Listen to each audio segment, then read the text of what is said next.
Choose your rival.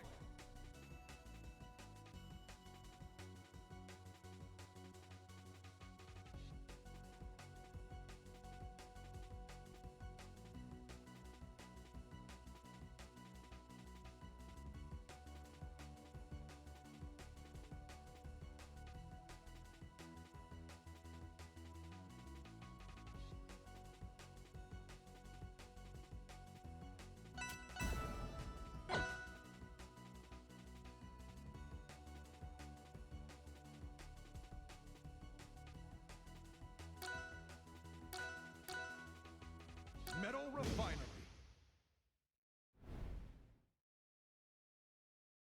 Ready? Go!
Choose your rival.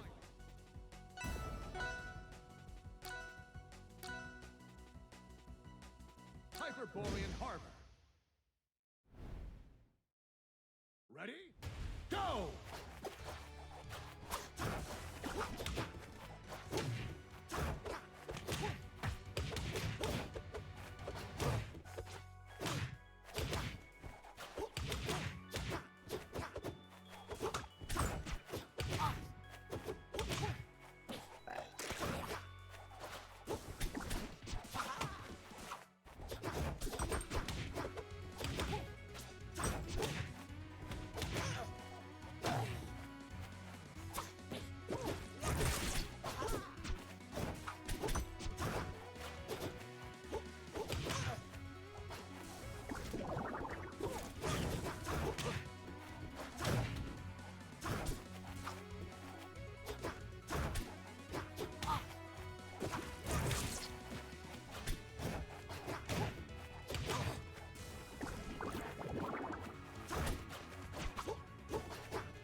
Choose your right.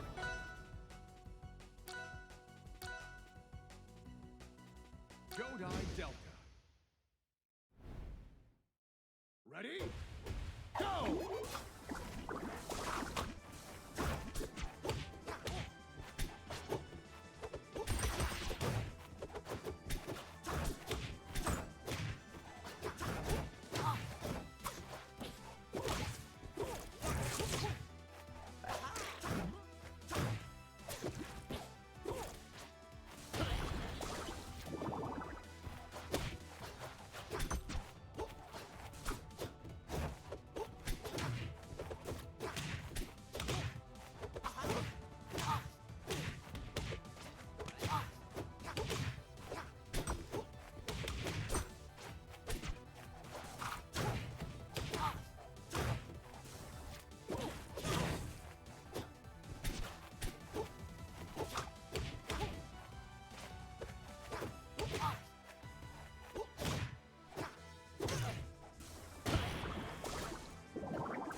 Choose your right. Merchant Boy. Ready? Go!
Choose your rival.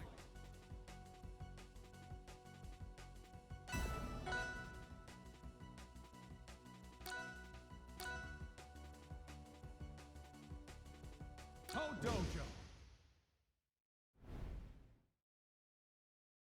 Ready? Go!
Choose your rival.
Choose your rival.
Jules failed.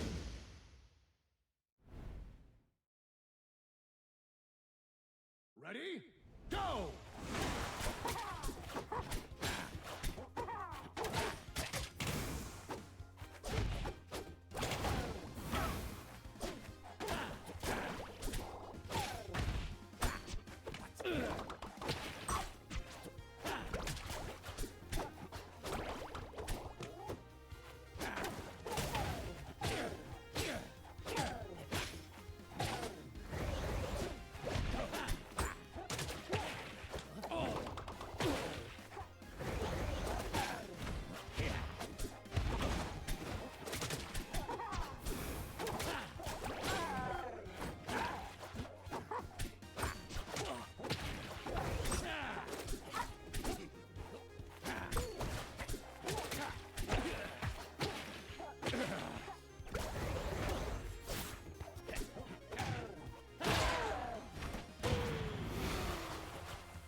This was the only path. Choose your rival.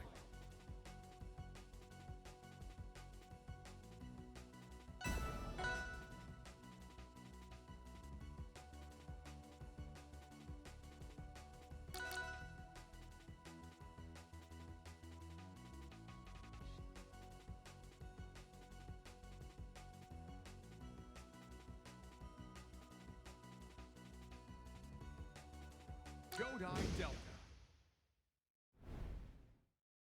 Ready? Go!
Choose your rival.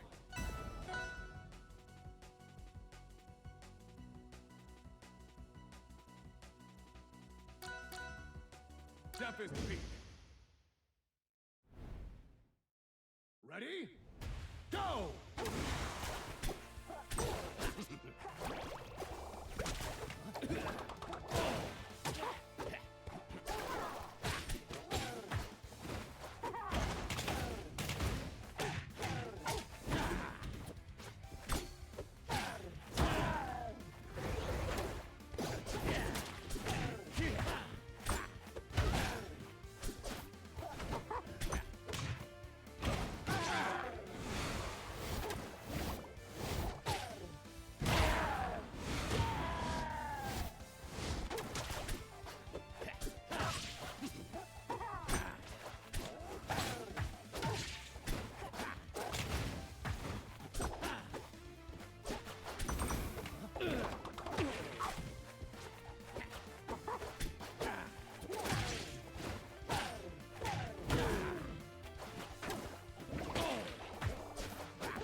Choose your rival.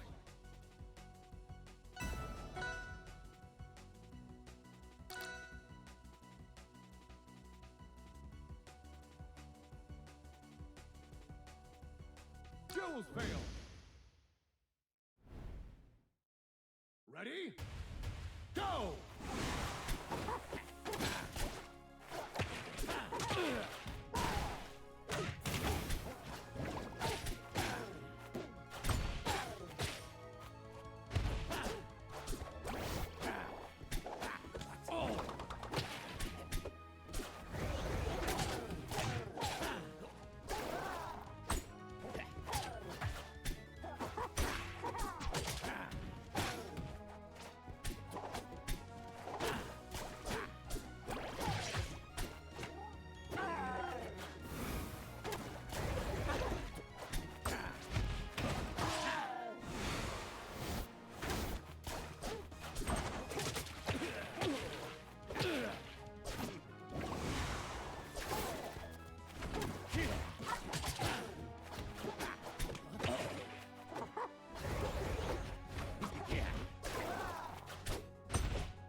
Choose your rival.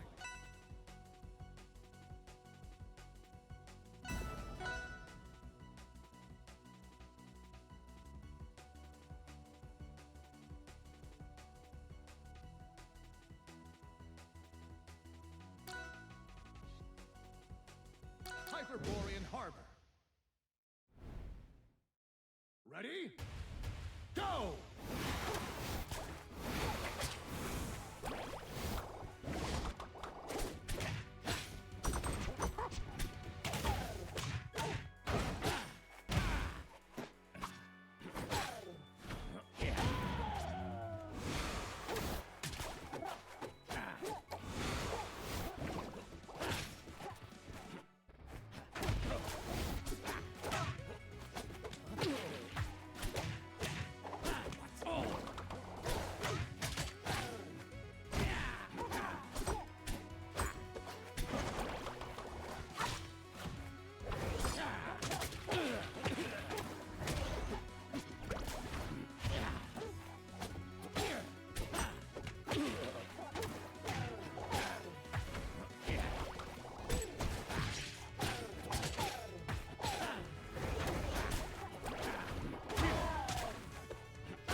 Choose your rival.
Choose your rifle.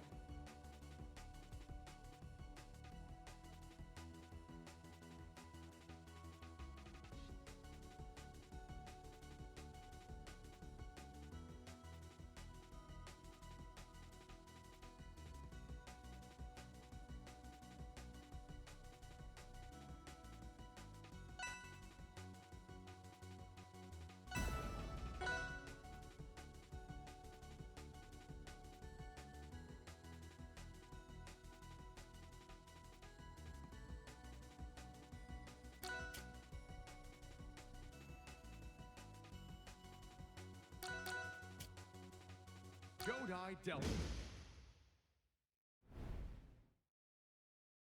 Ready? Go!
Dojo.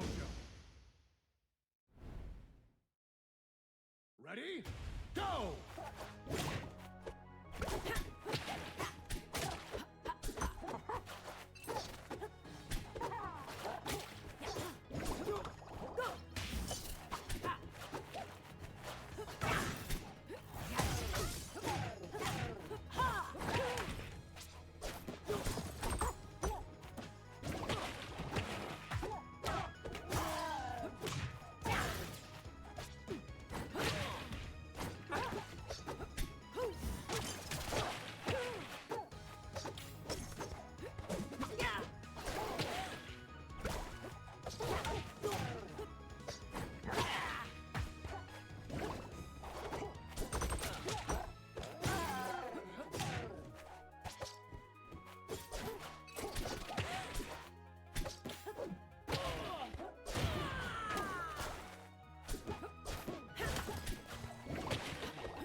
Choose your rival.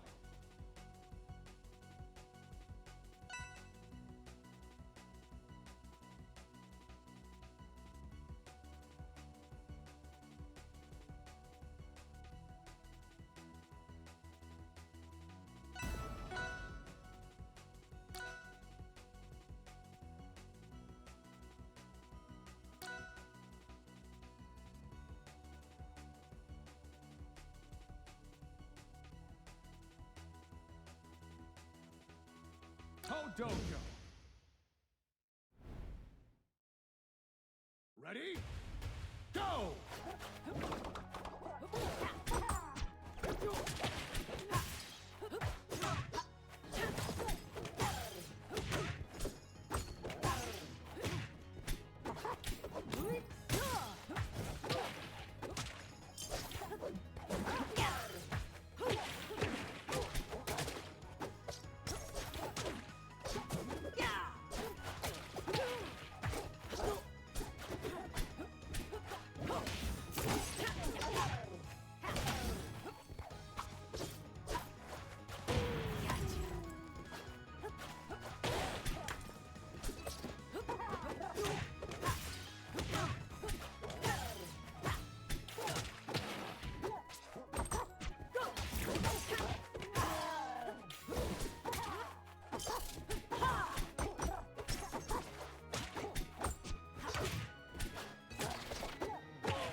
Dojo.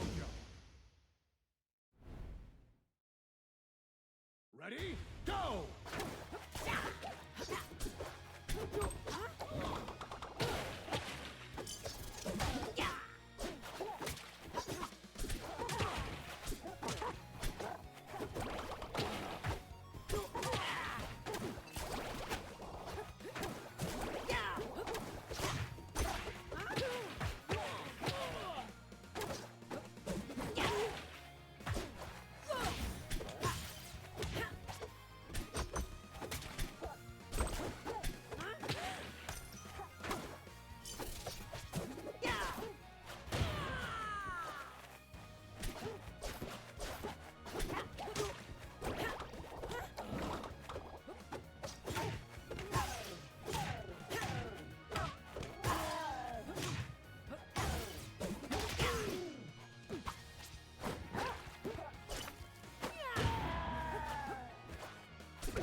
Choose your rival.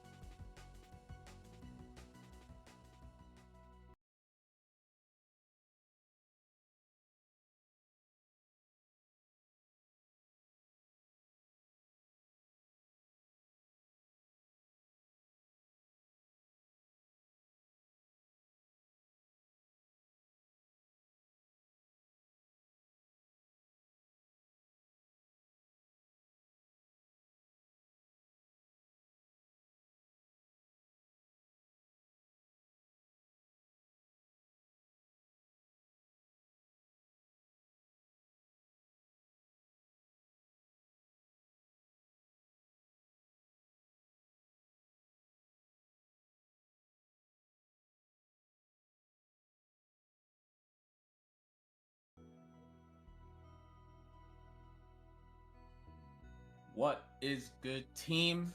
We're back with another monthly of Ether on the Sundays, of course. I'm joined by Matthias for some Rivals action. Hope you guys are having a good time. Matt, bro, tell me about the bracket. How you feeling? I'm feeling pretty good about the bracket, honestly. Like, I was looking at it earlier. Obviously, Genarog is going to be the one to take down, as usual in these brackets, you know, for Europe. But I was seeing some good stuff, honestly, most notably from Kine earlier today, who was like 3-2 against Gothics, Yep. and then also went 3-2, but unfortunately lost to Forskeren. But they're still the losers run. Yeah, no, there's been some good upsets. Like I saw Wado actually beating Metaben in the Ditto earlier as well in pools in Game 5, and yeah, you know, some interesting things. Of course, Nibidax did DQ, which is unfortunate. But you talk about how Genarog's the one to beat. I actually would argue that also Stuge's up there as well, who we just saw beat Elphanon 3-1. That is true. Like Stuge, I do think, I think Stuge could cause some things going. I want to say they won the last time they played Genarog, the last 2 times. So I think this is Stuge's tournament to win.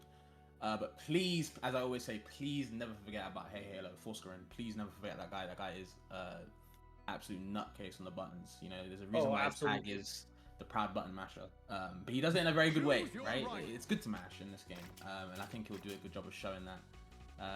But yeah, I think we're about to get Saols vs Devexia, and I think you know Devexia quite well, I would imagine. I do. Like, obviously, Saols and Devexia are both like French players, so you know. Kind of a team kill here. But I do think Saols does have the advantage in terms of sets, just overall. I mean, Saols has been pretty good at just almost winning La Déterre. At least when Nalax isn't around, it's more of a Saols tournament. Right. No, for sure. It's interesting because I've seen Saols versus so many Loxodonts. When I played Etlus before, I used to study how he would play against Loxodont because he used to make that matchup look so bad for Lox, and I used to think it was really bad for Lox, but I do think as other characters getting nerfed, including Etlus, and I think Lox kind of getting buffed because of that, like indirectly buffed, I do think this matchup has got a little bit worse for the bear. I think it's more, personally, I think it's more like towards the even side, but I still think Saols is going to do really well. Devexia, though, has been on kind of the climb, I feel like for a couple months now. I've been hearing a lot of people talk about them. I've never played them myself, but I've watched a lot of their gameplay, and they're very, very solid. And of course, Lox is Lox, right?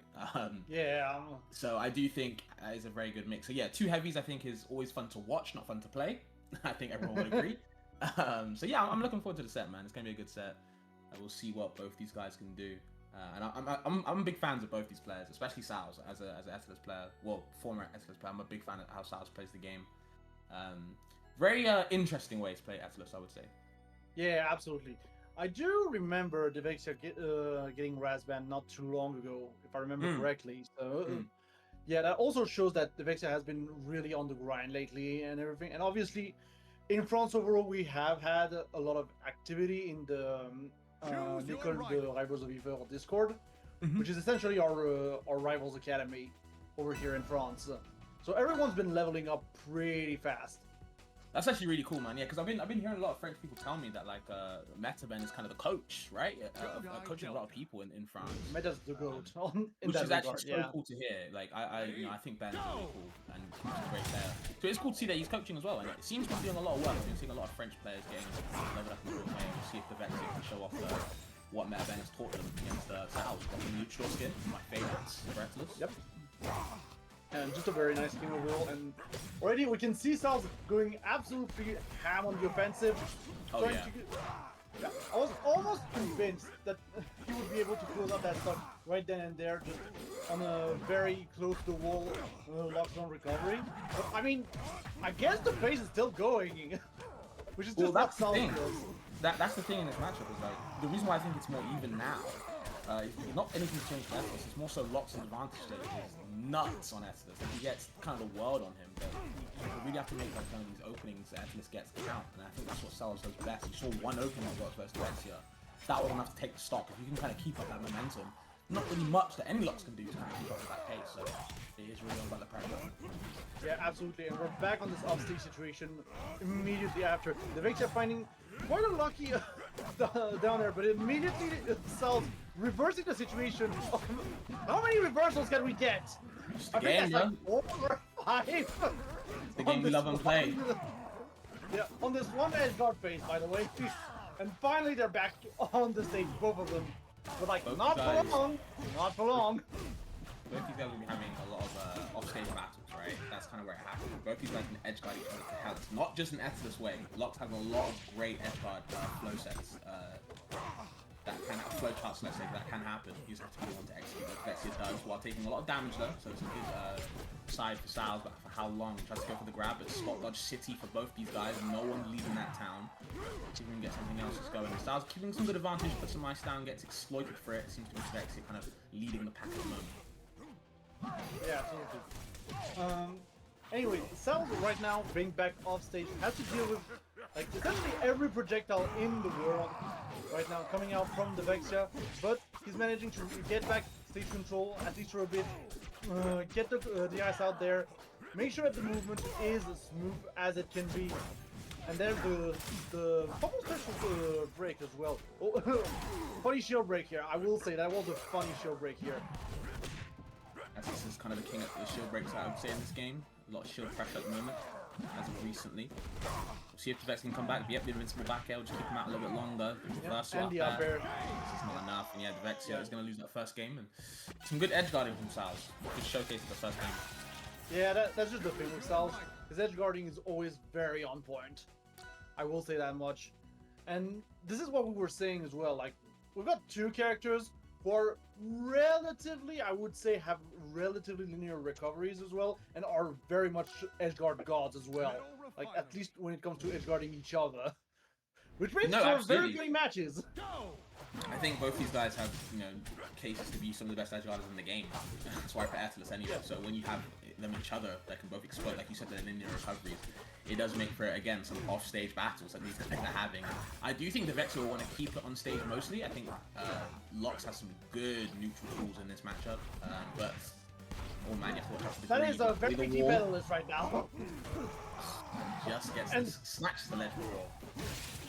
Yeah, that is very unfortunate. I guess we can count that as a bait from Saols. Literally got back on stage because the Vexia tried to edgeguard a little bit too hard.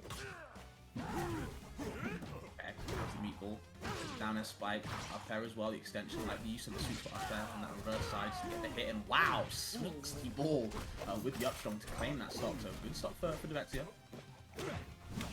Yep, gotta be careful though, Saols is back on the offensive, gonna put down a lot of pressure here. Gets grabbed though from with the side B, but immediately, once again, the pressure with that down tilt as well from Saols. Always present here with that down tilt. There's down there, well teched. And once again, stage is only a suggestion at this point. Sure, I mean, these guys are just relying, I would say, a bit too much on the reversal side. It can cost you, and I think the Vexia with no tech on the up there should be it. Yep, Saols, yet again, with these drop down up there, claiming the Vexia's stock again and again. It do be like that, and now we're back again with the offstage play. Like, my goodness. Vexia managing to get back here in order to finish off this stuff without too much percentage here. This could be a very close one.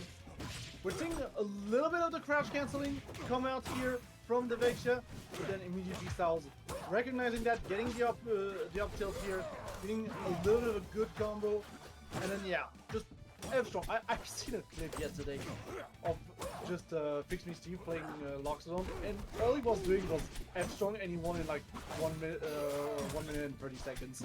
I mean, when lots of smash attacks hit, they hit hard, right? They do hit hard. Some inconsistencies, but when they do hit, oh god, it's scary. And so is that forward air. Not really much you can do from it at that angle.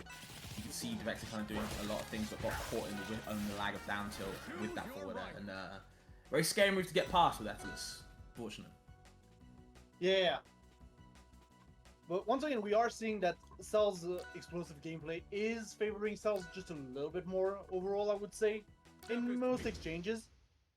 So I would be very curious to see if the Vexia can kind of slow down the pace right now and just try to set up his own game. I'm just very curious to see that happen.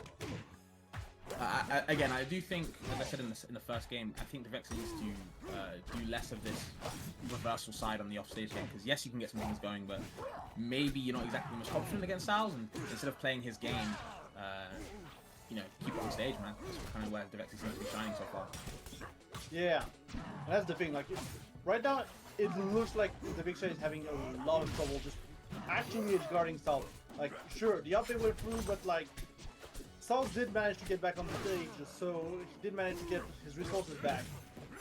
And now, Saols recognizing as well that the Vexia really wants to snipe him for some reason, so yeah, just use down B to actually cover the meatball, just put down some hitboxes, and yeah, just like that, get the LB really deep down, and that's gonna be a free edge guard from Saols. Yeah, I'm surprised when the Vex is edge guarding, they're not really utilizing like kind of like these drop down reverse forward airs, the invincibilities. They're just going for raw down airs, which is a big move, but you know, with no invincibility, Saols can challenge them. So there you go. Yeah, that's the thing. Passerby back here, still not gonna be enough quite yet. Like, Saols is gonna be able to get back on the wall, but yeah, mistake here on that wall. The Vexia finally taking that first stock, but that's still a good 67% deficit. Not the worst deficit I've seen overall, but still. I mean, yeah, the up air deficit though. When you've got a character who has like 4 spikes on him, yeah, gotta be careful approaching him.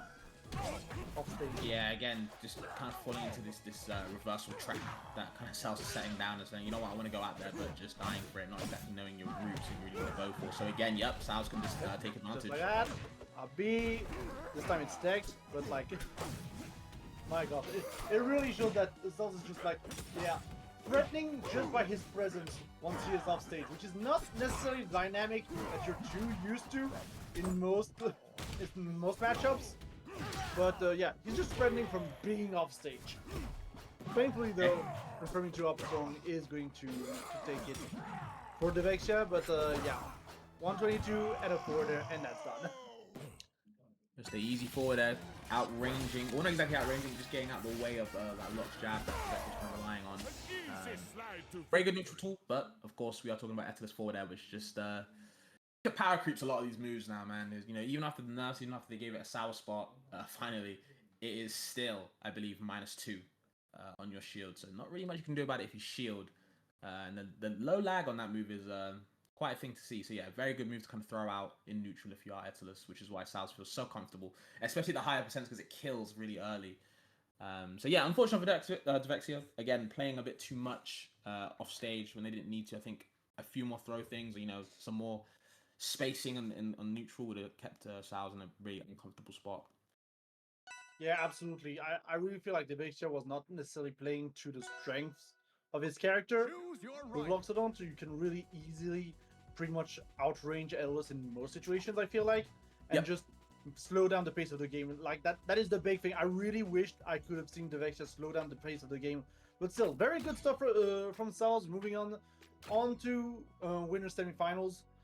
The Vexia we might see again in the losers bracket later. We shall see. We shall see. Like, it's not over. Not at all. I think Vexia makes a great case. see what they can do to, for top 8. I also want to know who they have first. Yeah, I'm currently Curious looking who at the they would have. bracket. Obviously, Oh, we'll they'd get have into... Metaben. Okay. Yeah. Might be a tough one as well. I do think Division might have a slight advantage overall in terms of the actual play, but Okay. actual way of playing. But I'm not completely sure. Like, again, it also comes down to Lux is just really strong in the current meta. Right. Well, yeah, Devexia Metaben is the last set before top 8 starts. Ren actually made it from losers, beating Kine, and Watto beat Hegemony 3-0. And then Guthix actually beat El Fernand 3-0 as well. So Fernand didn't even make top 8, unfortunately. Ran into Guthix, who did get that upset earlier. Choose your right. So an interesting bracket, like we talked about. Yeah, I will say that is really tough for Fernand as well. Was there to train for Evo next week as well. But yeah, I guess just a rough night. I mean, it's really hot here in France. I'm not gonna lie. Oh yeah, I think EU is really feeling the heat wave so far, and I think the UK is getting most of it tomorrow onwards. But we are seeing a reverse main for this first game at least. Genarog rocking the Forsburn, of course, and Hey Halo, Forskeren rocking the Fleet. Yeah, sure, why not? So yeah, we'll see what happens, man. These guys play randoms all the time, so you know they're not new to these characters. They're just not their mains. Yeah. I mean, you gotta learn how to have fun as well. Like, if you're not having fun, what's the point of playing the game? For sure. After all. And yeah, we shall see how it turns out, honestly. I'm very curious, honestly, to see even Genarog on the Forsburn, because I feel like that's not a character that I've seen him rock too much. Like, I've seen him with the Loxodon as a secondary, but not so much with the Forsburn. Okay. So start us off. A couple of aerials, classic. Setting up the nair. I think you know what Forskeren's favorite move will be so far, and I want to see how Genarog recovers in this matchup. Because again, you know, with the reverse mains, we see how both these guys edgeguard each other, but on the reverse side, I do want to see if Genarog can kind of understand the flow chart that Forskeren has to get to recover. And at the moment, he does not. He loses the first stock and edgeguard. Yeah, I mean, Forsburn is a tough nut to crack in terms of recovery, I feel like. Just in terms of when you're not playing him as a main. Because he's just a little bit weird, you know, just a little bit weird. Having to play off of clone and play off of smoke and everything. And if you do not have smoke set up, like right now, like, I'm fearing a little bit for Genarog, honestly. I want to see Genarog use smoke just a little bit more right now and set himself up a little bit more. So a lot down as a back heads out, just kind of hopefully cover where Forskeren wants to kind of recover, and then just get the edge guard, but just can't find it. There's the up cape. Wants to go for the grab after the pop up, but we did actual SDI from Forskeren to escape, and a lot of moves are coming out from both these guys, just trying to scratch, but it seems to be so far even on this stock. Yeah, and you can see Forskeren not quite getting the same level of consistency in terms of following up those DIs that Genarog does. Like, it's just the little differences. I like seeing the little differences in their gameplay, you know, just from that. Okay, that's special up. Yeah. In the hit, yeah, the back end. I like that setup from Forskeren. I see Genarog all the time, so maybe we've learned from playing each other. Yeah, I mean, once again, I am seeing Genarog not really setting himself up. Like, that is the big thing right now on this edge guard. He was really missing, like, options, essentially, to get back on the stage. Finally, we're getting a kill, though, with this down strong. But, like, that is a rough position to be in. Okay, Forskeren trying to catch him with the special get up on the ledge. And then continuing down with pressure. And yeah, it's looking really rough for the Italian player right now. There's the wave dash in from Forskeren's side. Okay, yep, big trades. So it's always going to be in Forskeren's favor now that they have the stock lead. Just a weak back for now, not doing too much. And yeah, just trying to scrape at knees for Genarog. Just needs to find one opening, but it's his fleet. Or she uses one edge guard on a character like Forskeren especially. Yeah, and again, especially on a Forskeren who doesn't really use smoke too much. I feel like this is an easy thing to do. But I guess the down air on the ledge, not being properly TI'd or tagged, is going to even out the stocks. But that's still 1%. And there's the forward air. We're gonna be able to catch that side B, and I think that Genarog is just a little bit too far off stage in order to recover here. Yeah, you saw Forskeren understand like the recovery straight away, as you know that you hit them off stage, you jump into them, and get rid of the smoke just so they can't up be into it. So it limits a recovery resource right there. And then they have to obviously pop the clone, and that's on a timer. So it was actually really good from Halo to understand where they want to be. But Harbor sticking with the reverse mains. So. Sticking with the bit, yeah. I like that. I mean, it's winner's side. You can stick with the bit. It's fine. Worst case scenario, you gotta leave with room to do. And the thing is, I've actually heard Genarog be very upset about facing Force online just because their PC can't handle it. So I do wonder if that's the reason why they don't use smoke and the reason why Halo hasn't gone the Force burn. That might actually be a good reason, honestly. I can imagine it.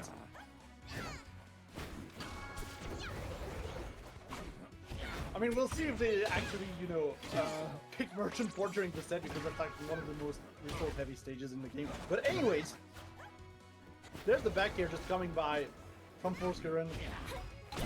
Can we cover it? Can we cover this recovery? Nope, we're just going to upbeat to our death, because Harbor is a weird stage, and I can imagine that Forskeren was trying to do like some kind of edge cancel of the upbeat off of the right ledge, but it wasn't meant to be. Fortunate there.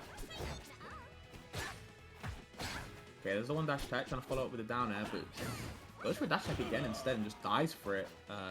Was expecting maybe a grab or something. You could see Halo kind of hiding in shield, so maybe, but probably just wants to keep pressure up. There's down air yet again. Goes for the cape, just gets thrown upwards though, and trying to get something from it. Maybe a wind chime combo, but no cigar right now.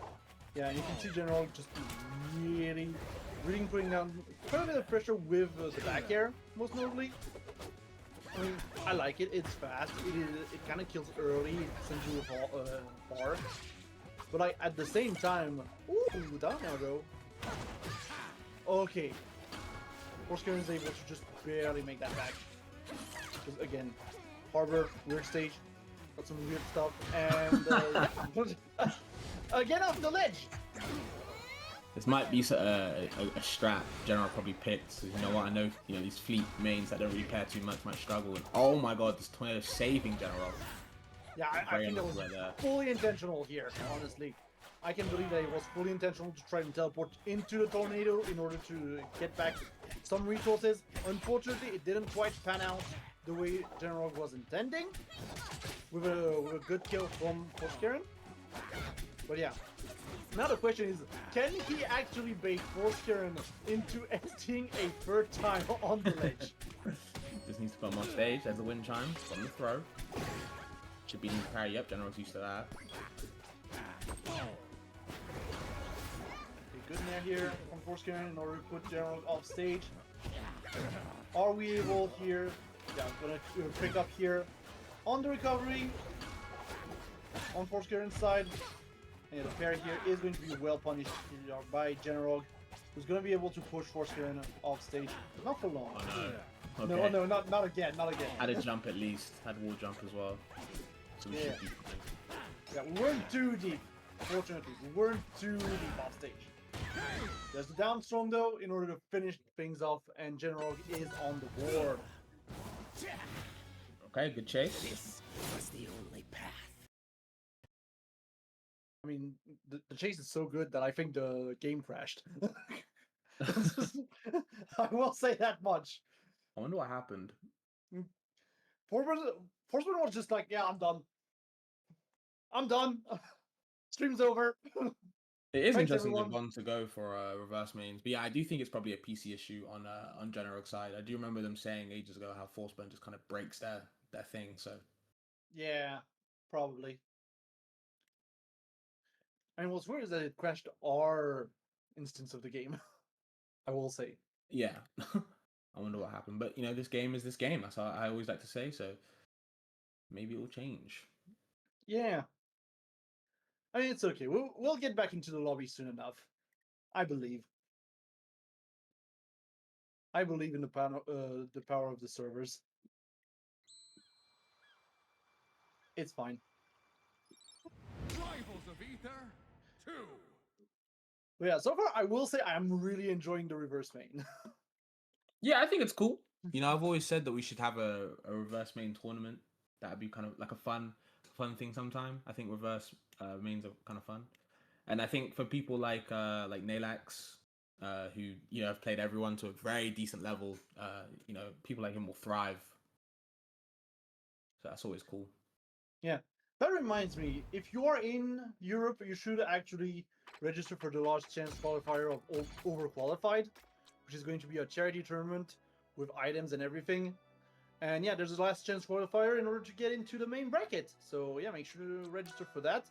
It is a Nice. charity tournament. It is to the profit of I don't remember the name of the association itself, but it is a pro LGBTQ association. So yeah, make sure to join into that. It's gonna be fun. And I think the donor goal has actually already been reached. I don't know if they, yeah. I don't know if they plan to increase it, but it has already been reached, which is actually really cool to see straight away. So there's a lot of support in this scene, man. Hopefully we just kind of keep it that way. So yeah, if you like Mateo said, if you guys are interested in that, please sign up if you can for the LCQ. You know, it's Pride Month, guys. You know, support. So if you guys can, and again, I think it's pretty cool that the donation goal like got, because I saw the tournament announcement late, and I saw the donor goal, and then I saw it's filled, so I was like, damn, okay. Yeah, that's really cool, honestly. Love seeing the support from the community and just the support for the LGBTQ cause. I mean, with a It's game great. like Rivals, and you know, kind of the community it kind of introduces and interacts with, and who we invite, I think it's very common that it's going to be LGBT friendly, which is cool. Yep. I mean, we do have a very diverse community. I feel like we're very lucky to have such a diverse community because it's not every game that really enjoys such a diverse community. Mm-hmm. Especially like EU, where I would say we're very quite like tight knit. Even within like the what's it called, like different community of the countries. I think as a whole, as a continent, we're very tight knit, which is cool to see. Yeah, I feel like the other fighting game where I've seen that level of diverse community would be like the Arxis community as like in general, be it like Guilty Gear or Grand Blue. For sure. But yeah, just so cool to see. So I do think we are officially back. Before we get into our set, and actually, Devexia Metaben is actually game 5. So an interesting one. Dang indeed.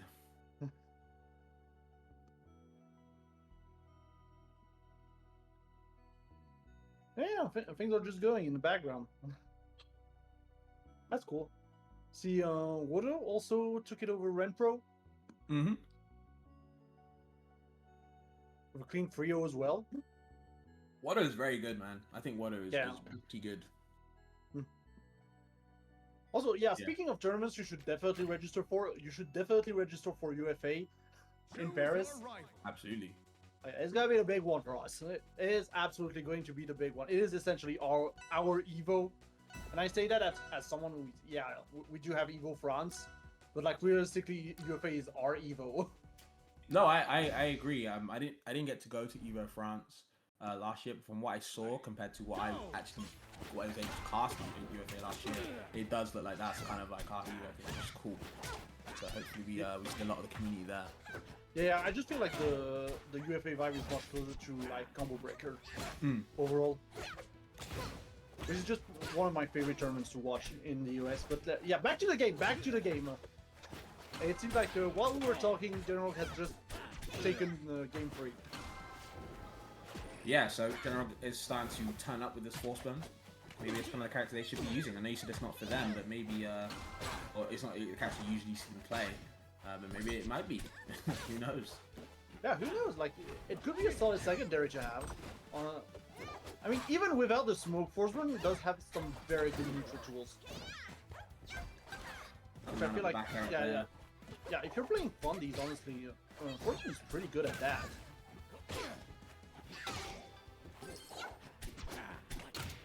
Also, I mean, back air exists. I won't say that much back air exists. Can't go wrong, man. Full spin aerials are extremely kind of hard to kind of navigate through. Forskeren not really struggling so far though. Let's take the first stop of this fourth game.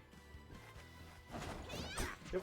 I mean, that's the thing. I do see the rock wall pick, and I kind of understand it. I mean, I wish I could have seen game 3 to better understand it. But like, if you want some quick kills, rock wall is definitely the way to go. And yeah, okay. Just a little bit of maybe a misjudge of distance here on the recovery from Genarog, and another ledge hog. Okay. Wow, 3 stock in game 4. Yeah. That's a statement. That is definitely a statement. I was not expecting the game to go that way. I was much more expecting some aerial shenanigans, you know, a couple of early kills from just a random aerial or something like that. And no, we got 2 ledge hogs. Okay, that means game 5. Oh. We'll see what game 5 will bring us on our Armada or Armada flagship. Yep.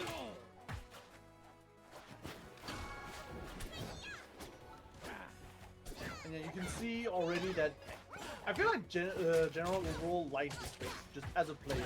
He likes to have a space to work with. Even though, like, granted, he's not... No, come on, General, please! Stop doing that, please! We can't have a full set afterwards of you just falling off the cliff! You can definitely tell Genarog don't main the character, at least. But yeah, anyways, back to our regularly scheduled program, I guess, of Genarog actually trying to do something.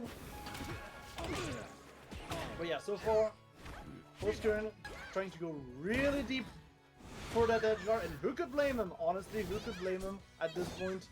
Because it really seems like Genarog has a problem in handling the distance of his own recovery right now. Yeah, for sure. There's no out the troubles there. Throw. Angle the side beat down was just to get some type of pressure off stage with the nail on the other side again, actually going to keep Genarog alive. And I like the throwback from Genarog push him off stage with the combust. And the death spike. And the down air, and I think that should be it, yeah. That's an early like start. That. That's an early one. Yeah. I mean, he needed that. He absolutely needed that after that that first SD. That also means that we are pretty much back to even, like, obviously, yeah, that, I was about to say, Genarog is going to, like, very soon from, like, back air or something. Yeah. And yeah, that is exactly what happened. Yeah, all of a sudden we're back to even. It's last stock, last game. And yeah, just like that. We'll come down to this. Are we going to get an SD? I hope not. Goes for the special Yeah, gap. yeah. Goes the arrow the Yeah, wrong please way. no one SD. Please no one SD. That's all I'm asking for this last stock. Please no one SD. Okay, a little jab into combust, and that's gonna do it. Yeah, that down tilt going to be the one. It doesn't even pop him up. So it wasn't even a sweet spot there. It actually sent him away and still able to kind of connect the combust. So unfortunate there. But yeah, great kill for Genarog, claiming that 3-2 win. Looked a bit nervy with these SDs, but I think both these guys proved why they don't play those characters. Yeah, shout out to Don Cascone saying in the chat, I hate this guy. Very on brand. You're very on brand. Very on brand. Yeah, with that, let's look at the bracket. I do believe, yeah, Devexia made it through into top 8 losers. It's gonna have to face Gothics. Mm. And Gothics is very good at the matchup of Locks. I think he's lost recently to Nibidax, but he's able to. I think he has a winning record of Don Cascone. I think he beat Devexia recently too, so I don't think this will be any surprise to him. It just depends on how good Vex is playing. But if they're beating Metaben, you know, I think they can put up a good fight at least. Yeah, I do think it's gonna be rough for Devexia, but it's probably doable. Like, yeah, we shall see. Like, we shall see. Yeah. But I do believe on our end, we are going to jump right into Saols versus Stooge. I never know if it's Stooge or Stooge.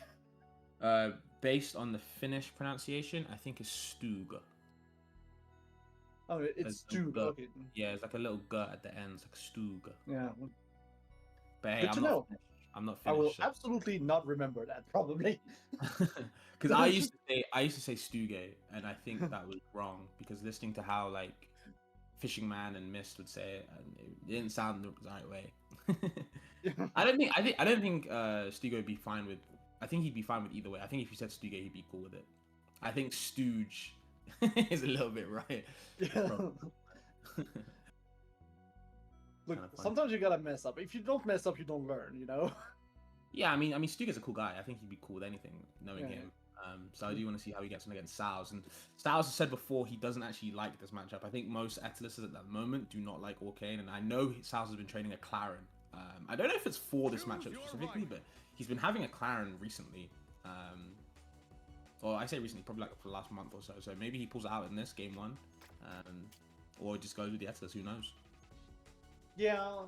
The thing is, I've not seen his Claren too much, so I wouldn't be surprised to just see him go with Atlas. His Claren's clean. Just want to say that his Claren's pretty clean.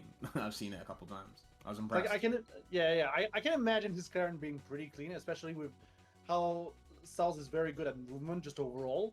Sure. So I feel like just the spacing of Claren would come to him quite naturally.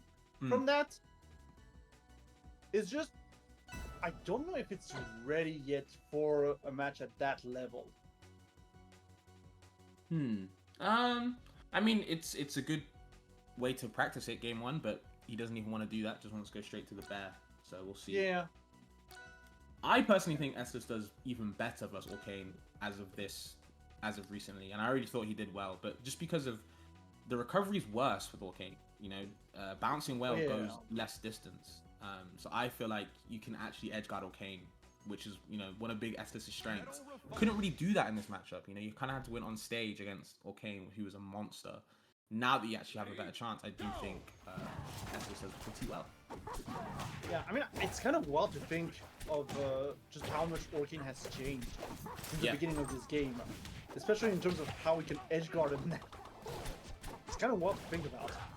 Yeah, I do think, even though it's not fully solved, I do think it is very, well, I'll say much easier to edgeguard than before. Yeah, it's much more doable, I will say. Yeah, it's not necessarily easy, but it's much more doable. And immediately, I think we're completely out of resources on Saols' side. Thankfully, the bubbles kind of saved him here. But yeah, this is already looking a little bit rough for Saols.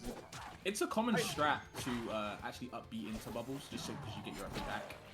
The thing in this matchup as well is that usually in most matchups when Estus is recovering, forward air armor is going to keep you alive against these weak hits, but when Orcane edgeguards you, there's not really many weak hits he throws out. It's all strong, so you can't actually fair armor through it, unfortunately. So you're just going to be seeing a lot of these strong airs, strong back airs, pushing Saols further and further away, and Orcane can go as deep as he wants as long as he's got puddle up, so it can be very hard trying to get back to stage versus Orcane, as we are seeing. Yeah, that's the thing. The moment essentially Orcane gets a hit that gets you off the stage, like really far off the stage, I really feel like it's kind of over for Saols. Because it is so hard to actually keep your resources when you're going back on the stage as Ellis. Well, like, sure, you do have some, but like, you're going to burn through them really fast in an edge-guard situation. For sure. Going for the cannibal there. Once the up tilt, couldn't find it, but can still get the grab. The grab is huge, so you have to watch out for that. The bubble's angled upwards to make sure, even though Saols drifts upwards and goes through it, he still gets hit by the the remnants of the bubble. So it's a good option from Stuga. Yeah, I do quite like as well when Saols is kind of stalling over the ledge, but like really over the ledge. I do not like seeing Saols under the ledge at any point on the stage, really. It can be a difficult position to be in against Orcane or all type of characters because he can pick you up very easily. Trying to go for the forward edge, and the back hit of the get attack does hit quite far backwards, but Stuga did a good job of avoiding a lot of these things. Dacus as well, not exactly the right hitbox he needs. Still gets the forward throw. DI's in and goes for the side view reverse back air from that B, which is interesting because he could have just got the forward air, but maybe didn't react to the DI in time. Still claims the first stock though, or the second stock, should I say. Yeah, that was my fault. He probably didn't react to his DI and just wanted to be safe on the frame data. Most likely. The back air does come out quite fast, but immediately Stuga managing to get the back air here and even out the stocks. It is it is so far looking like a very, very close match between the two. Like, couldn't be Yeah. happier. I do think it's very even where these guys are playing. But a couple of up throw combos will help Orcane in this match, especially Etalus is no stranger to that. Tries to go for the hydroplane force smash, can't find it though. Yep. At this point, I think like one opening is all that Studio needs in order to get Etalus off the stage and off the map overall. But there's the up air. Lots of pressure coming down with the down tilt. There's the forward air, and now we gotta actually manage to edge guard that whale. Good back air, we pick him up with the side B, and the up air with no resources. That's gonna be just a little bit too low for Stug, and Saols is going to be taking that first game. Yeah, that is exactly what I meant when I say that Etalus can edge guard Orcane a bit more because, you know, pre-patch with Orcane, the old side B, Orcane would have definitely made that back. You'd been able to do side B into Orca Hot with the wall jump. With there, because Bouncing Well doesn't go as far, and it puts you into free fall if you miss, with no intangibility, it's pretty hard to kind of contest that area as Orcane, so Saols was in a very good spot. Yep. It really feels like it. Like, it just really feels like Orcane is much more edge guardable in this patch overall. Merchant port. Yeah, and with that, we're going to be going to Merchant Port Ready? for our second game. Go! And I can imagine Stu wanting just a little bit more space to work with. Yeah, this stage is amazing for Orcane. You know, big stage on the bottom, a lot of platforms to drop through it and be ambiguous where you want to land. You know, because the stage is so big, when you're recovering on the puddle, it's very hard to chase him. To be certain characters that can really chase him down. If you're not Maple, really, you're not really going to be able to do that. And oh my god, Oh my. Yeah, 84 after hit, by the way, just kind of just murdering Saols. So good stuff for Saols. Oh yeah. For Stuga. That is a really early percentage to kill an Etalus with a purple. And yeah, we're back once again in an edge guard situation. Stuga trying to go very deep here, but obviously had the puddle in order to get back. And yeah, Stuga is just playing with his food right now. It feels like just playing around and just taking Saols for a ride. Yeah, there was a little bit of a scare earlier on with the recovery, but still to make it back, gets the up air, the belly spike able to recover isn't exactly the strongest with spikes, even after the buffs it got. Side B as well to push him away, the bouncing well, but does get forward throw, but that's the good DI that time. Bad DI that time, and might just die for it. Doesn't go for the back air until now, delays it a little bit. And that's the thing right now, Stu has no puddle to rely on. And that's the big thing. It's like, Orcane with puddle, yeah, sure, you can do whatever you want, but with no puddle on the stage, like, it is a almost done deal at this point. For sure, and of course, proficiency. with Pummels taking out Puddle as well, it does actually help Saols a lot in this case. Do you want to see that more if you can utilize Pummels against Orcane? I think people just aren't really used to it just as yet. Yeah. I do feel like more and more we're going to see Pummels just being used overall.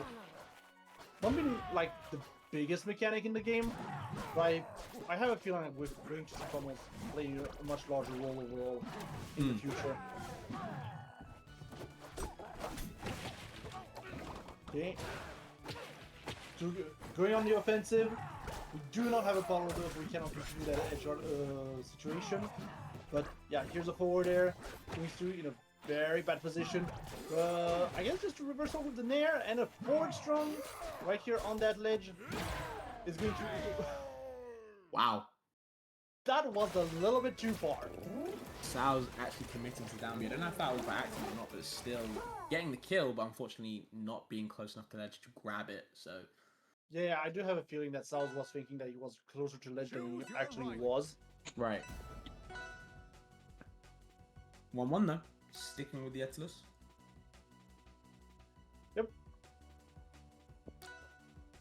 Just stick to it, I guess. Just stick. To be fair, the Etalus wasn't the problem. Like clearly, the Etalus isn't the problem. We are seeing some very close games. It's just that Stu right now is taking advantage of the fact of yeah, I have puddle. I can just edge guard the Etalus.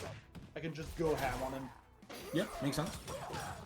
And I feel like Saols is not necessarily used to a player going even more ham than him, if that makes any sense. Okay, we're reversing the situation once again. Thankfully, that F-Strong is going to miss on Stu's side. But yeah, we're setting up bubble bot into Nair, and a lot of pressure with that back air on the ledge. So trying to maybe slow down the situation a little bit, and yeah, it's getting caught on the tech chase with the dash.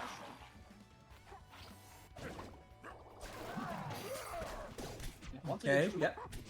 Oh, Really far. Every time there's this bottle, it's like, yeah, I'm just gonna go.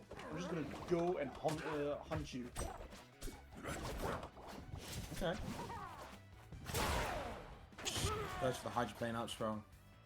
Notices that, you know what, you can either roll, hold shield, or jump. If you do two of those options, you're dead. So, good coverage. Good coverage indeed. Good pummel break as well. Trying to just get in right now. Again, lots of pressure with that back air. Does quite a bit of shield damage as well. And there's the Nair. We do have Polo on stage as well if we want to go ham. Yep, but down there. Yeah. Just one reversal is all it took in order to get rid of that option, essentially. No puddle, so yep, should be the stop. You can kind of make it back. Get back air recovery. Get back here and the snipe with the side B, and that's over. Yep. For sure.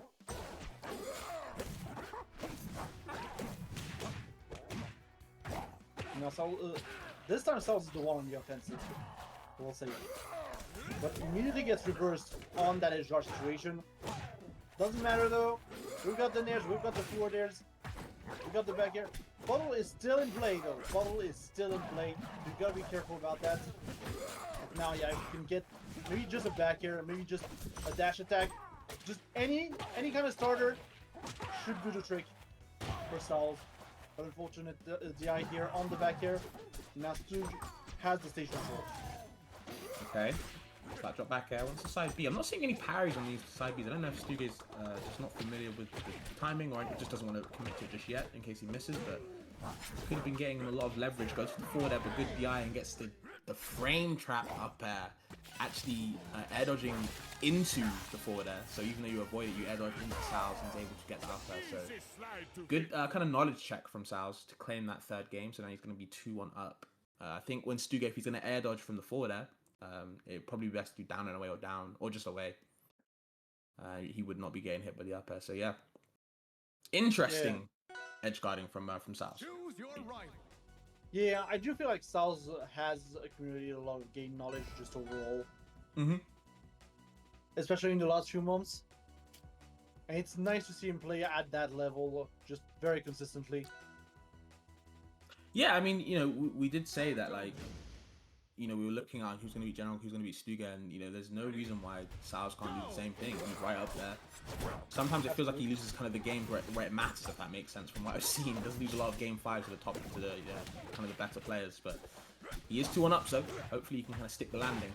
Just have to see if he can keep soaring. Yeah, it's funny, because with Saols' gameplay, you would think that he would be pretty clutch overall. With how aggressive he can be and how edgeguard-y he can be, in a way. But it hasn't panned out too much in his favor. I feel like Saols is usually under quite a bit of stress to actually perform like he's expected to perform, and oh my gosh, yeah. That is one quick stock from Saols here. Yeah, back air of Nair out of shield as well, able to confirm that into the forward air for a purple. This is a character. He is definitely a character of all time. Okay. But again, it doesn't seem like Stuga's punishing too many of like kind of the Atlas habits. He's either not used to them or just hasn't played the matchup in a while, I don't know. But yeah, it doesn't seem too confident based on what Saols kind of getting away with. But regardless, we'll take that to the bank, obviously. Yeah. I mean, I will say I don't think there's that many Atlases in Europe, to be fair. So it yeah, I don't know the matchup he gets the most practice with. Yeah, I can't imagine there's too many ones that can look for, you know, for games too often. There's quite a few, but it's just, you know, do you play them is kind of really the question. Yeah. I feel like one day we're just going to be surprised by the characters that we see in ranked. They're just going to join the tournament one day, and you'll be like, oh yeah, there's just a really good Absa in ranked, and nobody knew. That is a horrible setup, by the way. Jailing Saols in shield with that cannonball, locking him in place with the bubbles, and then using a down throw just in case he wants to roll away. Devious setup. Yeah. I was very afraid as well for Saols because I saw that air dodge was gone. Thankfully, we are making it back onto the stage. And then there's the back air wall. There's the back air wall, but here's an up B. And now we've gotten rid of the bottle at the very least. So, much better situation right now for Saols. Okay. So I was just trying to come back a little bit more, but we're seeing a lot more fair usage from Saols or from Stugate. That seems to be kind of be the option to kind of beat out a lot of things that Saols putting out. There's the up air though. Can make it back. Doesn't have to use the puddle. Does indeed, just in case to throw him off. Weak back air. Just in case. Yeah, Like, double nair should be the finisher. Yeah, it does feel like for a moment Saols was just a little bit off on his timing for the edge guarding itself. So I really like the teleport as well to actually throw him off completely. But yeah, gotta be careful though. The back air wall is gonna be there, and of course the teleport is gonna be caught by the forward air, and then there's the forward B coming in once again with the side B. But yeah, no invincibility left on that ledge. We're gonna pick him up with the F tilt. And once again, Orkin is a heavy boy. Yep. Well, he is a little bit lighter. Still a little bit lighter.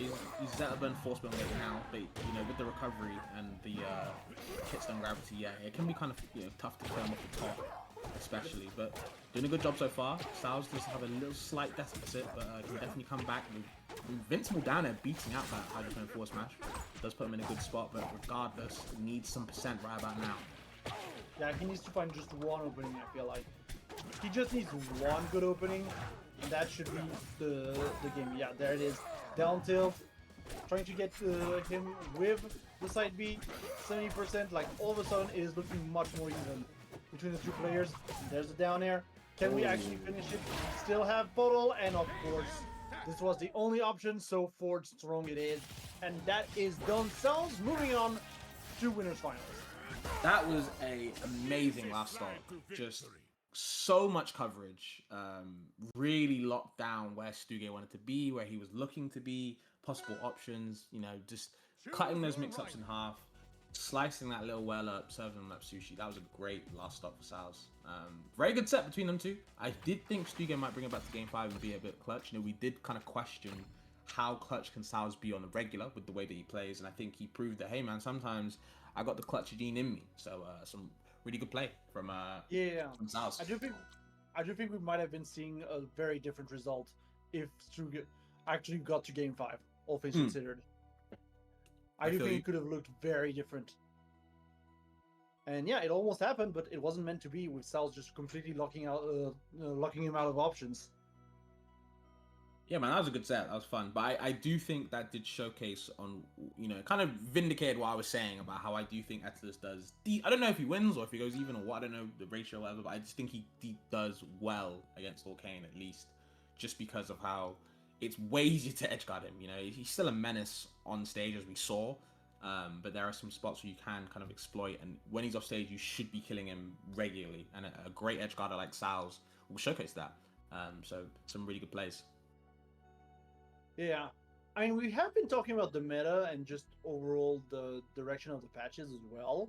And yeah, I do agree in saying that the current meta and the current direction of the patches has been favoring the heavies quite a bit more. Yeah. Just with characters like Loxodont, like Etalus, like Galvan as well. I feel like we're not seeing enough Galvan, but I do feel like Galvan is just right there waiting for its potential to just go. Well, apart from Ghosty in EU, if we're talking EU only, there are actually a few Galvins that we have. It's not just Ghosty. It's just like the fact that most of them just don't want to enter. They just prefer just to grind friendlies. And I've seen a lot of good Galvins ping. And I always wonder why they don't enter events, but maybe they just don't want to. It's just really Ghosty that does play a lot and also enter a lot.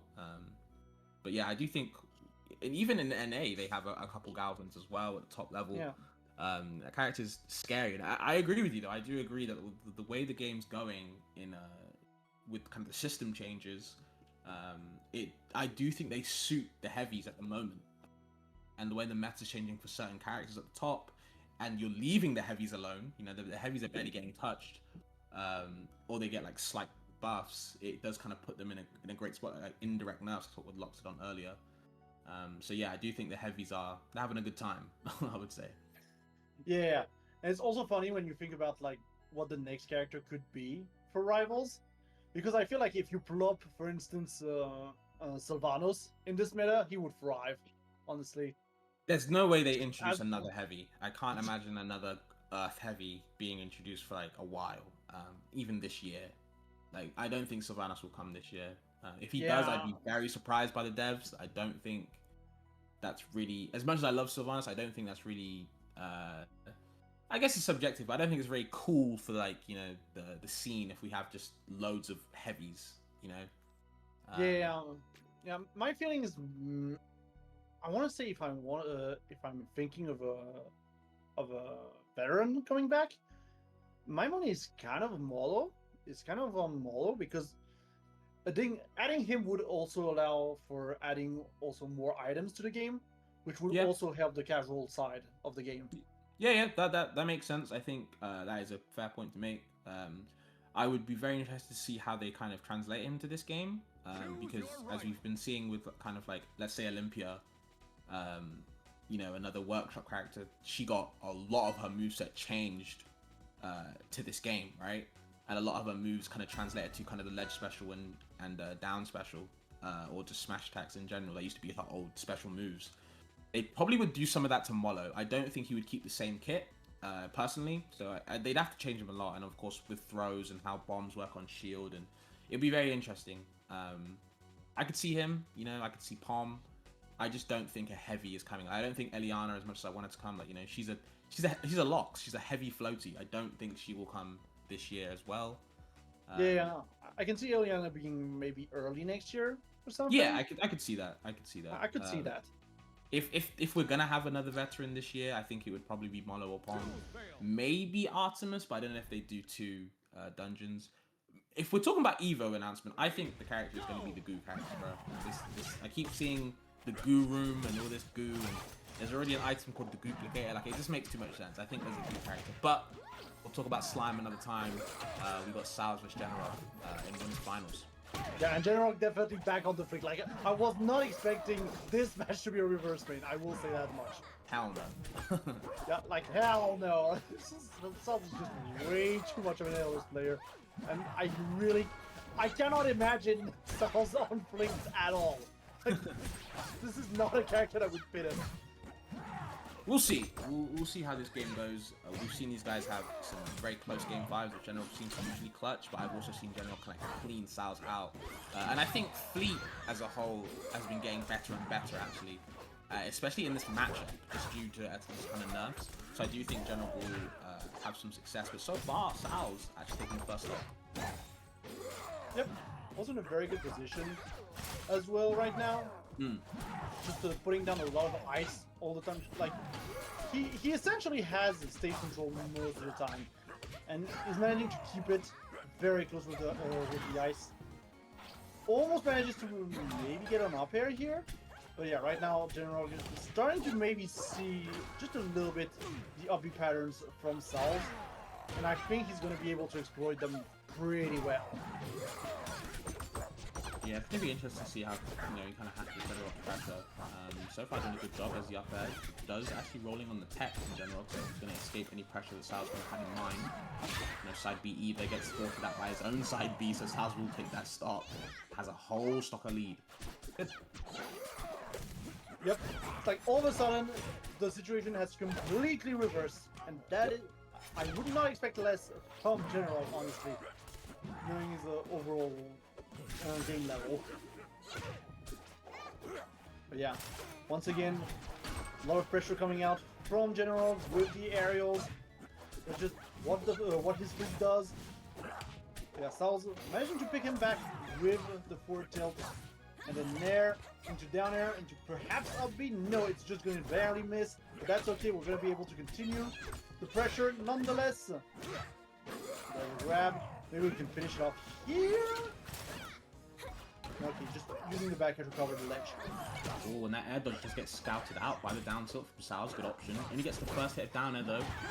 And the forward air is going to be the one to get that 2-stock. Great start from Saols. He's playing well today. Yeah, Saols is on a roll today. I will say that much. Saols is on a roll. But again, it's really a matter of can he actually finish the job. Mm-hmm. I think that's gonna be the biggest like challenge for Saols is actually finishing the job. Yeah, we talked about how, you know, he'll do well, he might start well, but it's always about that fifth game that they usually seem to go to where he just comes up short. You know, we'll see if he can kind of stand tall this time. I mean, it's a great way to start. I think you want to keep the pressure up on these better players, right? You want to make sure that they're the one pressured. And this is a great stage for Fleet. Especially in this matchup. So we'll see how Saols handles it. But hey, never count him out. Yeah, what I will notice, however, is that Saols is very on point right now on parrying the tornado. And that's going to be a big component, I feel like. Just in getting him closer and closer to victory. Yeah, dash attack. And once again, with the stage control, like, Saols is just really having none of Fleet's shenanigans and is fully controlling the stage for the most part. Yeah, for sure you have to watch out. Yeah, once again setting up the ice. Genarog right now is pushing with a lot of back airs. Jab attack is going to get him out of a sticky situation as well. Yeah, back air. Okay, we're getting fancy. We read the mistake here on South side and try to finish it up with the up B. Yeah, no one's teching these up airs from the ledge, so just seems to be free ease for Saols. Let's get the edge guard there. Okay. It's free real estate. That's what they say. It's free real estate. Just other them against the stage, I guess. But Saols right now is the one in a complicated position. Gonna have to get back up from above the ledge on this one. And it feels like he's just sliding off stage quite a bit right now. Trying to go for his second stock. But yeah, just right now at 81% on the second stock. Finally getting the kill onto Saols. But it is looking like Genarog is just not completely prepared to deal with Saols tonight. Okay, good catch with the back air. Now up tilt. And now I'm starting to see Genarog's insane pressure the game. What we love to see over here.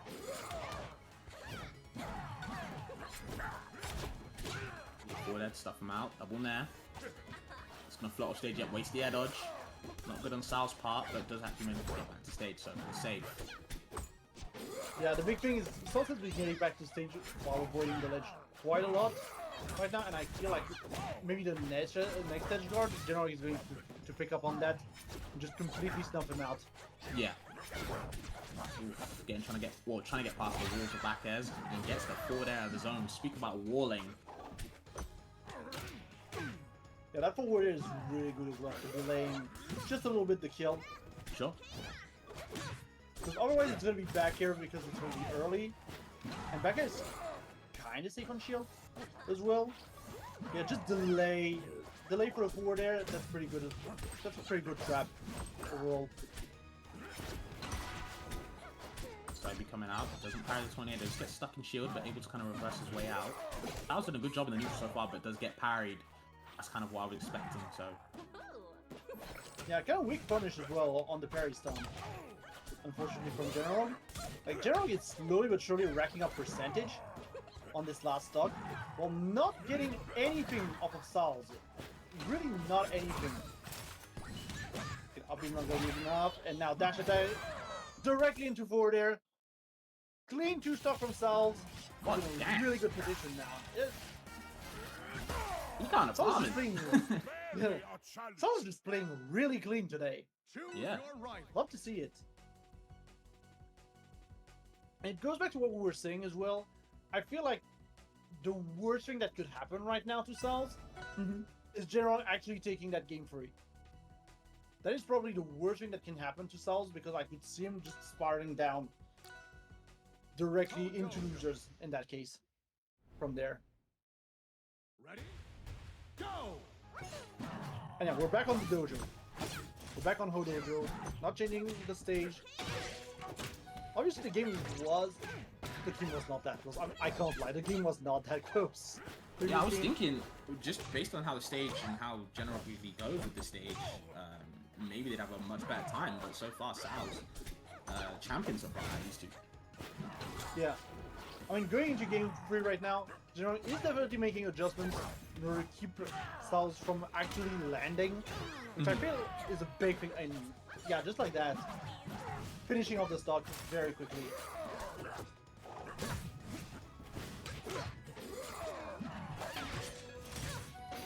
Yeah, Saols is really struggling right now. For sure. Where he completely snuff out the options. Almost gets an up B, a lucky up beyond there. And manages to finish it off with the forward air. We are back on the bear side. Gotta be careful though about this situation. Okay, like the space the way down there on the shield doesn't get punished too much. The drop down back air as well. Genarog finding it hard in these CPC areas to punish Saols. Yeah, I feel as well that Genarog is having trouble exploiting the tornado at times.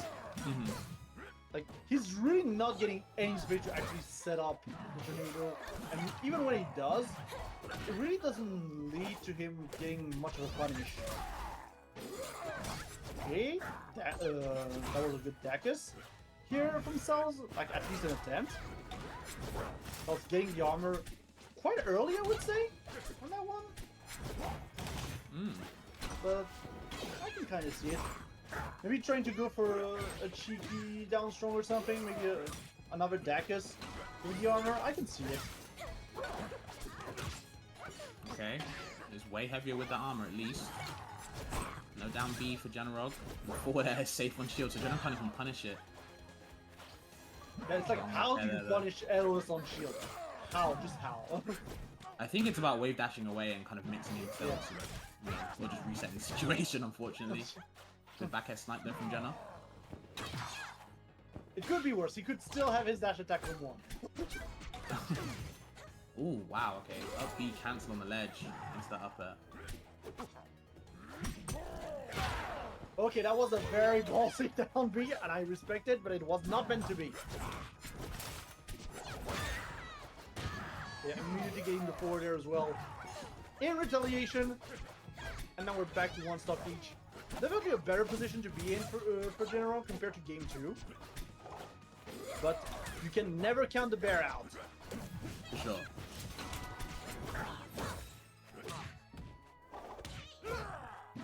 Okay, got the up air. Can we actually push Genarog off stage? Yes, we can with another up air. And to go for the down B, Genarog managing to pass right below that. Yeah, once again, Genarog using a lot of down Bs to actually go through the side B from Saols. And yeah, right now Saols is just putting down. Yeah, he's just going for down tilt. He is just going for down tilt. And there's the up air to catch him, and Saols, just like that, is going to make it to Grand Finals Weird Side over Genarog. What an upset! Yeah, honestly, I think a 3-0 over Genarog is actually a huge statement. Like, I really think Choose your right. that says a lot in how Saols is playing, feeling, you know what I mean? I think that was a great showing from Saols. Yeah, he's been playing so well tonight, like, so well. I'm actually really impressed with the 3-0 as well. Like, again, it creates the kind of the thing of, like, it is so hard to challenge that guy when he's playing, you know, on his A game, and that was on his S game, I think, today. Oh, absolutely! Like, it is no mean feat to actually take down the third-ranked player in Europe. It is no mean feat. I do think there was certain aspects I think Genarog, you know, maybe kind of missed out on, but you know, when there's a lot of pressure on you, I can't blame you. You know, I think Saols has played way better in that set, obviously. And again, you know, we saw 2 stocks consistently of just really kind of hurting Genarog's game plan. So big shout outs to Saols. We've got Ethos and Grand's winner side. So yeah. And now looking at the loser side, I'm seeing Forskeren took it over Gothics. as well. That makes sense. That makes sense. Which makes sense. Yeah. I'd imagine This it one would have makes been a sense. close set, but yeah, 3-1 is nothing to sneeze at. Wado actually taking a game off Stuga, so going game 3 for those two. Yeah, So- we might actually be jumping into this game. Maybe, like, if the game allows us to. if we're allowed. If we are allowed in. But yeah, Saols win aside, waiting just to see who kind of catches up to him. I know Genarog will be wanting to get back up there for the rematch, but I think if Forskeren makes it past Stuge or Wado, he'll be looking to go mains against Genarog, but who knows how those two feel. Yeah. But yeah, big shout outs to Wado in general, man. I think, getting a guaranteed 5th place, potentially beating Stuge. I don't know how the set's going, but I do think Rano has a decent matchup against Volcane at the moment. I think he always has. So I wouldn't be surprised to see Wado doing well, but Stuge has been known to be super good against Rano. So Ready? who knows? Yeah, and so far it's not looking like we are actually able to join the lobby, but that's fine. Unfortunate. It does seem, it does seem like Stuge is 2-1 against Wado now, from what I see. Yeah, we heard the ready. It is true. We heard the ready, so I think they're already in game 4. I guess maybe joining at the same time as they're starting the game might not have worked out too well. Unfortunate. It happens. It happens. But it is a good time to remind everyone to register for the last change qualifier of Overqualify, which is a charity tournament in favor of the LGBTQ community. We've got 15 invited players and we've got an LCQ, so make sure to join in. And then, yeah, the main bracket is going to be items. So it's going to be very fun.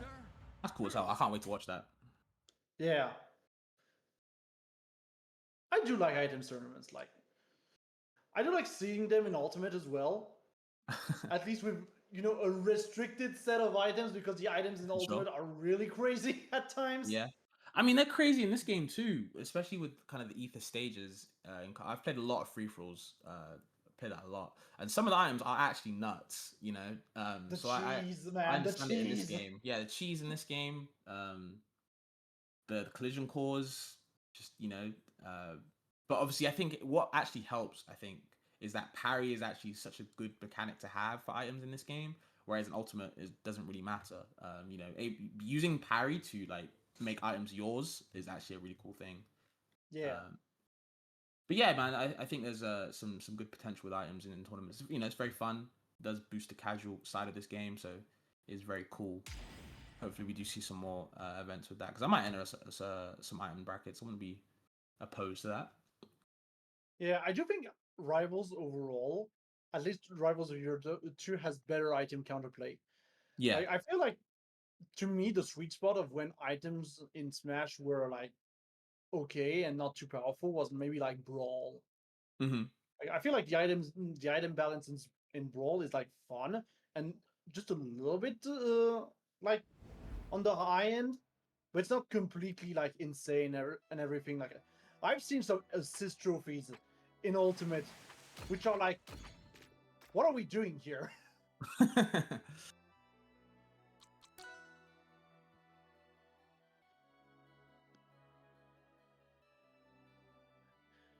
But yeah, crazy stuff.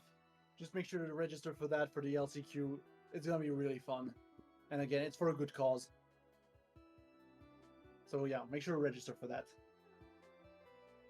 When is the date for that again? I believe it's mid-July, if I'm not mistaken. Okay. Yeah, there is time. There is time.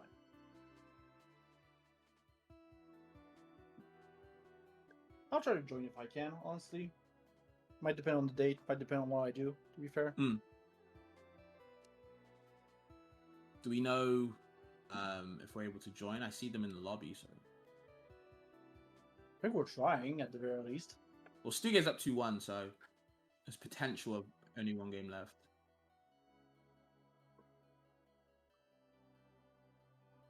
Right, okay.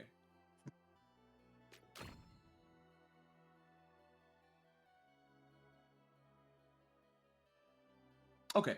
That makes sense. That makes perfect sense. Yeah, it was always going to be a tough one. for Wado. But yeah, shout out to them getting 5th, taking the game off Stuge as well, beating Ren, beating Metaben, you know, some good wins. Yeah, 5th in a bracket like this is still a very good placement. Yeah, because it's very top heavy. You know, you've got you had Genarog, Metaben, Forskeren, Saols, Guthix, you know, Devexia, Ren. So it's very hard to make top 8. So the fact that you got 5th is again, it's a good statement. Yeah, funny enough, I do feel like the level in this bracket, like putting. I mean, I can't even say that regarding Genarog, seeing what we've seen in the Saols match, but I do think like the overall level in this bracket was pretty homogeneous. I can understand that, yeah. Like we do know which players are like kind of better and which players are kind of worse, but I do feel like the overall level was kind of homogeneous in this bracket. My God, I cannot talk anymore. Words are hard, man. Words are hard. Yeah, it is pretty hot around here. Luckily, the fan is saving my life, or else I'd be a little cooked. But I think we are ready to go into our next set. Stuge against Forskeren. We're in top 4 now, top 4 territory. So, well, the nice thing is this. I don't think this is a run back. No, these guys haven't played today. Yeah, but yeah, this is not a run back. Forskeren did struggle to beat Kine. Did go game 5, but I think he played quite sloppy personally. And I've seen the way these two play, and it looks very. I think I've seen Forskeren play way more like tighter confirms and just better neutral in general. So maybe he can clean up this game, or maybe Stuge might run him over. Who knows? Yeah, who knows? We shall see. We shall really see.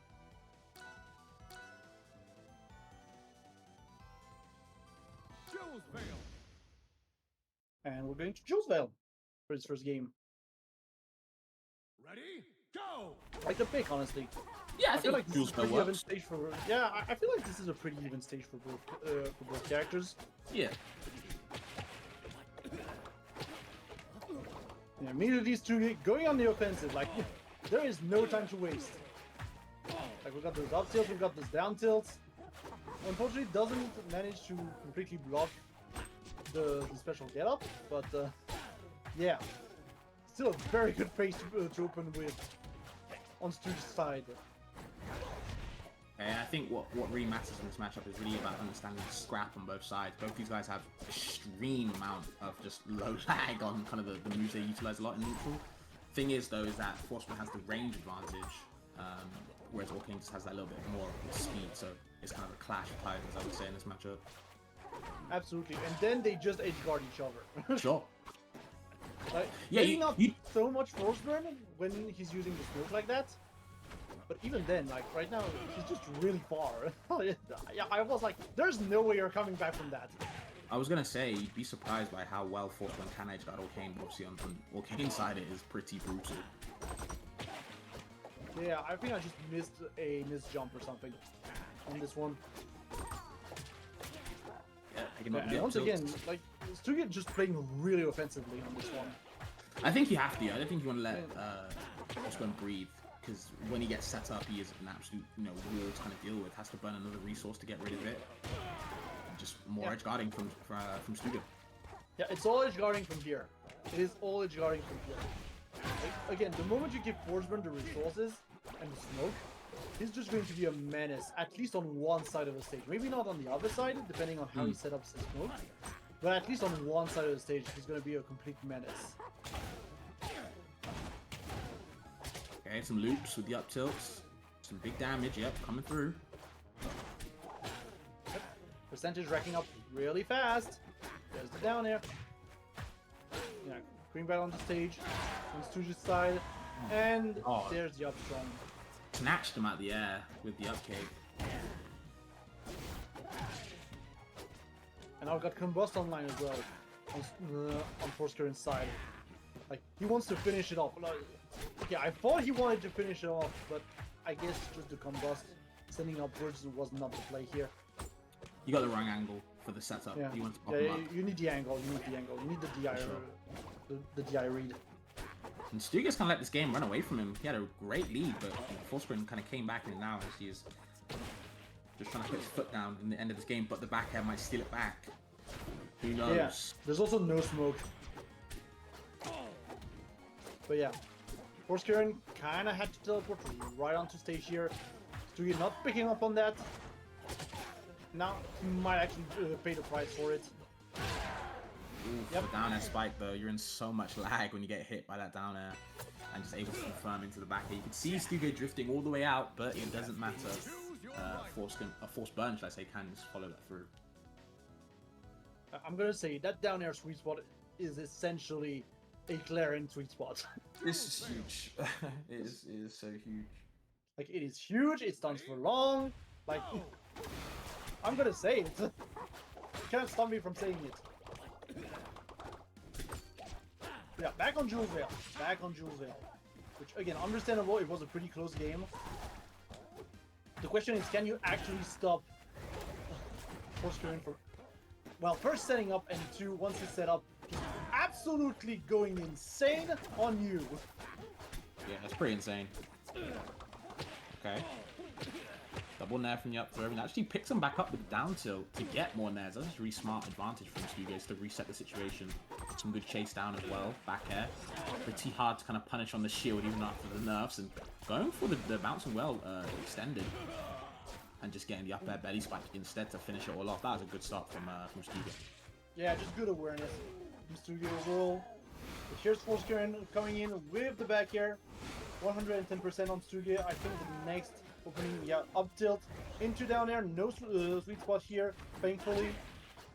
But I think you should be able. No, I was about to say you should be able to cover this ledge pretty easily, but no, we went for recharging the combust instead. Okay. Good fight back from ZeusDahGoose. Very aggressive off the ledge, like most Lorcanes, I would say. And this, okay. Yeah. And Forskeren forced to spend their combust here in order to recover.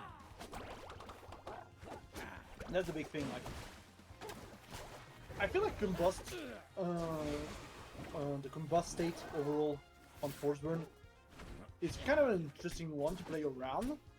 Because obviously you know that when he's charging combust, he's trying to go for a kill. Nice upstrong, by the way.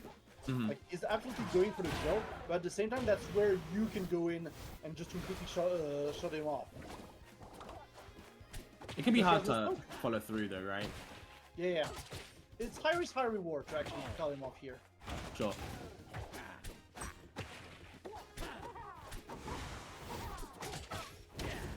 Yeah, and once again, Forskeren going through combust here.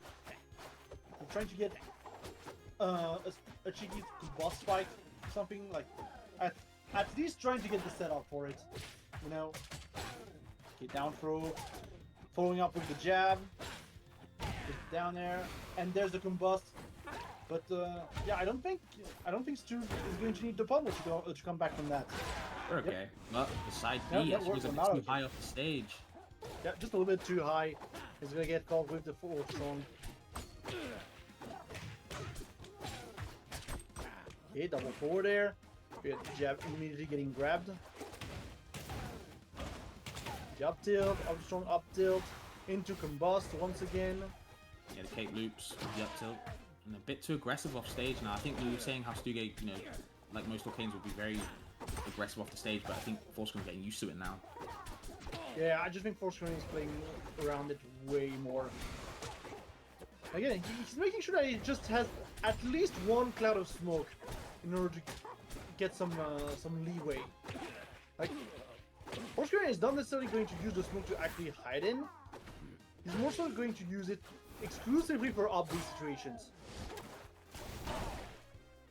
Okay, but trying to get that combust is going to get pay the price for it. Not really quite enough to kill just yet. Yeah, good DI here, good SDI honestly on the bubbles in order to escape the down strong. Immediately punishing afterwards as well. That's all it takes. Choose your right. Yeah, that's just good awareness overall from Forskeren. Now we're going to go into this game 3 now. And it felt like Forskeren kind of stole that game away. I feel like that was ZeusDahGoose game to win. I feel like overall, but Forskeren finding a way, just like the first game as well. And ZeusDahGoose looking down the barrel at 3-0 perhaps. Yeah, I do feel like ZeusDahGoose is having much more trouble with finishing off the job overall, just finishing his plates. Like, you're looking at a plate of like pasta, and at the end you're like, no, it was just a little bit too much for me. That kind of deal. Very weird to see at times. Okay, the drill is down there, picks him back up. Doesn't get the sweet spot back here though, unfortunate. Yep. There's the up tilt. Forskeren is going to play off this top platform just a little bit, slow down the pace, get the take chase with the down strong as well, sends in the clone. And the trade is going to reset back to neutral here. Okay, I was not expecting the 4th strong here. I'm not gonna lie. Really trying to get cheeky here. Okay, there's the back air. First Stooge, finishing it off.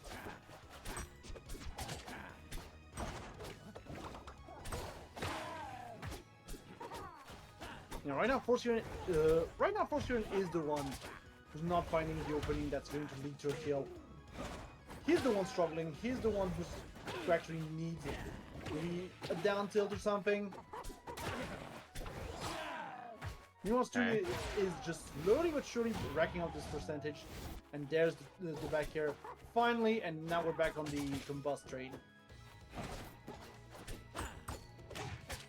Better start from Stiga this 3rd game. But, yeah, this is kind of your last chance, right? You're in losers, you're down 2-0, this is what counts. Yeah, you really need to do something to make something happen. And right now, Forskeren is just going to put down pressure with the up airs, it would seem. Where they're up strong into up tilt, into up air, and does not get the combust, but immediately able to punish the teleport with the down strong nonetheless. Thankfully, Sugi is alive, but not. Ooh, okay! Just escapes the cape, but does not escape it the 2nd time.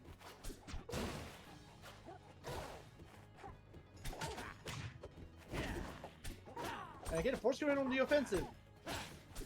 Going back on the offensive. I mean, he still has combust, all things considered. He's gonna have to spend it here, however, to get back. But he's still in excellent position to be in if you're Forskeren. Oh my god, Forskeren trying to make, not even make comebacks, kind of end this game. Stugo really struggling to get past kind of these distance that Forskeren has. He wants okay. it. I love going for that reverse inhale to kind of finish off, just misses it. Stugo gets one more chance though with the up strong. Yep, 75% though. Gonna have to be careful in order to not let maybe a hurt box just lying around. Okay, good tech chase. You grab on the tech chase, and there's the up tilt into up strong, and that's gonna be the game. Yeah, unfortunate. I was kind of sad actually at that last moment. Stuge DI'd in on the up throw and kind of put himself on a platform. And you know, on platforms against Forsburn, you're gonna get smash attacks, whether it's up strong at the top or down strong because it covers so much ground horizontally. That was really unfortunate. I think Stuge just DI'd off the stage. He'd be fine. You know, I think Orkane's always great to DI off stage, but unfortunately, did not. Forskeren though getting a 3-0 win over Stuge. We're seeing some very, very interesting 3-0s, I would say. You know, Saols over Genarog, and then Forskeren over Stuge. These are some interesting results, I keep saying. Yeah, I do feel like we're seeing the 3-0s where we're not expecting them, and we For are also seeing the 3-2s where we are not expecting them. Funnily enough. Yeah, just I think that's a massive win for Forskeren though. Yep. Because I can't remember who won out of these two last time I saw them play. I want to say Stuga, maybe Forskeren, but either way, I don't think either of them 3-0'd each other. So has to mean something. Yeah, I'm gonna have to double check when on Super Major after that, out of curiosity. Apparently, according to Fishing Man, Stuga won the last time. So yeah. Okay, I did think Stuga won last time, but I wasn't for sure. But thank you, Fishing. For sure. Yeah, but, you know, great set between those both. I don't think Stuge was playing what I'm used to Stuge playing today. He did seem like a little bit off, personally. It's just off how I usually watch him. But Forskeren, man, played amazing, honestly. Absolutely. And now he's going to have to fight Genarog again. And as we were saying, I don't think this one is going to be a reverse main this time. Oh, okay.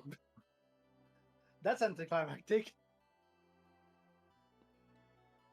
That is anticlimactic, yeah. Do we know why Like, they just DQ'd? Okay. Maybe it's the heat. I think the heat is affecting Yeah. people. yeah, Oh, it's the computer issues again for Jenna. That sucks. That sucks. yeah, that is so unfortunate. Honestly, that is also why I want to try and organize something here in Ren. It's like I found a place which just has PCs. They just really? do. Yeah, yeah. Just I need to not be the only one organizing. Yeah, man. Well, Yeah. first we gotta pay for the place first and foremost, and second, I don't want to be organizing everything, you know. But I feel like we could at least do like a free play session, you know, borrow 3 or 4 PCs and then just go. That would be a nice one to do. I think that'd be pretty Definitely would be better than playing on Rogue Ally.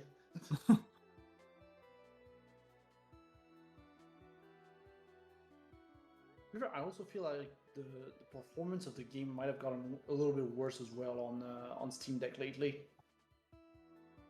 And from what we're talking about with Redeck, it doesn't help that you cannot disable the window compositor on the Steam Deck anymore, so that might be why as well.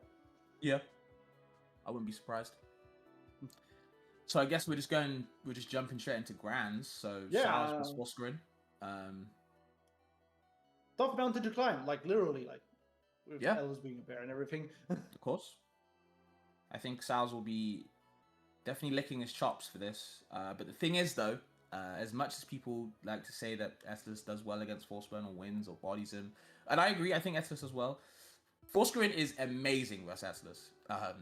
As someone who's seen him, or someone who's played him in the matchup, and as someone who's watched him play against Synchron, a Danish Atlas who's very good.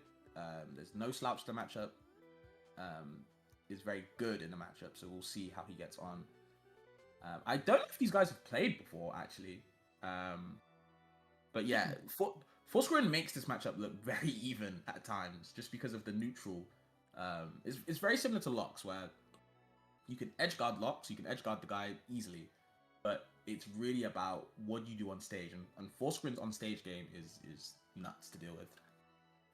I feel like if there's one event where they would have played, it might have been a UFA, but I'm not even remembering right if Saols was at UFA last year. Honestly. He just didn't enter. Yeah. Yeah. Let me double check nonetheless. I remember talking to him. He just didn't. I can't remember what his reason. I just don't think he wanted to enter, but he just didn't enter. Yeah, I don't think Saols and Forskeren have actually played then. Yeah, I don't think so. So yeah, it's gonna be an interesting one to watch. Like, brand new versus like brand new face-offs. That's just great to see.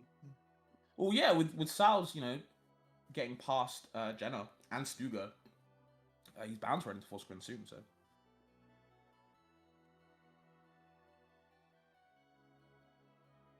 Yeah, we just need to find Saols. That's the thing. Maybe he's gone back to ranked or something while waiting, thinking that he would have time to, you know, do a set or two. Mm-hmm. Maybe he's eating because he didn't think he probably thought he had time. Maybe so, yeah.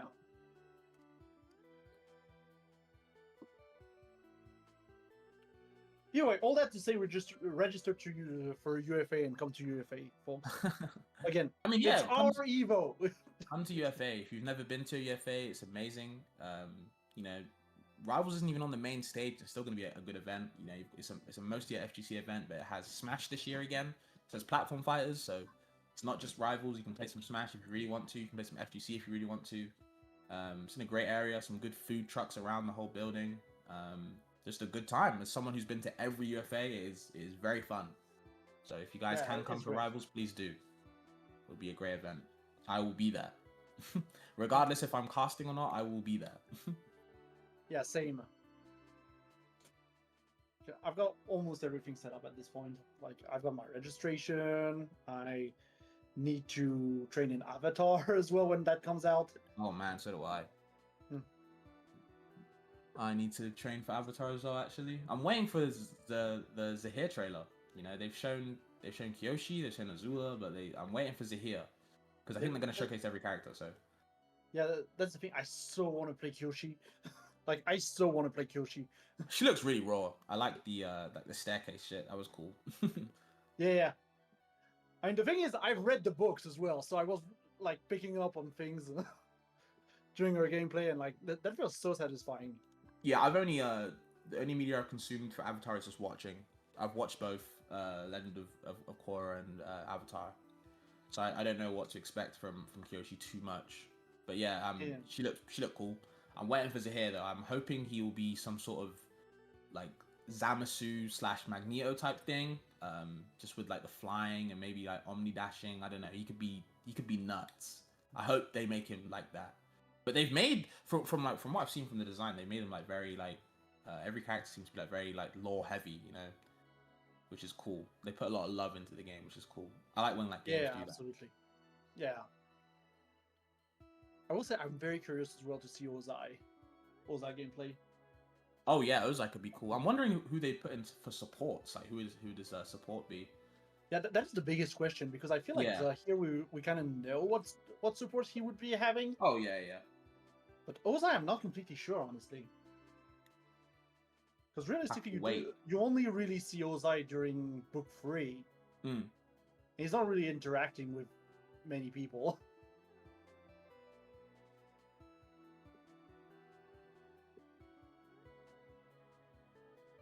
So it's gonna be fun to see, regardless.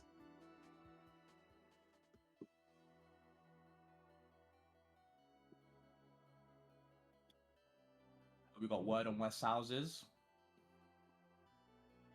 Nice.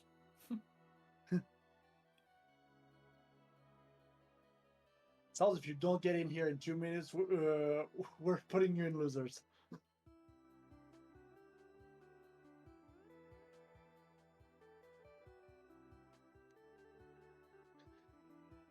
I do be like that sometimes. Yeah, I would imagine he probably just thought he had enough time, you know. So he decided to eat. Yeah, that reminds me, I need to prepare the next Renberg Garros as well. Are there any? I'm not looking at the Twitch chat, but are there any French guys that can, you know, say where he is or know where he is? I mean, I'm assuming so. At the same time, like, yeah, huh? Trying to get him through Babu.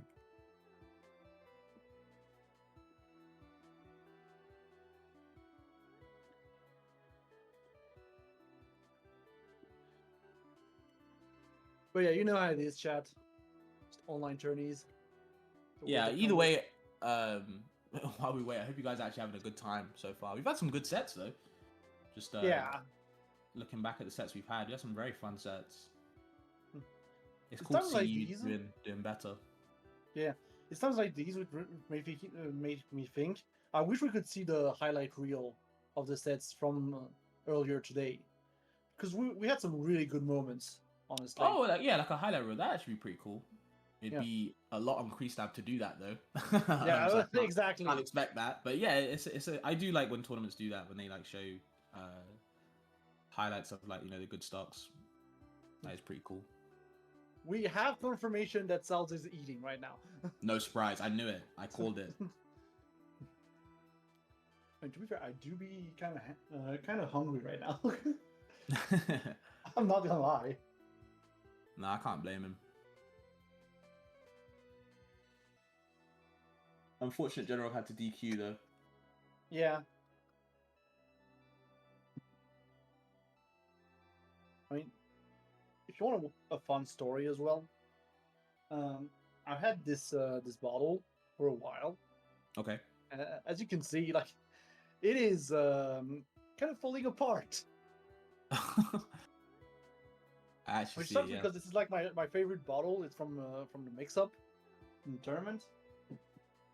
And I really like this one because it's very well insulated, so I do still have fresh water and stuff from it, even long after I put the water in it. And I'm like, I need to find another one like these because yeah. Sure. Sure. Okay. Oh, sure. While we wait, watching some doubles, I'm down. Let me check the bracket for that real quick as well.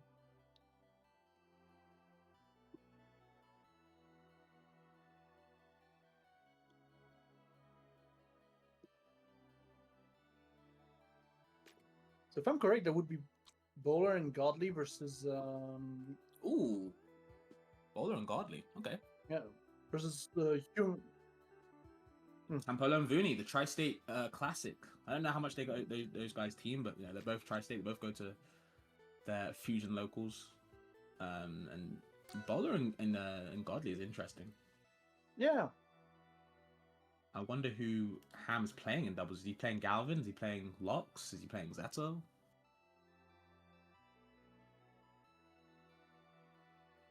We'll see. I feel like that might depend on the matchup as well.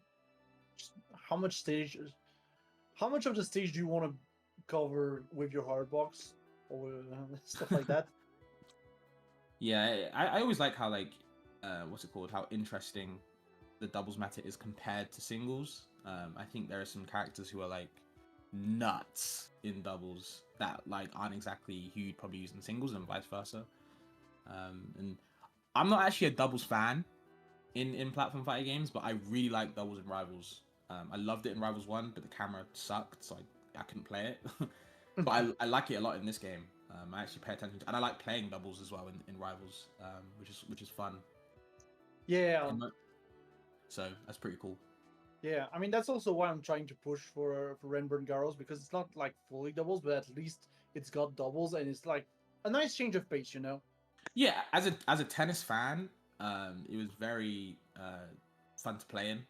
I actually like the format of Renburn. Still have the cap right here, by the way. Can't quite reach it, but like it's right here. I mean, you gotta do what you gotta do, right? No, for sure. I think it's a cool format. So are we casting doubles while we wait for Saols then? I think that's the plan.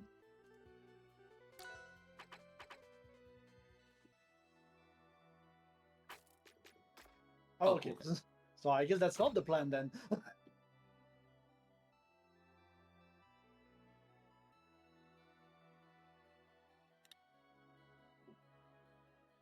Yeah, I do think I'm going to do Renburn Garros again, but probably in October once all the vacation and everything is done. Okay. Also UFA. Yeah, Renburn Garros would actually be very fun. It's like I don't want to do it too much, just because again I'm just me. Yeah, for sure. But yeah, trying to do that regularly.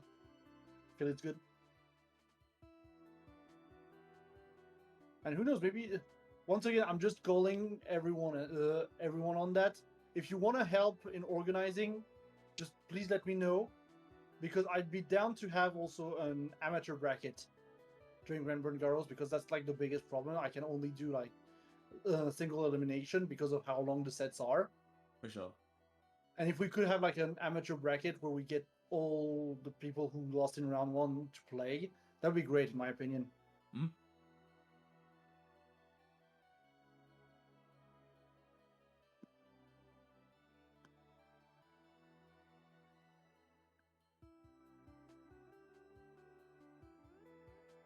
But yeah, all that to say, please let me know if you want to give a hand on that.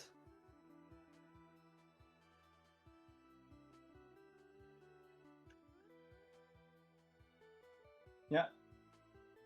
I mean, he's saying that he's in the lobby.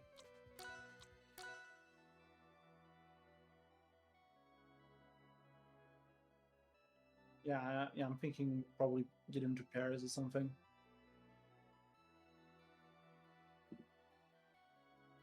It's like maybe London for Sweden would be better. I'm not sure.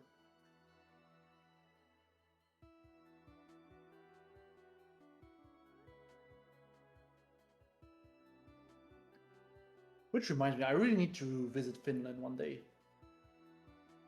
Finland and Norway. And, Oh, you've never been to Norway? No. I mean, the furthest I've been technically is Copenhagen, which is in Denmark. Right. Choose your rival. But like, for instance, in Sweden they have Head Stomper, the tournament Head Stomper, and Yep. I'm like, that could be a good excuse to actually go to Sweden. I've been to Sweden a couple times. Never been to a Head Stomper though. But yeah, I do actually want to. It's a good point. I would actually like to go sometime. I think most of those Scandinavian countries are fun. They are not like something I'm used to. But I like the atmosphere that where I've been, shall I say? Yeah, exactly. They look like fun countries to go to.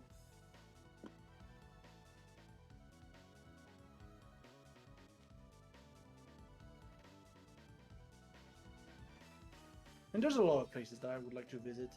Mm-hmm. Like on the complete opposite end, I'd love to visit Morocco as well. Oh, okay. And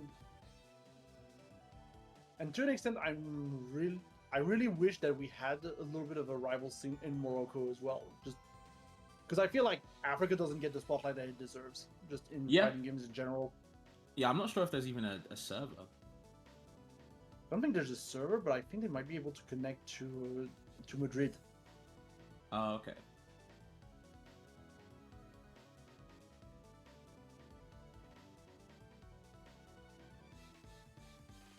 Okay, now we've got Forskeren complaining about Paris, Paris server. Great. Always the same old song to find a server that actually fits for everybody.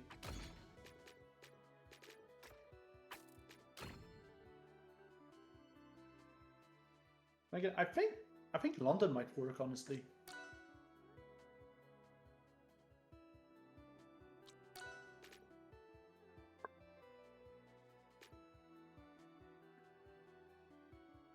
But yeah, anyway, server wars, it happens.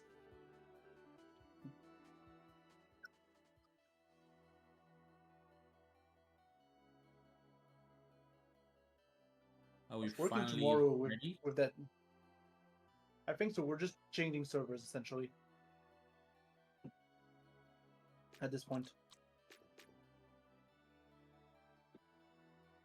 we are just changing servers.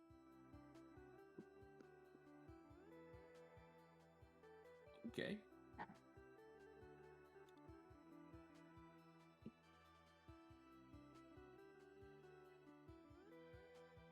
Yeah, let's see if we can actually get this thing started. Choose your rival. I think it's fine, you know. This is basically the time it would have been for General Forskeren anyway, so it's like That is true. That is true. Yeah.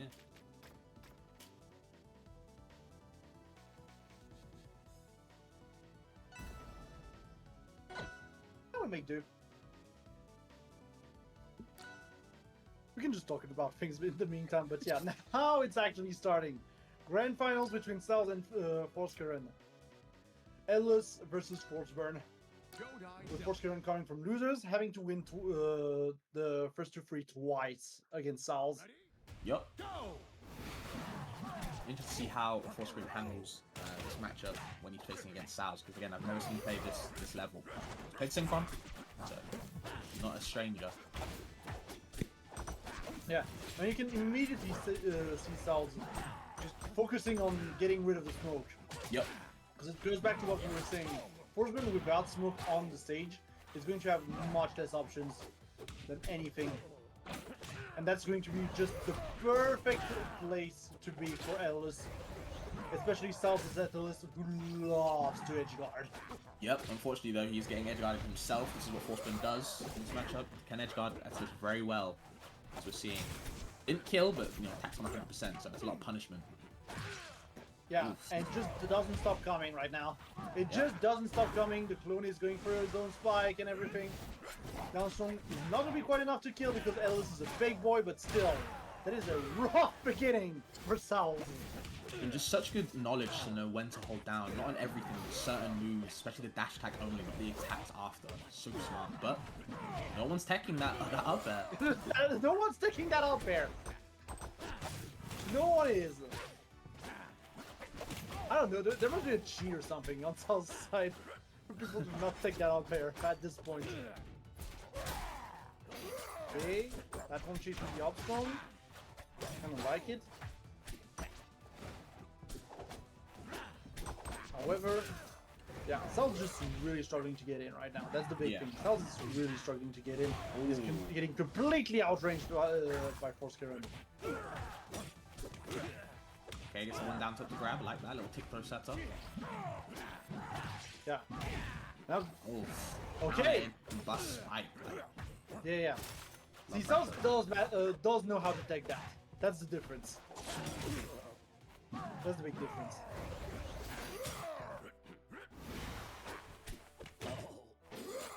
Okay, we've got some side beats coming once again from Saols. And the Daggus here is going to be heavily punished. Okay, not that heavily, but still. There's another one though. Brings it to even then. Yep, and gets caught as well on the get up special. So, yeah. Saols once again really struggling to just get in with Forskeren, outranging him at every single corner. The up tilt down there. Oh, maybe you'll start something here. Maybe you're starting something. And that down strong will recover that roll. And that's gonna be first game going to Forskeren in a very clean fashion, I would say. Choose your right. Yeah, it's kind of what I was trying to say about how you obviously you can, matchups doesn't mean that you can't ever win a matchup, but it just shows what Forskeren can bring to the table in terms of, when people talk about Atlas Forsburn, like, oh man, Forsburn just gets edge guarded, nothing else. But it's the on-stage game, the neutral, the punish game of Forskeren really makes you, sometimes might make you think twice about the matchup. To see Forskeren edge guard Saols like that, not kill him, but just tack on so much percent, so much punishment. When we get back on stage, you just die to his hit. It's huge. So yeah, that's the thing. Forskeren is being very aggressive as well, which is completely suffocating Saols at the moment. That's the big thing. Like immediately, 63%, and Saols is not getting back right now. Saols is just not getting back. you just get looped. Yep. And Look at the punishment. Through the forward air as well. And now, yeah, you're just way too low. You're just way too low for that. I think it's so interesting to give Estes kind of like a fuel recovery. I guess it's only if you hit him, but like, yeah. Okay, more Nez. Yeah, just look at the neutral game of Forskeren, just being very evasive, very hard to hit. Until now, though.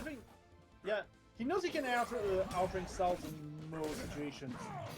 So I'm not too surprised to see him really rely on the movement, but at least Saols is managing to keep him relatively resourceless. Yeah. In the situations that matter. One thing Estes can do is get rid of that smoke ASAP.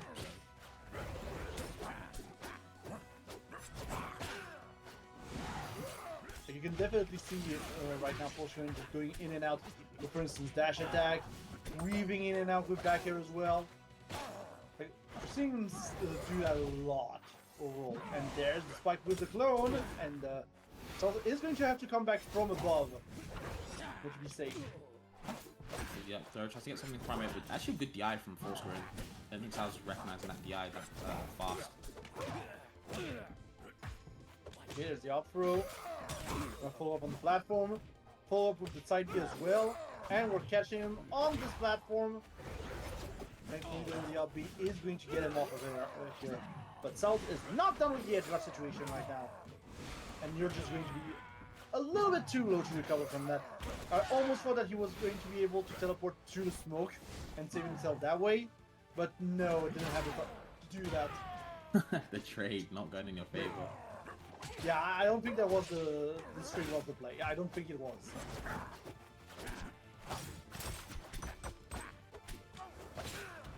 Okay, the jab going through on the other side of the shield. Throwing the Saols for a loop here. Back here. Saols slowly but surely is starting to build some stage control. But I feel that is really hard as well on Fire Capital. Yeah. Stage control as Atlas, because there's so much to cover, and there's the combos to finish it off. Yeah, the nair pressure at the top of that platform really pushed Saols off, and then he tried to actually run back in. Great down tilt pop up into the combust. Just a lot of shield pressure in those corners at high percent, when he's got, you know, when he's full stack of smoke, it's just hard to deal with Force Burn as any character. Forget Nettler, so very awful spot to be in for Saols. 2-0 up for Forskeren, can reset already. Yeah, Forskeren is kind of speedrunning that set for now. It's kind of just speedrunning. He's not being challenged too much, I feel like, by Saols, by his approaches. I do feel like Saols overall is doing a decent job again at getting rid of that smoke. Thanks to Ellis's tools, like side B is just such a good tool for that. But yeah, it really feels like Saols is just not getting in. Like, the door is closed. The door is closed. Go away.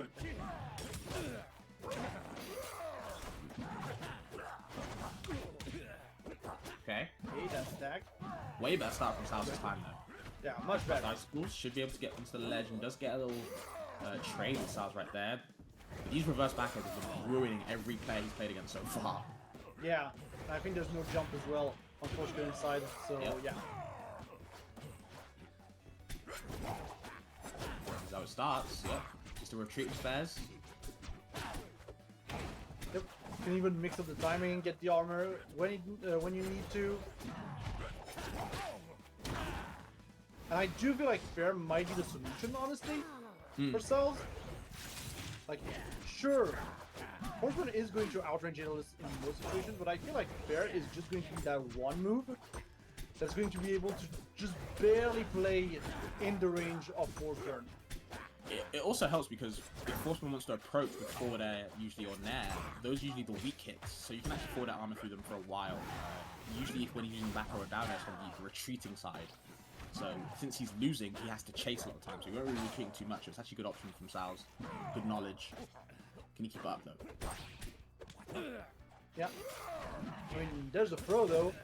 Forskeren immediately having to teleport it right onto the stage. And yeah, that's the thing. Forskeren right now is in combust state. It's gonna have to spend it on the recovery, and then yeah, get sledge hogged right then and there. That was greedy. Time. Yeah, that was a greedy hammer. Yeah, it's very greedy. But like, you're one step ahead. You can afford it. Very careful though, against Forskeren. Yeah, don't give him a way back in. You gotta shut that door. Put a lock on it.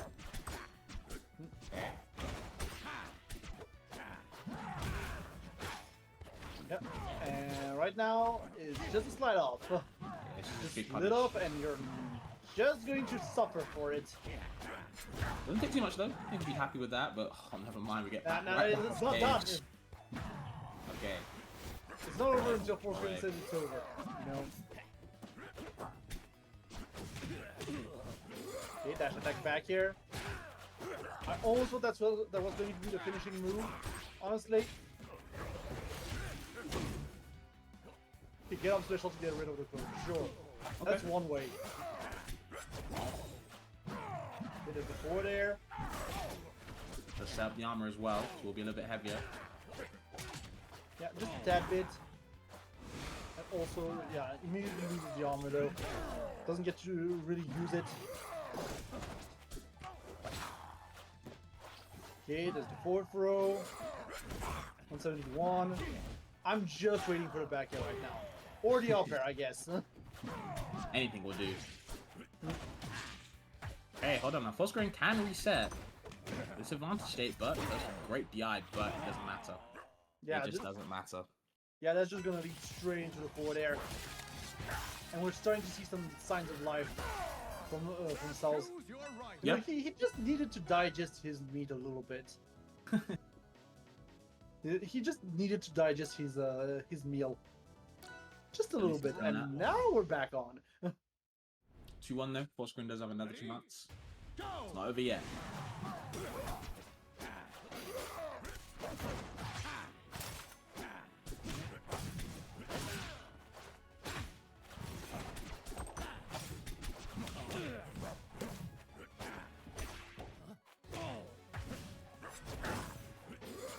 Saols going in. I mean, it's funny. The rock wall pick I can see for trying to finish off Saols quickly, but the problem that is like fair exists on Saols. Yeah. Like you are going to get faired or I guess ledge hogged. But most importantly, you are going to get fair. This is what has been happening in the previous game, and now you're just letting it happen. I'm not sure, honestly, about that pick. Okay, good tech chase on with the down strong though. Yeah, I tried to get rid of that down B with the cape. Maybe couldn't find it. No strong either. He goes to the platform and techs. Yep, right at the ledge, and now yeah, with the edge rush situation, that's gonna be down air, and that's gonna be the stock. And thankfully, Forskeren did not take too much of a percentage here. However, Saols is not seeing it that way. Not at all. Okay, there's the forward throw here from Forskeren. Setting up the combust. He's just trying to go for another kill. There's the Dacus though, and there's the up air. Not really quite enough to kill. I almost thought this was going to be enough to kill, honestly. There's not going to get detected, and now I think you are out of resources and out of there. Saols could bring this to game 5. Yeah, very early armor though. Very suspiciously early armor, I will say. Yeah, I didn't really do much with it. Okay, tech chase with down strong. Honestly, I think this is one of those situations where armor weakens your position. Yeah, I can see that. Because you're so low on percentage, and now you're heavier, and now you're just combo food even more than you were. Last stop now, Forskeren kind of just ran past him. Yeah, it happens. It really feels like it's like they get one opening, and then it's dead.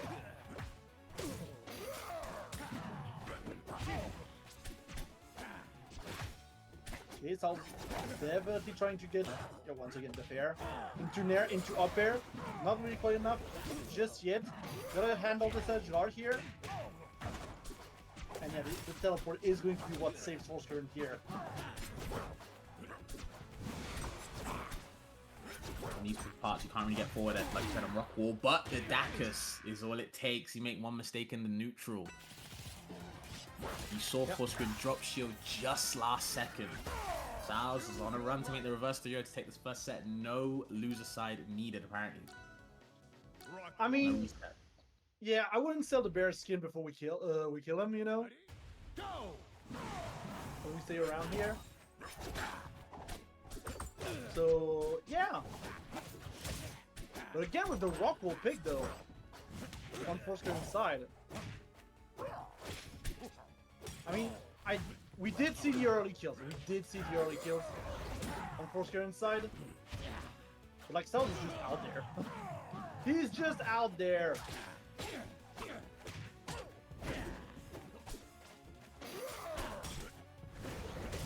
Side B, catching the jump. There's the throw, follow up on the platform.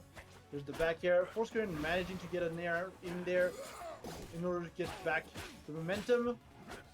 Okay, Forskeren kind of reeling at the moment. Seems to be all Saols so far with his momentum. Back on Rockall though, very interesting pick, but... Oh man. Yeah, again, I guess he was emboldened by the early kills earlier. Yeah. The problem is that Saols has had similar early kills. Forward through, follow up on the platform once again. Saols just there. He's just like nairing, asserting dominance with that nair. Upstrong though is going to be covering that platform.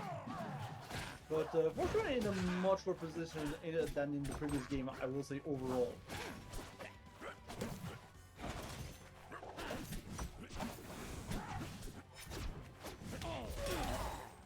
Yeah, there's Dacus. So, yep. Yeah, One stop another now. winning Dacus. Forskeren ain't got too many options left. Yep. Just gotta be careful. I mean, it is a relatively small stage. It's not as small as it was in Rivals 1, I will say. So you gotta be just very careful in the range of that LS. He covers quite a bit. Saols being very patient right now, getting the forward air, trying to go for a cheeky down B here. I respect it. Yeah, I can respect it. Trying to catch him slipping. Oh my god. I mean, Forskeren's the one who caught Saul sleeping here. I will say that much. Just needs one advantage state for both these guys. That could be the stock, honestly, but there's a forward air. Should be it. Yep, the up air catches it. There's the up air. Yeah, and just a little bit low, so can we finish it off? No! Forskeren managing to DI right onto the stage. Get the follow here with the down strong as well. Should be able to get Dash some big attack, punches dash from that attack. list. Dangerous situation here for Saols. Gonna be able fight to reverse it with the forward air. Now, how do you land as Saols? How do you land? Manage to land. Forward air. As we're seeing, so many forward airs. All the time. Forward air is the answer. Oh, the back throw. This might be it. Ice gets to recover to bait the air dodge. Doesn't have anything. Okay, just managed to dash back. Wow.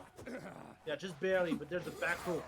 Back to this adjust situation with no smoke whatsoever. And that's going to be the back air to finish it off. And Saols is going to be taking the monthly Reaver for Europe today. I was wondering if the back air was able to finish it, and it just was. Like that last part. Probably thanks to Rockwall, so maybe the stage pick not going in Forskeren's favor. Reverse 3-0 though for the Frenchie. Yeah, I'm not gonna lie, I really didn't agree with this stage pick. Both times it was picked. I mean, it's probably I'm a not comfort gonna pick. lie. I don't think it's probably. anything to do with the matchup. It's probably a comfort pick, but yeah, I would never recommend Rockwall versus Etlus, no matter who you're playing. But yeah, this man, should not be your first choice, for sure. in my opinion. A very Second good choice W. maybe, but not your first choice. Yeah, Unless you're called Loxodont. But yeah, that's going to do it for us for tonight. Like, a very nice tournament overall. Some Lots of GGs were different had. things happened. Some big GGs. Yep. Do you think we have to get on to probably doubles and then for NA singles later on? Mang0's entering. A lot of other good people are entering that made the top 50. So keep it locked in for NA. I think we have to get out of here though. Yeah, I think it would be good. I think a lot of people here are just waiting to see Mang0 and everyone on the stream.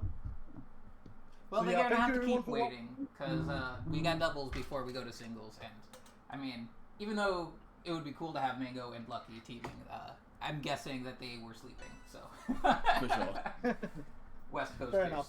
But yeah, we're gonna hop on over to doubles. Thanks again for coming on and lending your voice to the EU scene. It means a lot to give some commentary to these players who are showing us what the EU's got.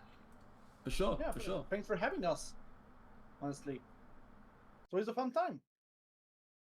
I'll see you guys later. Thank you guys. I hope you guys enjoyed as well. It was a fun time, man. See you later.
Choose your rifle.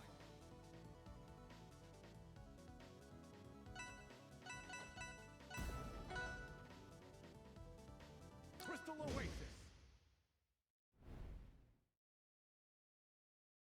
Ready? Go! Choose your rifle.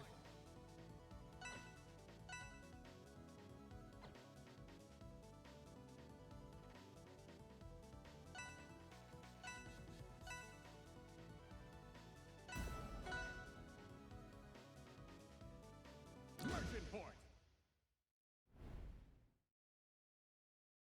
Ready? Go!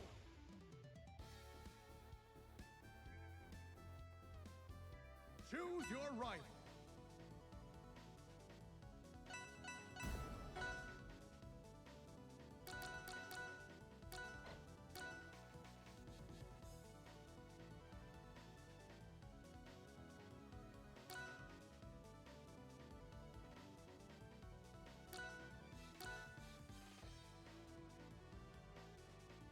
Jules Veil.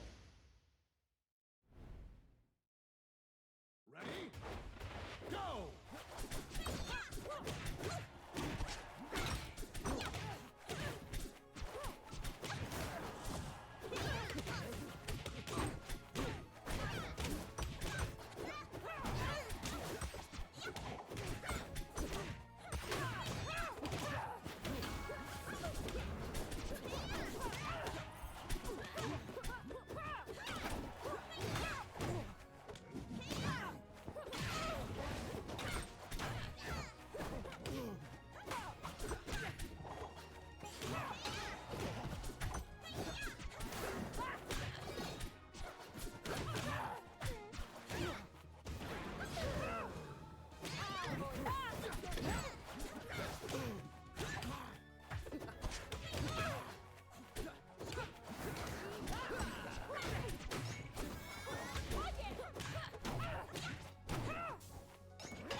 Choose your rifle.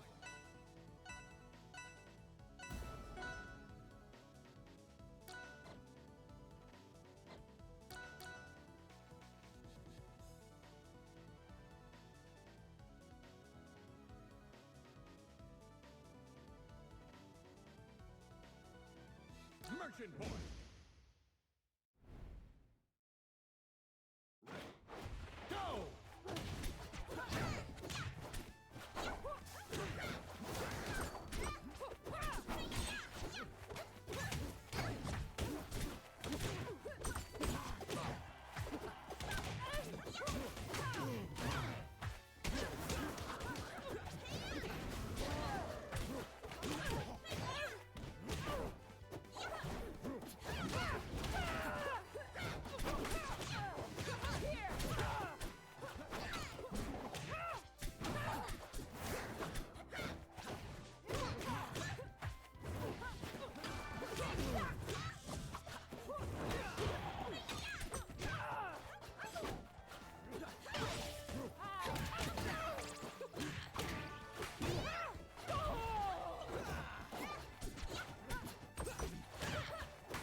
Choose your right.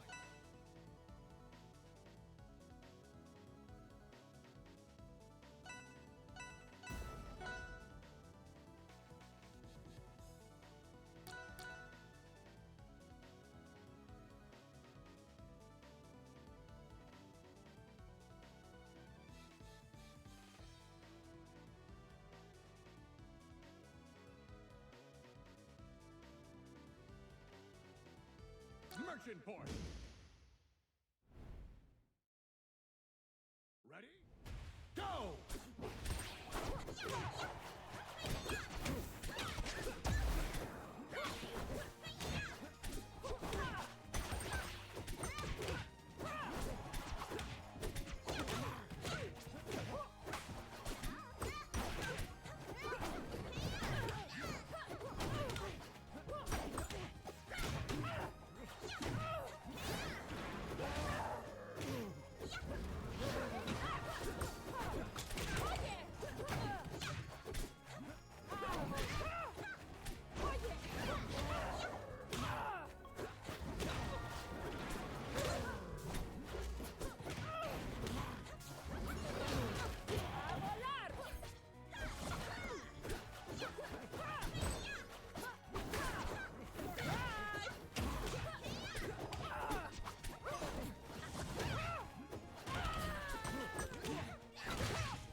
Choose your right.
Choose your right.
Armada flagship.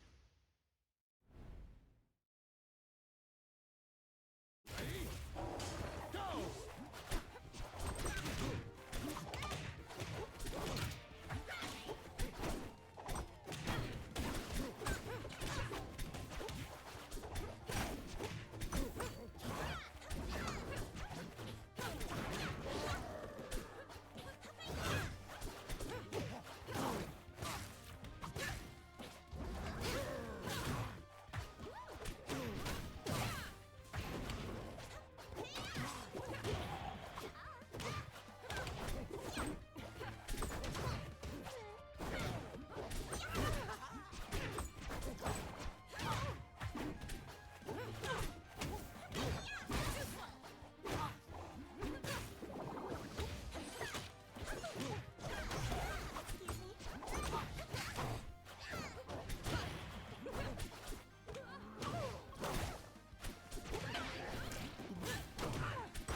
Choose your right.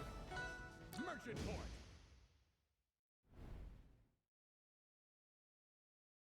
Ready? Choose your right.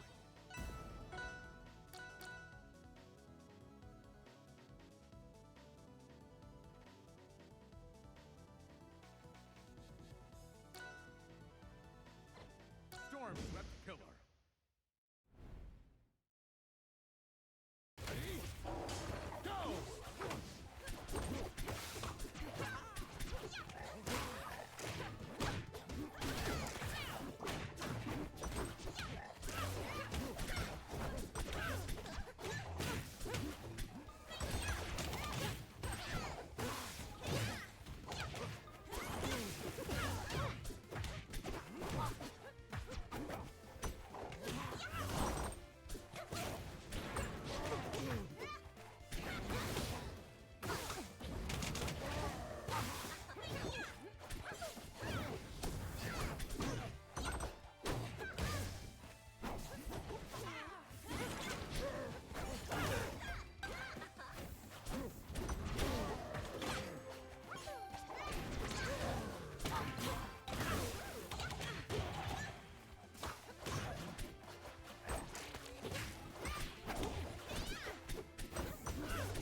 Don't waste my time. Choose your right.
Choose your right.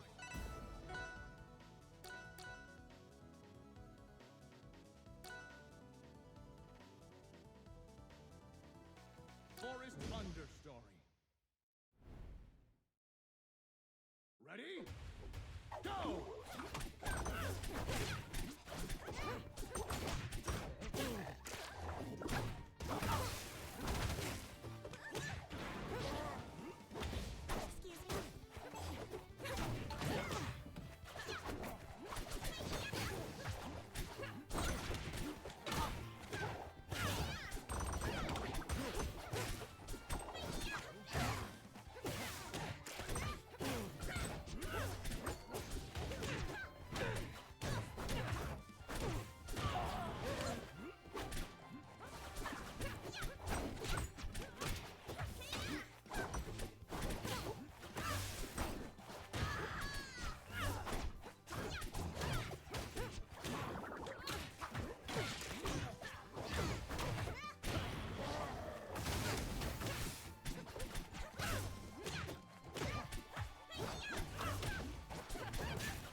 You won't get in my way.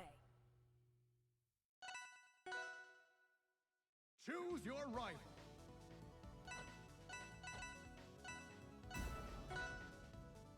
Rock wall. Ready? Go! Choose your right.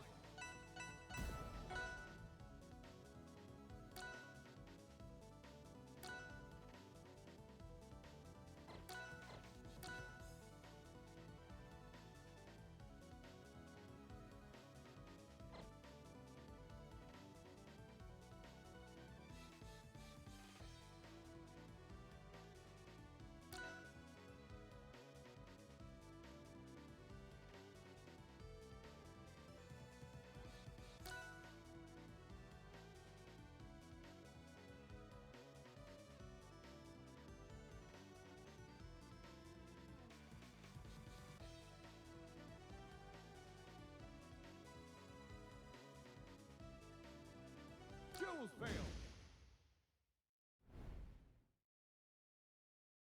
Ready? Go!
Choose your rival.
Choose your rival.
Metal Refinery.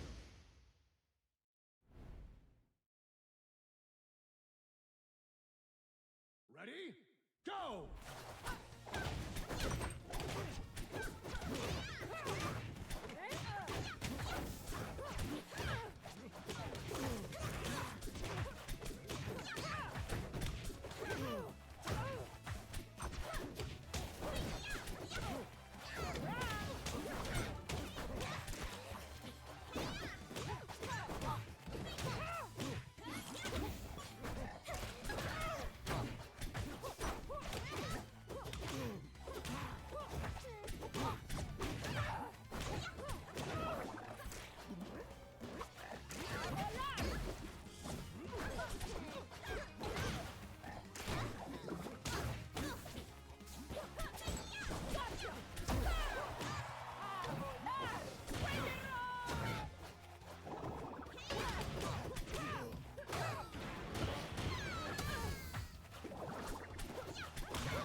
another victory for my people. Choose your right.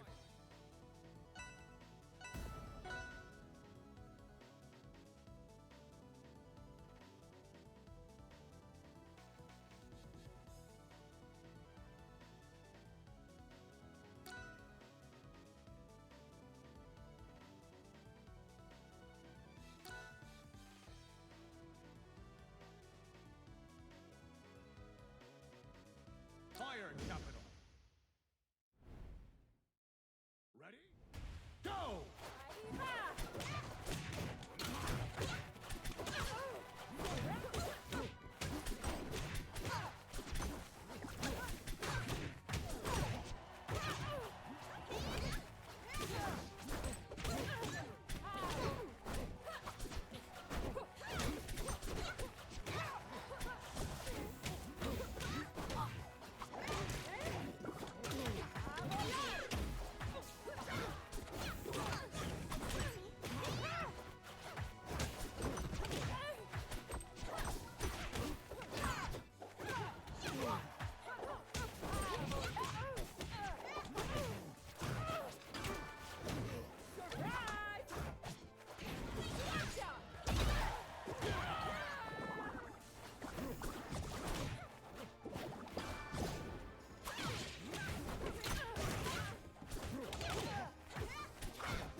Choose your right.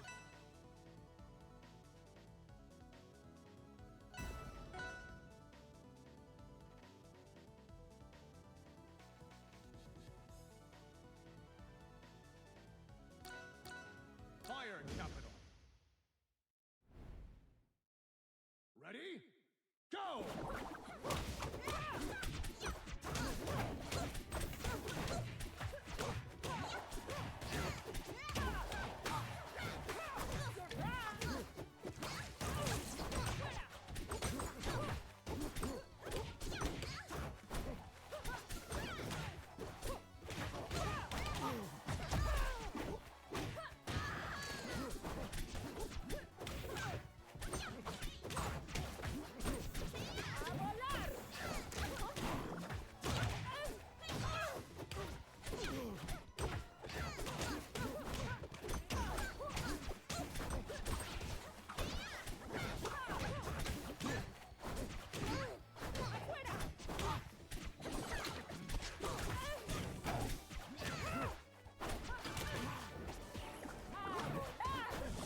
Choose your rifle.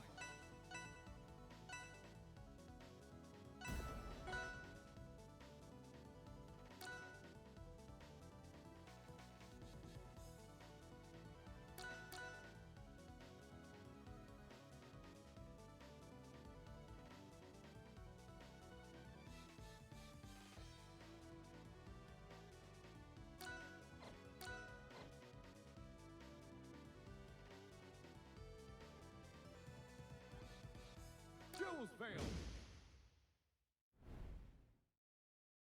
Ready? Go!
Choose your rifle.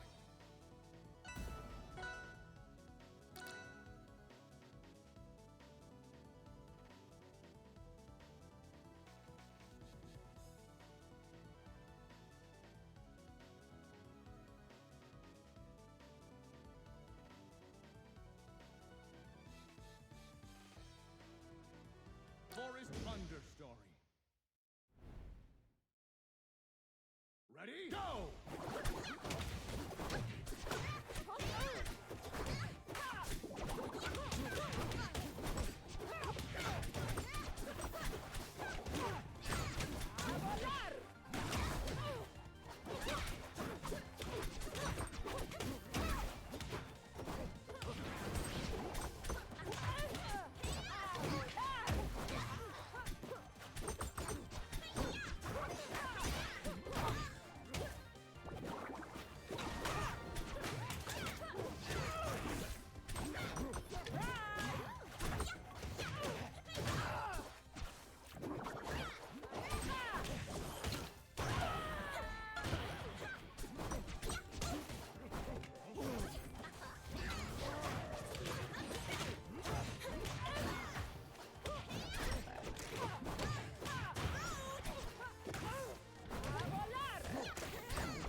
Sigo siendo la reina.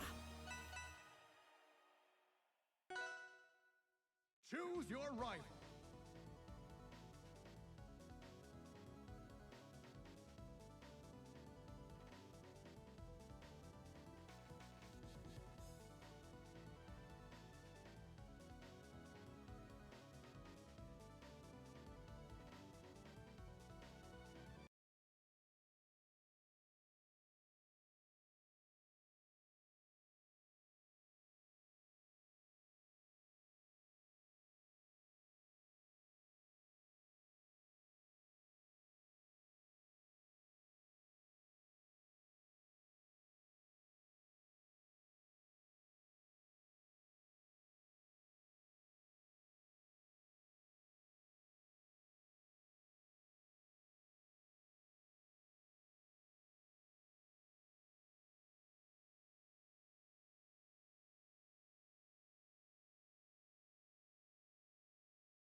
All right, welcome everyone to the monthly of Ether number 18. We're fresh off of the dropped top 50 rankings. I am Claus on Wolfie Scratch, and I'm joined by my goat. Please introduce yourself if the audience don't know. Hello, y'all. I am MoMA, currently on the microphone. We are here for a fantastic day of Rivals of Aether 2 gaming. Like my good pal Wolfie just mentioned, there's a lot, there's a lot of energy in the air. There's a lot of nonsense going around in the best way possible, of course. When I say nonsense, we're talking about games like this. I always mean a good thing. We're going to be in for a great time, whether you like it or not. And I assume since you're here, you're going to like it. Now, Wolfie, are you ready to rock and roll?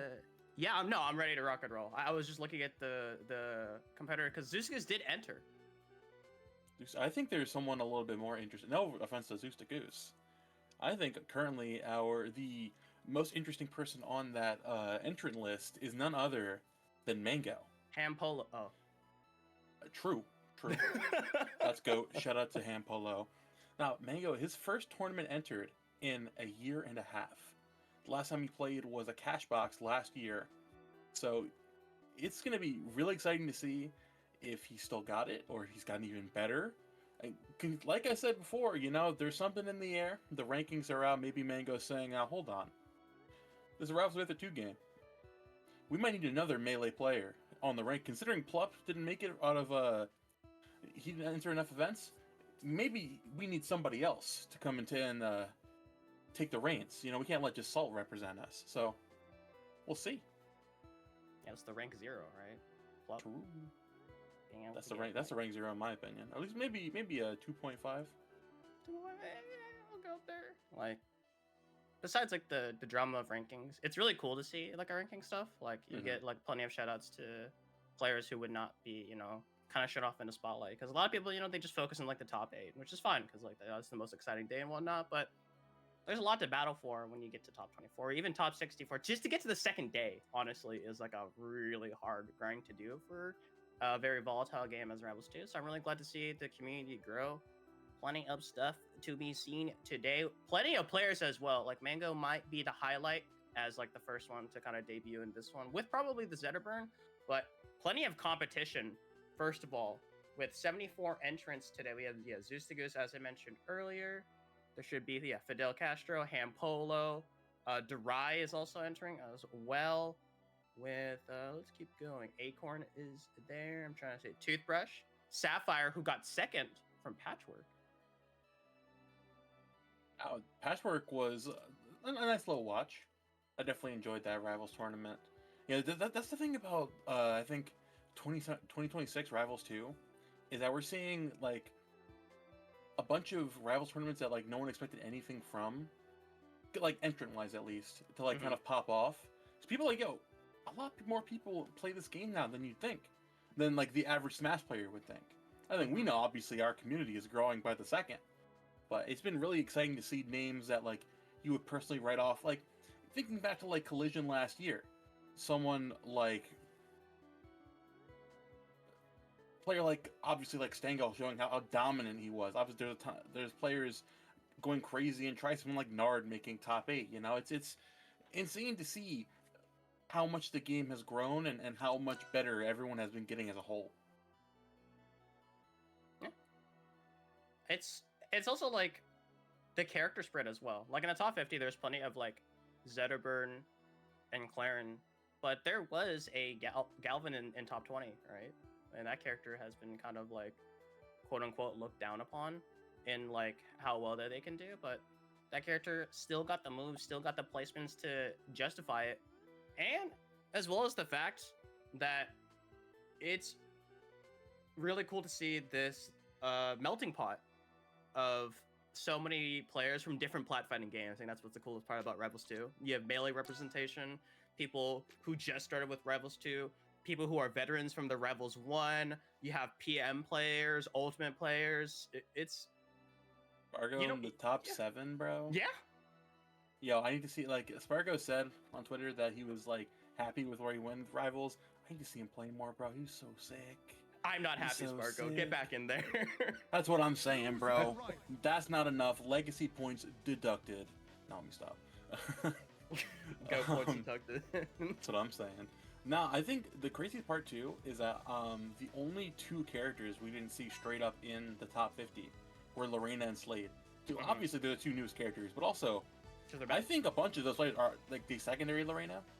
Yeah. So it's like Lorena is probably is there in spirit. Also, Slade he's just too new, you know. But enough about that nonsense. Let's get right into our first set of the night. Ooh.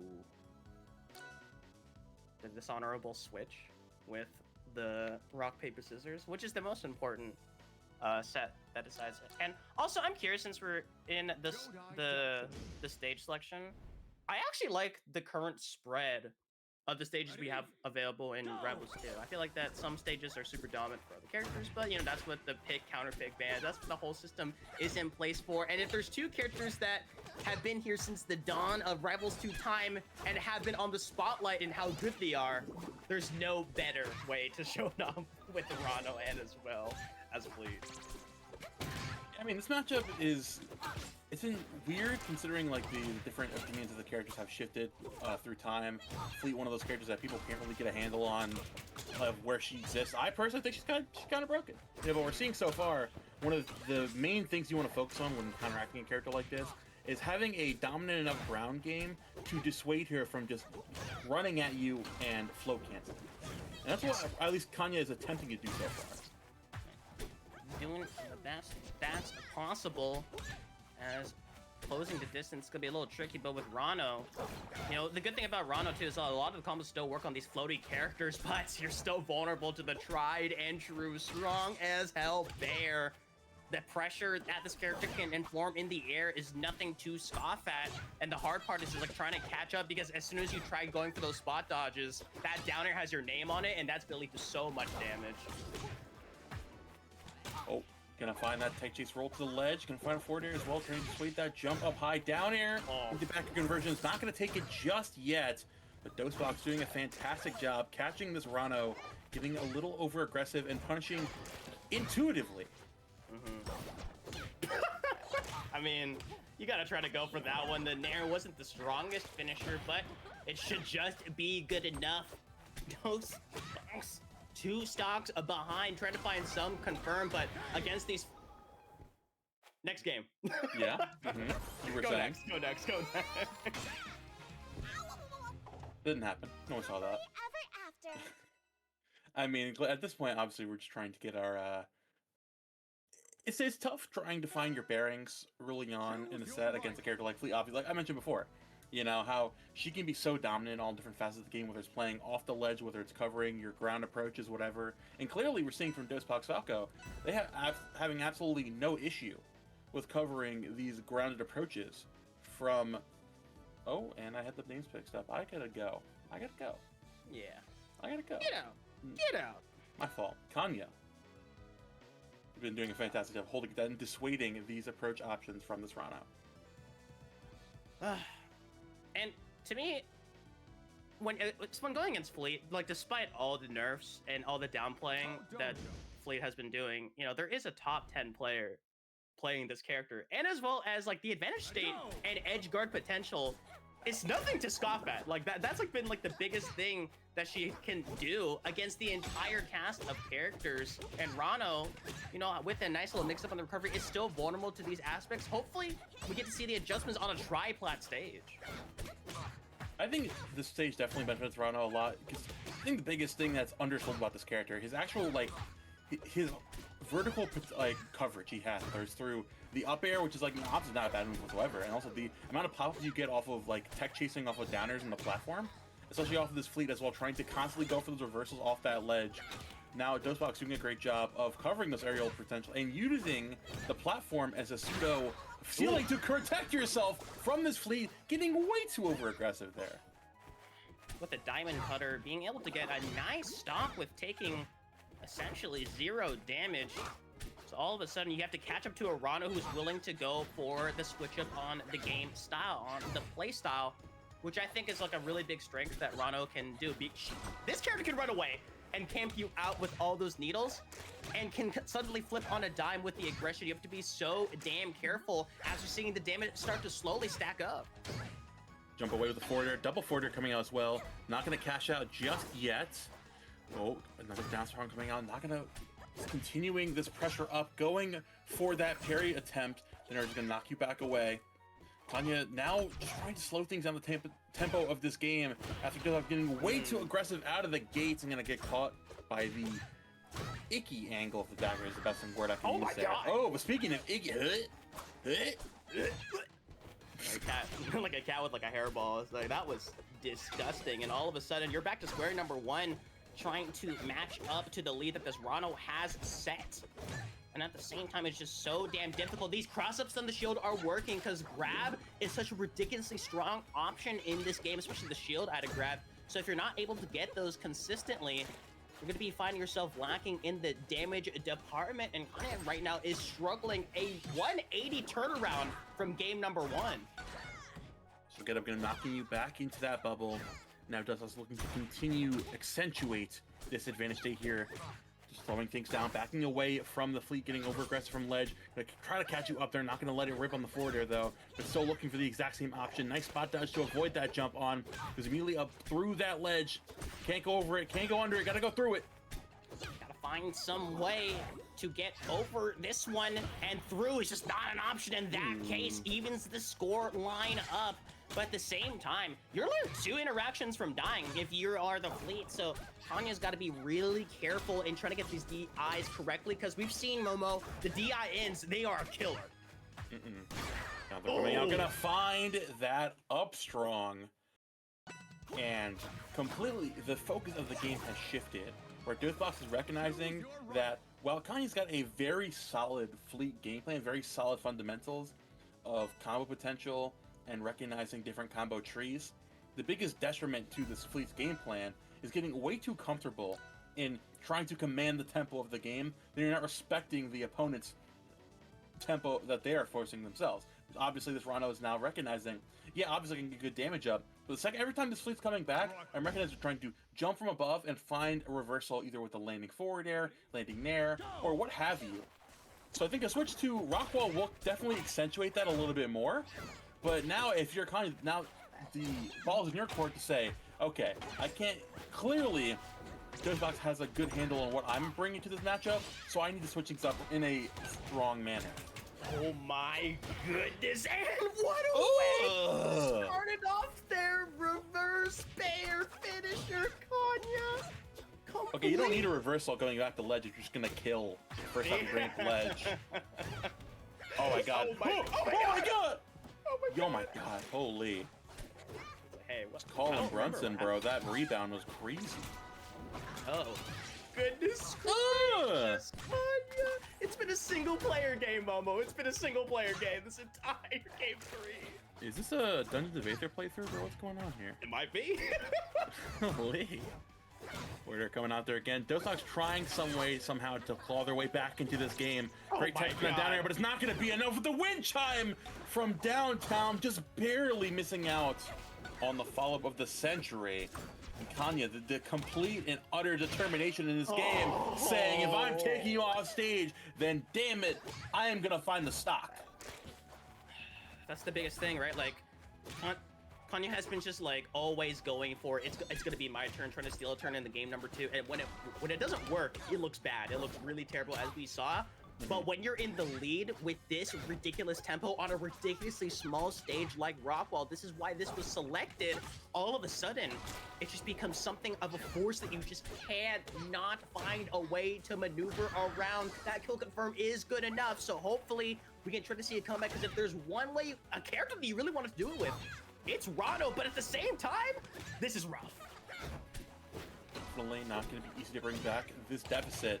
Now, once again, Kanya amping up the damage with these nairs, kicking you back off so you can catch a high recovery. The shoe is on the other foot at this point, recognizing, hey, maybe this Rano's a little too greedy, a little too hungry to get back into this game. You can most certainly take advantage. Setting up there with the side special. At you again with the up strong, the wind chime, everything out of the back pocket, pops up, and you have the idea on the conversion, but you're a little too low.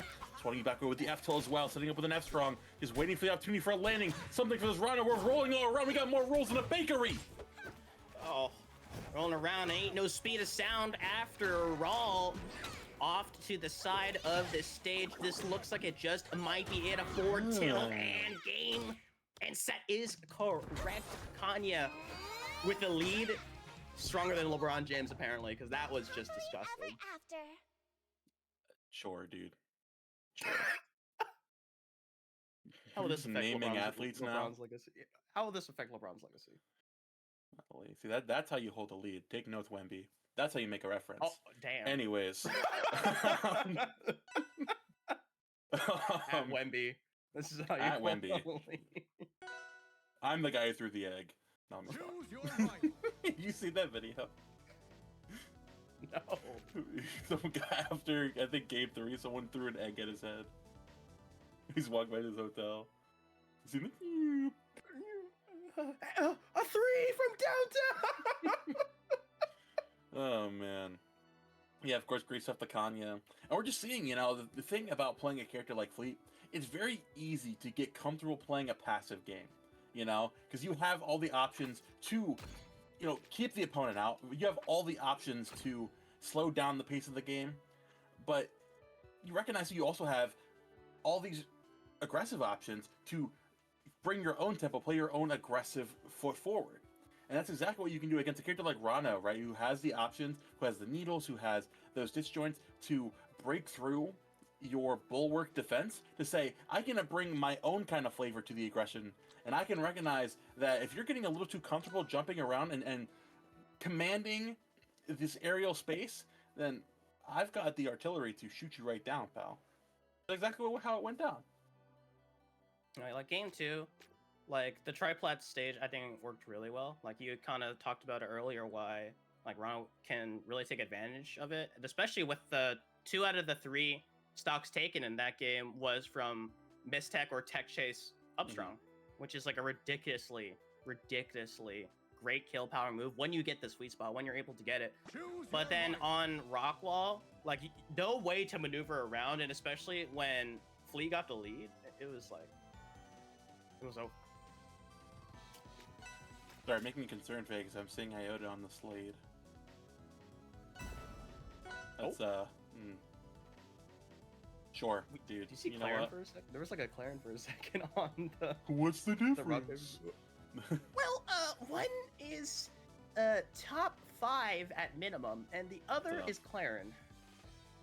True. I do find it really funny that whenever the game glitches out on the geared select screen, the default character is Claren for some reason. Yeah. I don't know why. You'd think it'd be Zetterburn, right? But no, when the game glitches out and it gives you a random, it's always Claren. Yeah, Zetter got nerfed a little bit. Claren. There's actually a low-key reference to how every character is just Claren. You know, every character in Ultimate is Luigi. Yeah. Every character in Ultimate is Luigi. Every character is Claren. Yo, Zetterburn is Spacey Claren. Lorena is Grappler Claren. I'm not doing this bit. I'm sorry. I can't keep going with this. This is awful. Bit too rancid. You have to it's apologize and check out. My apologies. I mean, would you see the triplat as the starter? Because it seems a little bit of a pause. I can see like both characters benefit a lot with like continuing ladders, but Jules Veil is also like one of the most popular like starters for a good reason. Like the platforms and the moving as well like provide so much like more utility on a timed manner.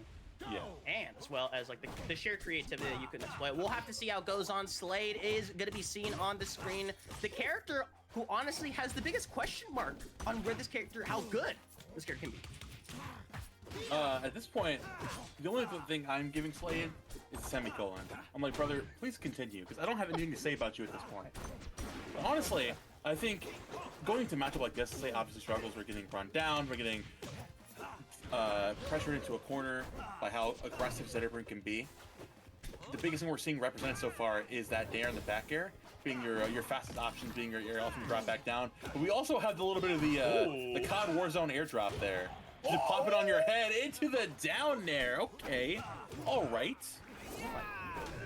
caught the hard DI and was able to get it. Nice little aerial glide toss as well. You need to get those down if you're going to play Slade. The recovery is too important. But if there's one tried and true option that's been consistent from Rivals 1 to 2 and through all the patch notes, the upstrong, if you're on fire, say goodbye to that stock. Absolutely. Now Iota trying to command this platform and swatting you away with those disjoints. A little over-aggressive with that down strong, nearly getting back to the ground. Honestly, J-Bone. Oh my goodness. Lucky gonna find that down there and absolutely eviscerate that stock. Again, literally just playing into the matchup, saying, you know what, Slade can do a lot of nonsense, but not if I have him in hit stun 90% of the sets.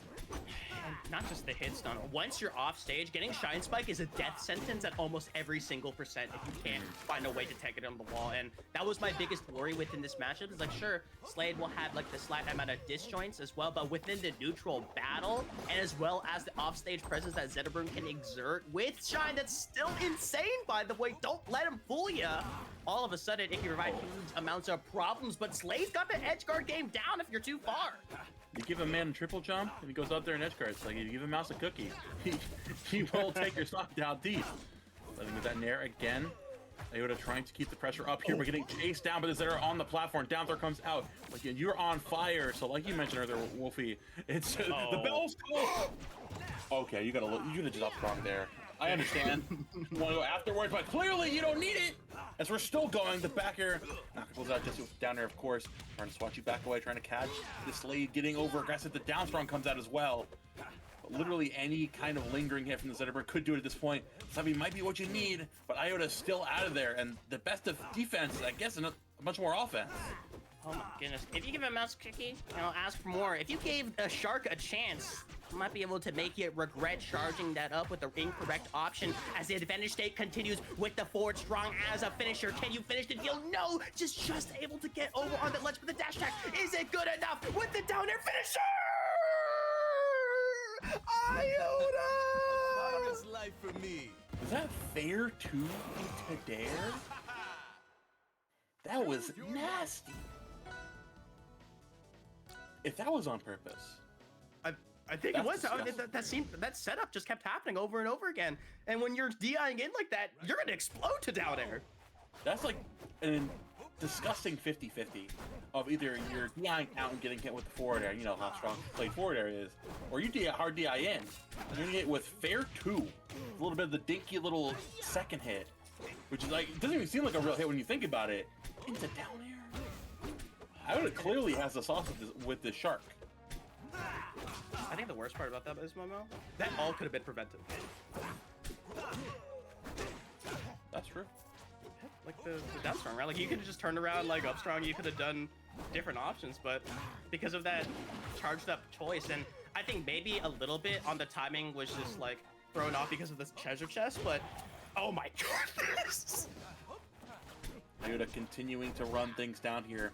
Can still have access to that treasure in the back pocket. And, you know, Lucky is completely prescient of that now. You know, recognizing, oh wait, this guy's got quite literally some options up his sleeve, waiting for you to get over aggressive. Just back down there again with an up throw into an up strong. The Slade is not slowing things down by any means necessary, as it seems like we're a complete opposite of the beginning of last game. Yeah, if you're lucky, you're just like, hopefully the trend of last game where it's on the opposite foot, but maybe I'm the one who can try to make this comeback, but it's looking real rough, especially within that back air, the utilization of it, because it's just one of the fastest options in the game that you can throw out there. But once again with the glide toss, not even opting to try to contest with it, that top platform has been a blessing and a curse for both of these players, but we need to see this finisher now because Slade is stacking up that gold, stacking up that money. 1,300, yeah, the stock's taken, but we're gonna see another free item. Got the triple jump there on Laku, means you're obviously gonna be more inclined to go for those deeper edge guards, but no deep edge guard necessary. Only deep place we're going is straight up. We're going deep into the stratosphere with that one. Oh my goodness. That's just so ridiculous how consistent we've seen this Slade being able to get those down air finishers, making sure that no time is wasted, and as well as a down throw double up on that one, a triple up as well with no punish. I guess you're just able to throw them out there, because I know it's quite tricky to be able to get on with being able to just punish it straight up. But Momo, oh my goodness, this Slade is just moving. Flourish there on the side hustle. Lucky trying to stay in this game, Oh, chasing no. you down on the platform again. Not gonna find that down strong. Sours on the up air, of course, as Yoda still hangs on, pressuring in the corner with the jab into the down tilt, waiting to catch a Slade, getting over aggressive. Great hard DI out to not get any follow up off of that down air. Lucky looking for one aggressive option from the Slade to take the whole stock. Jab again, not gonna cash out with a conversion. Great tech, but not gonna be enough as he strikes right to the heart with the forward strong, and you're out of there. Another one wants That was to play. brutal. Like the game number 1 comeback, and then riding the momentum into game 2, being able to just keep up the pressure, not letting go of the gas pedal, and Mang0 was just, that was a force of nature. There's nothing that the Zetterbird could try to like stop, and what an impressive way to get it down. I thought, you know, because of Slade's a little bit more mediocre on the speed end, that it would be more like Zetterbird, as we saw in the beginning of game number 1, right? Like, constantly was just rolled down to neutral. Every single time Slade's off stage, a Shine Spike is going to kill no matter what.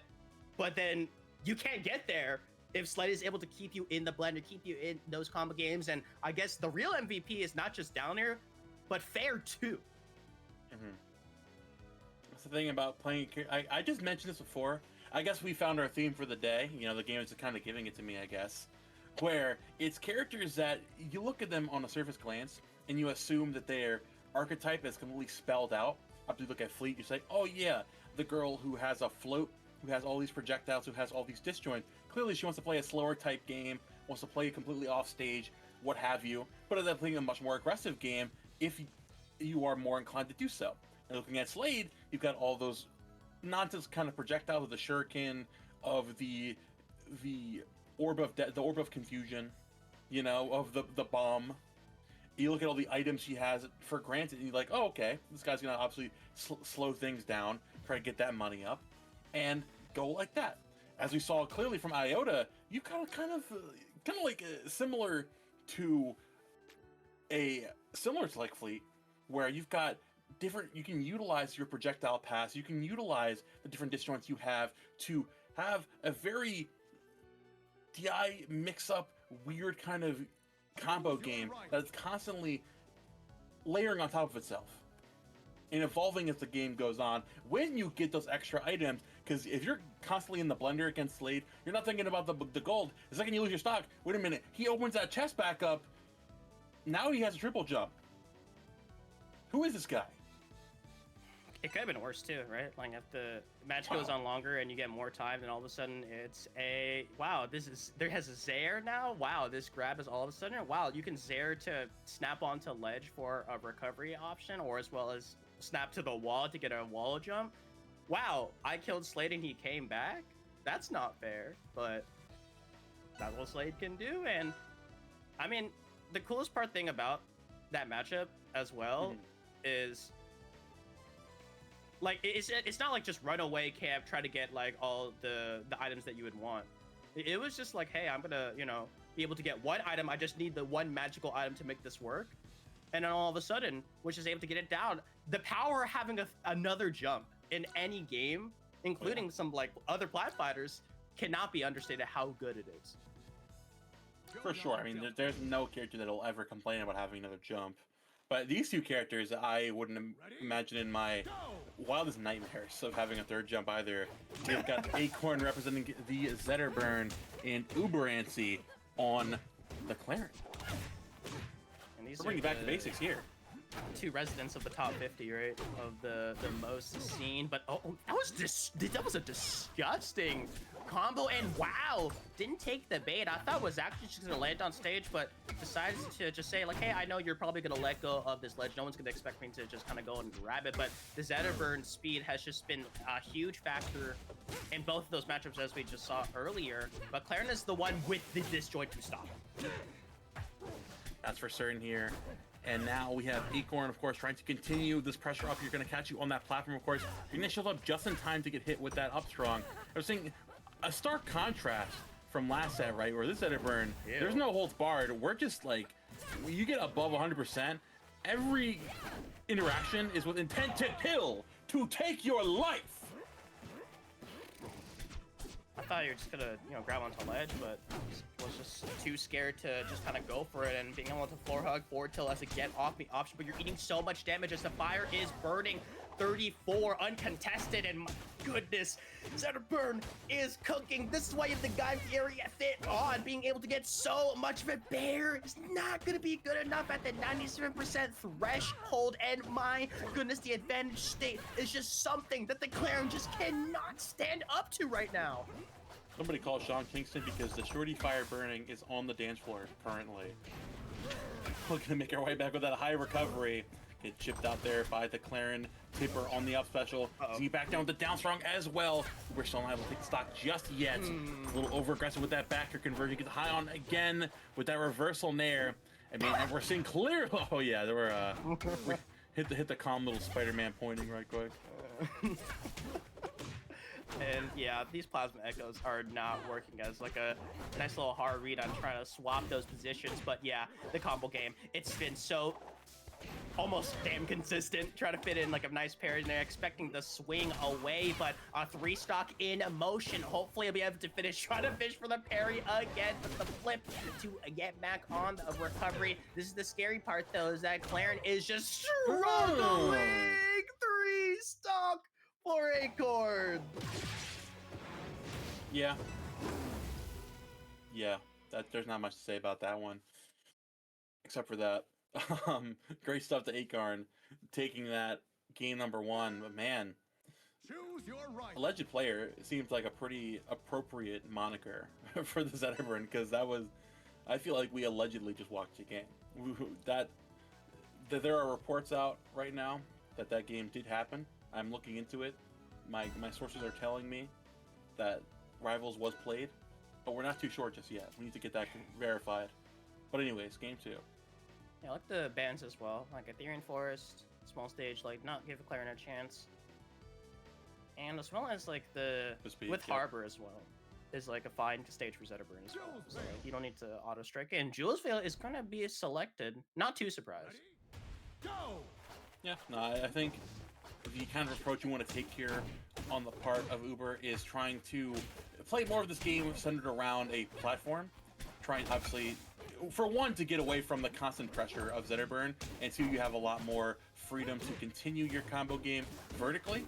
So I'm excited to see where we can take this, assuming the Zedburn gives me a second to breathe. Please, sir, relax. No chill. I mean, let the fire burn brightly, and especially within your gameplay. Uber Ansi, I do remember. Oh no. That's core. That's core. You can't even say comfort character. It's a character. Yeah, you do know. I did not finish that sentence. That's core of my discomfort character. My uncomfortable character. Oh my good. And yeah.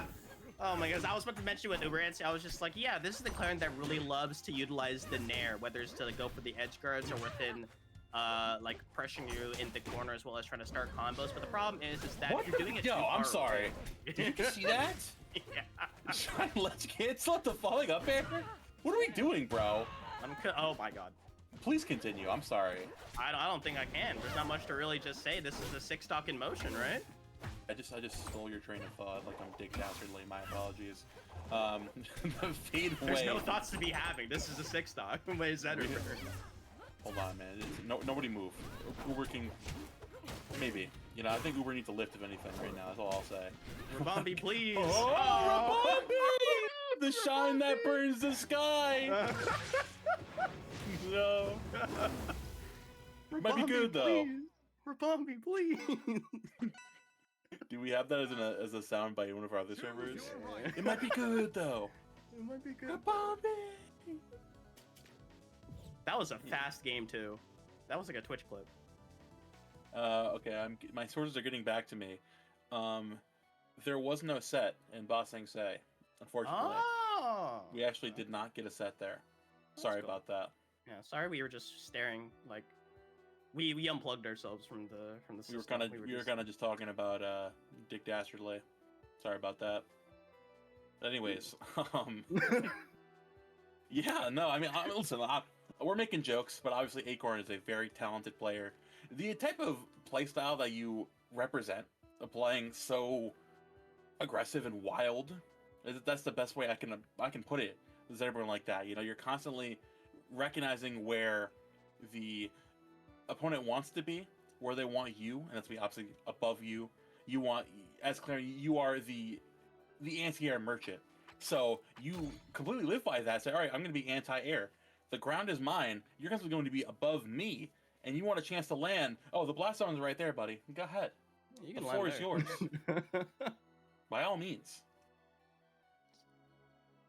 Yeah, you'll be able to land on the angel platform of some sort. Like you True. can get back on there. So great stuff. That's like, if you want to see why people are talking about like why Zetterburn is so strong, I think that game's like a perfect example. Like the unsheltered aggression and advantage state you can pull off with Zetterburn feels so suffocating, and it feels like that there's no counterplay. And of course there is, but when Zetterburn takes a stock and then you have no chance to breathe, especially in a best of 3 set, it becomes really, really difficult. Oh yeah, Zetterburn is one of those characters who is, I don't think has ever been bad in this game. You know, and you see why. I mean, like, I think the big, like, the worst thing about the character is like his recovery, which is not bad. You know, so it's like there's a lot to keep in mind. Obviously, there's like clear-cut answers to certain parts of the game plan. There's like, I think one of the biggest things you have to keep in mind, obviously, is keeping yourself grounded, both literally in the game and mentally, because there's going to be a lot of shines being thrown your way. There's going to be a lot of fireballs being thrown at you. As long as you have the presence in mind to slow things down, which again is much easier said than done, but that's neither here nor there. So yeah, that's why we're sitting here casting and we're letting them play. True. Because you watch me play. I am a humble gold Lorena player. Smile. Yeah. That's the go. That I don't listen. The opinions constantly shifting around about Lorena, and I was saying they switched up on her. They switched up on her. No, bro. The crazy, like, within a 2-week span of going, this character is garbage, to, oh my gosh, she's so broken, top 1, unplayable nonsense, whatever. And it's like, guys, like, people just learned how to play. Yeah, obviously she got buffed, but also people learned how to play the video game, learn how to play her. You know, give us some time. Crazy, I know. It's a grappler character that people are begging to be nerfed into the ground. Get good. No, I'm gonna stop. But nah, man, this game is so sick. You know, every single character that's been added. You know, there's never been someone who's just like, I mean, the worst one everyone's saying is Slade. But I mean, people were saying the same thing on APSA. You know, you remember that when APSA first came out.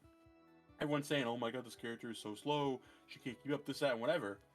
People are putting apps in top 5 now, and I'm like just on my 5 or 6. That's a very good character, and they didn't like change anything like drastic, unless like her wave dash, which was like crazy. I think that was a crazy. I think that was a crazy change, though. Like, it was. You're giving I meant like nothing like offensively like crazy changes, you know. But even then, obviously, like wave dash, of course, is a very good change. My point is that like a lot of people, at least it's the nature of a competitive game to constantly jump to conclusions, but this game, man, there's just so much to it. There's so much love that's put into every aspect of it, and there's so much love to be seen, to enjoy it. I'm glad I'm here in the microphone's place with you, my good pal Wolfie, as we get to see this action firsthand. I couldn't have said it a better way. And as well as like the character discards for every single one, they're like pretty on top. Well, except Absa. I know the Absa one they just complain. That's like what I've been hearing. But like the other character discards, they do like a lot of like, hey, this is the lab. Hey, this is what we can do in these matchups, and this is like what can be done. Like the Lorena one, there was like a crazy amount of tech you could do with like Chair, especially since like day number 1. And as well as like how important it is to be able to kind of go with her unique hit grab mechanic. You know, that's like her way of bypassing the floor hug system in this game instead of having like a spike, or instead of just going for like a strong attack. So there's been some really creative ways to try to find your way around it, and yet all members of the cast have just been like so damn like reliable and consistent. Like each single one's got some representation within all of like these competitive sets that you'll watch. Like on the stream today, like we just didn't see, you know, Zedderburn clearing 24/7. We saw what Slade can do and the potential that this character has that people have written off on. And we saw that Slade cook. Iota cooked. Let's be real here. I love how it always transitions back to this when there's like downtime in a rival stream. Like watching other games, the one thing in rival streams was like, damn, this game's awesome. I love It's this like game. it gets very repetitive, but like we can't stop ourselves from saying it because we're helplessly addicted. You know, there's nothing quite like sitting down, getting to a major with the caster fellows and saying, yo, dubs. Nope. That caster dubs rotation always goes crazy. Dude, Wolfie, when's the next time I'm seeing you, bro? Not gonna lie, after this month, I'm gonna try to make a bigger push for going to like tournaments and whatnot for like casting, because I feel like that it's been too long. I need another major. I need it. You go to Gamo. I'll be need at Gamo. I need it. We'll have to see how it works out, because I just saw someone join up in this lobby and it's the strong one. Holy, my glorious king! I cannot read the tag under under the name, but it's something. It's a lot silly. of words. It's nonsense. It's kind of woke. I don't know what it is, but it's woke. The strong one. Are we getting the set that I'm thinking of? You were talking about this earlier. I hope so. Yippee! Well, is this strong one Mega? Yeah! Oh, That's actually sick. It's the two characters. It's the two players we mentioned. We are in for some absolute cinema for this game. Obviously, considering rankings aside, obviously, introduction for the strong ones, Ham Polo, one of the stronger titans of the tri-state region. Of course, obviously, you think about the Stangos, the B-Bats, the Yoda Cages, what have you. But Ham Polo's been locking it down, Fusion, every week, almost every week. You know, people know him as the Zedderburn, but that Galvin has put an insane amount of work. Recently, the Locks, I don't know if they're still playing Galvin. Not Galvin. Loxodon, I hope not. For their sake, I hope not. But one of those players that's like, it's just hard not to root for, you know? Just like, you see the enjoyment they have for the game. You see the joy on their face every time they sit down at the stream, set up the bubbly personality. That's my goat. You know, I'm glad to live in a state with someone that brings so much positivity to the game. And also, they're kind of sick with it. They're kind of nice. They are the strong one, after all. True. And also, they've been top 3 for both seasons so far, right? In the New Jersey, New York Rebels 2PR? Because it's been like B-Bats. So. It's been B-Bats, and then in the first rendition, it was Ham Polo, but I think now it's Cheesy Potato. Yeah, it bounces between the two of them. Definitely a top contender in Tri-State. That's for certain. Yeah, you know. Yeah, I'm looking at it right now. They have a scary power ranking because, like, first of all, plenty of love to them, to the region in the first place, because like that top 50 was full of like players from that region. Like B-Bat's number 1, Cheesy Potato, Ham Polo, Gekinga, Musique, Nard, Lucius, Torda, Mr. Watch and Learn, Solar Beam, Zeke. Well, not anymore, but Vooney, Lunar, Aubrey. Like, are you kidding me? Like, this, you stole Zeke insane. from us. Give him back. Give them back. No. Yes. Give them back. I will not stand for this. You don't have Where to. is my streamer? My streamer, I mean Mango, of course, not my current producer streamer. Where in the world is Where we Carmen at? San Diego? That's my question. You gotta pay like a fee. the streamer university 15K. You gotta pay 5K to have Mango on your stream. Yeah, you gotta pay like 500 for like a chance. Like, you have a chance for me to not DQ from this stream, so you gotta figure that one out. Golly. Now, Wolfie, let me ask you something, man. What's up? How are you feeling about the obviously we have the rankings out currently. We have the next season of R2CS. How do you feeling like events wise coming up? How do you think do you think the state of things will change up? Do you think it'll stay the same player wise? Like, who do you think we're looking out for? How are you feeling currently? I feel like that. Well, the obvious one that has been up for like discussion, and as well as like it's been like kind of well known, is like we will most likely not see Beasley, because Beasley like wants to turn more into Ultimate, which Beasley has been, you know, performing pretty damn well in that aspect. So at the same time, I feel like, I don't know, I feel like that, not to be biased or anything, but I feel like the Cali representation, I think we're still going to become stronger as well, because like Sapphire has been doing great. We just need, and that's like, to me, that's like the biggest, like, because like Sapphire just got second, and as well as like the, you know, the young player who really want to like kind of head the helm. Sophia also damn consistent. 2 Zetterburns. Damn. I just realized that it's like the 2 Zetterburn players from Cali are going to be the ones that are matching up, and we should be able to start our match pretty soon as well. So I'm hoping, I feel like that the players who are in the top 50 will continue to shift around within that aspect. I feel like the top 10, besides like if they're not playing the game as much, is like kind of like locked in, and they can still hold on to their positions in the future. I'm just more so excited to see whether the new characters, as the game progresses on, will be able to make more representation, because, you know, Lorena and Slade, they both freshly came out, and relative to the ranking system, we're definitely going to see those character mains being able to represent it out there in the top 50 at minimum. 100%. And I mean, there's clearly no lack of Zetterburn representation whatsoever, as what we're just mentioning about Polo, and now we've got Lucky stepping up once again, I believe. Oh, this looks like, oh, J-Bone Setter's friend. Okay, that's. I was like, okay, I knew this was Mang0, but I'm like, is this the same? Like, am I tweaking? Like, what's going on here, guys? Who is J-Bone? That's my question. Hold a zap, right? Who is J-Bone? Stop. Relax. Relax. Relax. Enough out of you. Okay, J-Bone is all right. Cool. Good to know. I'm like, yo, who is this J-Bone fellow? But that's good to know. Obviously, we're getting right into it, and right up the gates, Mang0 representing a lot more of this like grounded potential. We're seeing more like the pressure with the up tilts and those down tilts too, trying to temper those aerial approaches from Polo. Gonna swat you away with that forward as well, deep, down, and low. Damn. Yeah, a very strong start within the Zetter Ditto, and especially like Zetterburn is just like also the perfect weight for these combo sequences to work, and even the charge up with that shine. So a comeback in the works to try to stop this momentum from being able to kind of lead this match to crash and burn. But because of the nerfs to the shine, we're gonna have to see a little bit more hard spoken for those ill confirms, but a tech chase like that is gonna even up the score count.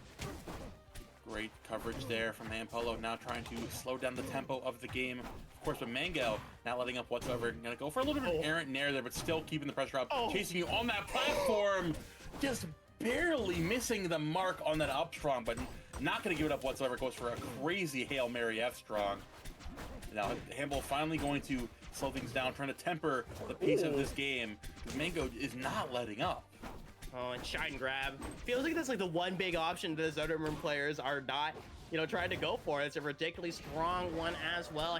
Polo, yep, bypassing the ledge, saying, I will not have any of that. Great recovery by Mang0. Just felt like Polo was just a little bit off on the trigger. So once again, great stuff on the pressure sequence, and as well as the DI mix-ups. Those shine nerfs are really rearing its ugly head, but is still able to take that stuff. Mang0 is honestly doing a great job of just waiting Polo from just running in and like finding a shine or zero grab. And you mentioned how strong of an option that is, but constantly keeping a hitbox active, swatting you away if you're approaching forward air, or just keeping things closer to the ground, getting a little over aggressive that time. And the one time you get over aggressive, you overshoot. You should overshoot again right there. Polo's like, all right, buddy, I recognize you got a good lead, but you're getting way too comfortable, because I'm about to get my grubby mitts on you and make this your problem. But God. Speaking of problems, oh my God. Oh. Yeah, You're not out of there. Oh my god. Still alive and snaps onto there. A missed up strong, so that's a big opportunity as that one is able to connect with a nice little uppercut. But the comeback game really needs to happen from MoA, and what a way to start it off with there for 48% with an uplink of an eye that slowly crawls into a 50, that slowly burns into a 65, but that's a recovery game that's too low. Now that was Gorf, my comfort character. My comfort player. My comfort I hate player, this character. for sure. Real and true. No, I mean, right out the gates. That was ledge hogging, ledge hogger. That's what that says. It's so long. I was like, I couldn't read it. Okay, cool. You know, honestly, Mang0 starting out at the beginning of this set saying, we are going to be having fisticuffs. We are throwing hands. It's going to get ugly, and you better strap in, because we're not slowing down anytime soon. And you are 100% right on that aspect, as right out of the gates, both of them have been feeling the force of each other's aggressive game. A lot of usage of the fair to try to catch the other within the air as an interception tool, or as well as to cross up on that shield, and that was almost a 0 to death. What a way to start game number 2. And Bolo clearly is not going to take the last game lying down, trying to again dissuade Mang0 from getting way too over aggressive. You're going to go for that end of that jab, trying to catching you fading back away, running in, just throwing out a lot of these aggressive options, looking for more of the fade away forwarders this time, so it's just running into shield. Just slightly changing up the pacing of the forwarders will definitely make a difference in the long run. But speaking of the long run, we're seeing right here, MoA has fully shifted around and recognizing, you know, Mang0 is trying to put his foot first in the door every single time, and all I have to do is just throw down a doorstop and shut off this walkway. And shutting down all the... Okay, well, hold on. That's kind of cute. that was like the, you know, that didn't look too necessary, but it's a flex to show how damn good you are at the recovery game, and it was able to bypass the attempted ledge hog, but a reverse fair. You always got to be careful of those options. But 104% line, you are one good kill confirm away from dying. And if you're Mang0, you know this is the time to really put the burner on and get as much damage as possible, because you do not want to be able to give up a huge lead. And Mang0 is fighting back hard, and a misgrab like that, that is disastrous, but it matters not being able to take that stop. Last stock scenario here, and MoA is not going to give him a bite any means necessary. Going to go for that shine and just slow things down again, swatting MoA back away to this ledge. Trying to force a forwarder to find his way in, but MoA is not going to let this happen. Okay, big pressure there. Oh my god, again? Keeping you back away. Oh, but the ledge hogging ledge hogger than ledge hogged himself. See that 5 times fast. The ledge hogging ledge hogger was able to get the ledge hog against the person with the ledge hogger title. But I'm not saying that 3 times. You're gonna have to take me off the microphone. The hash slinging ledge hogger. Start sobbing. Will you cut that out? Get out! But damn, oh my goodness. Like a twist of fate, being able to just completely turn that situation around. It looks so good for MoA until the final lap of the race for match number 2. And it seems like it's an unrelenting force, Mang0! Mang0 going to be walking away with a 2-0? Choose your Game right. Oh, best of 5. Oh, are we? Damn, what the hell? Oh, is our pool qualifiers to get out of pools best of 5?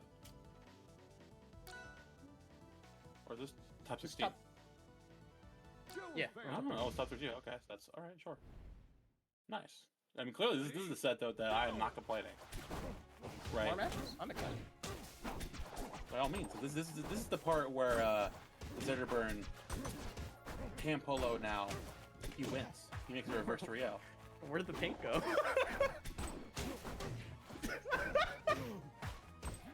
I have a crazy joke to make it. I'm not gonna say.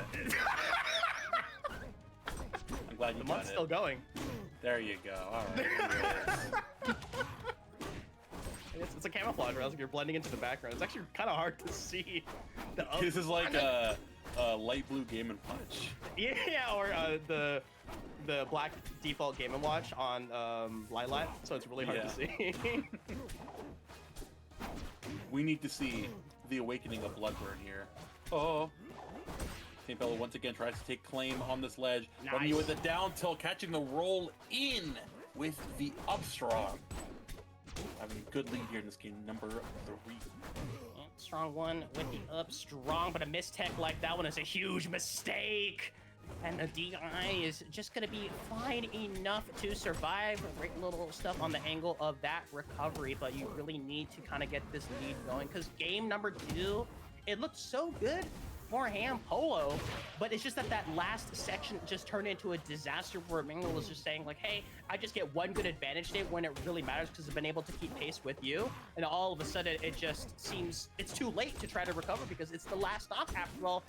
And being at the set point is a lot of pressure to be kind of utilized. It's really going to be up to Ham Polo to, you know, say like, hey, I've been able to consistently get the lead. It's possible for me. It's not like I'm like struggling to make a comeback. We need to see the energy continue on because it just falters at the wrong times. There's honestly one word I'm going to use to describe Mang0 and how he's finding a lot of success here in the set so far. It's going to be gumption, right? If you talk about Zetterburn a lot, you think it's like, oh, the real thing you have to do here is challenge these certain aggressive options to take advantage of it. And a lot of time when you're in the heat of the moment, it's much easier said than done.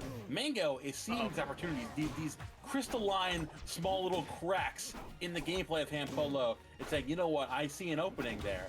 And that's going to be enough for me to get in there and make it your problem. And they're constantly dueling for positioning as well, and a nice little ledge hog by the ledge hogger. There we go.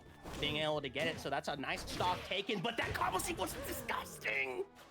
Get him out of there. Now Mang0 has back in the driver's seat once again. All this damage up underneath his Jules out platform, giving Ham Polo no opportunity to claw their way out.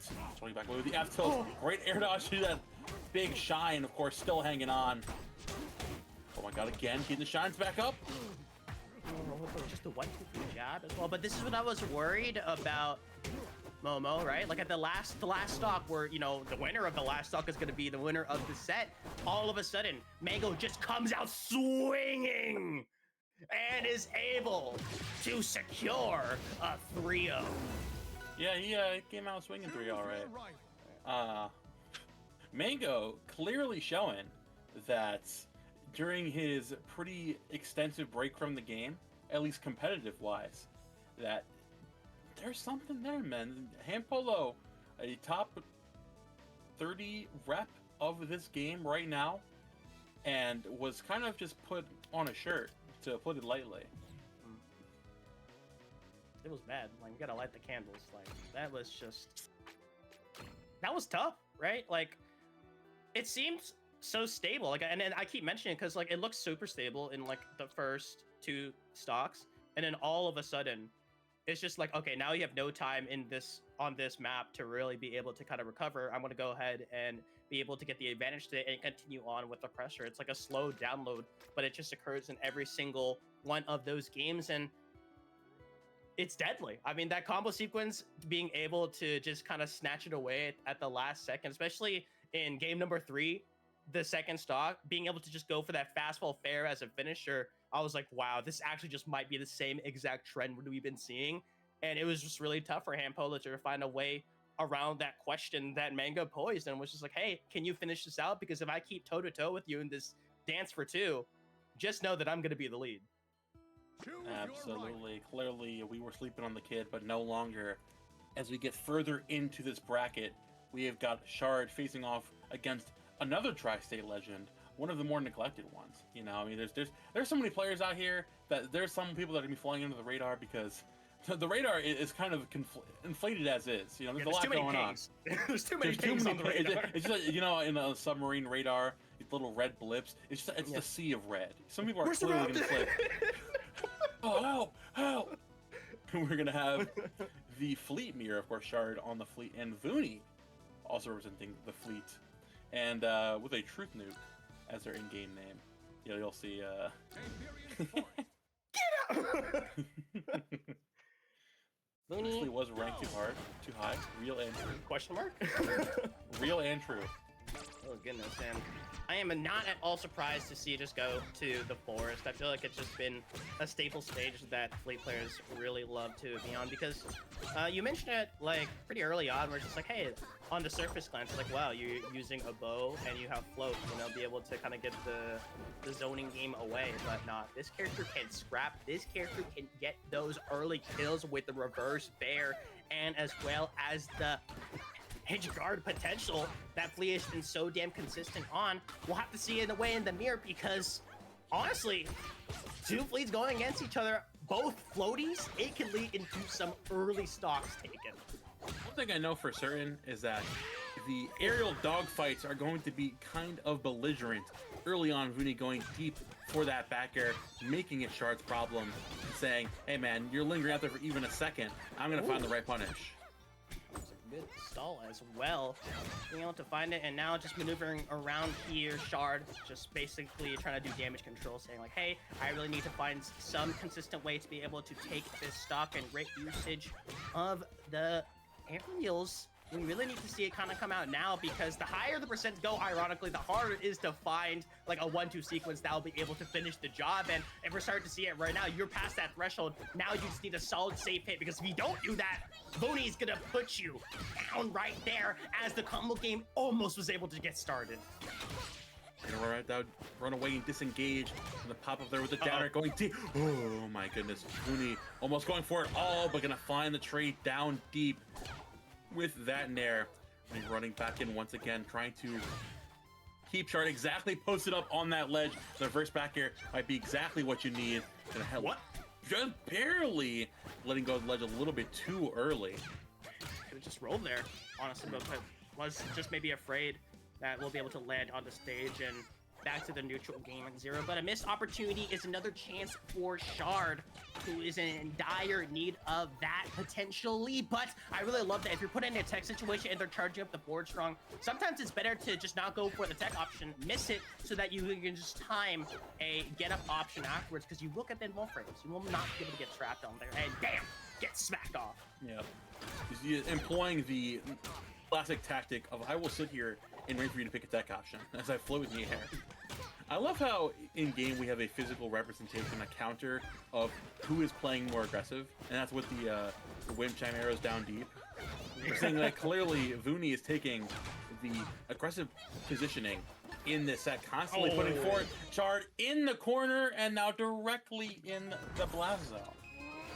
Taking game number 1 in a pretty confident manner. Yeah, that's the tough part. You're so vulnerable to being ledge hogged, and especially in the mirror, you know, your weakness is my exact weakness. Oh, we're the first into part. it. There's no time to breathe.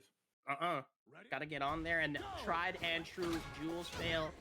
It's the crowd favorite, and it seems to be the player favorite as well. We'll have to see if it goes there. Yeah, that rollback was crazy, by the way. We're not gonna talk about that one. All right, Shard clearly not gonna take last game lying down, you know, but trying to force more of an aggressive approach in this next game, which is, yeah, it's weird, like it's getting aggressive against a character like Flea. I mean, even if you are also a Flea, because Flea has those perfect disengage options. You have like a down special, which is the flip out of the corner button. You've got the flip. Obviously, you've got the side special, which is I will cover this area and be annoying to you button. We're seeing your Shard is, of course, trying to have more of an omniscient presence on the ground, trying to keep this fleet constantly hot and bothered. Ooh, with the nair, it's not going to be enough to close it out just yet. That second nair most certainly will. Shard's like, shut up. Let me get to that. You know, let me get to bisection and being able to get that tech chase, as well as the wind chime pop. My goodness. The bell is sounding out, and that's a great combo sequence. 57, and being able to survive with a great little tech on the timing, and being able to just get that shield up and a caught out jump like that. You'll be able to get that flow, but there's a heat-seeking arrow directly to your skull with your name on it. Being able to even up the count and eating 66, that's basically just eating one combo sequence. And Shard, you gotta be careful and try to get out of this tornado. Oh my goodness. Yeah, Vuni is definitely not taking this one lying down, trying to rush back in once again, or of course get you back in the corner, setting up that wind chime arrow a little bit too aggressively. Vuni, I mean, clearly never punished, you know? Oh, never mind it! Never mind. That is the craziest revenge kill betrayal I've ever seen. You're out of there. Got it. Dude, that's You like got the it. Call of Duty.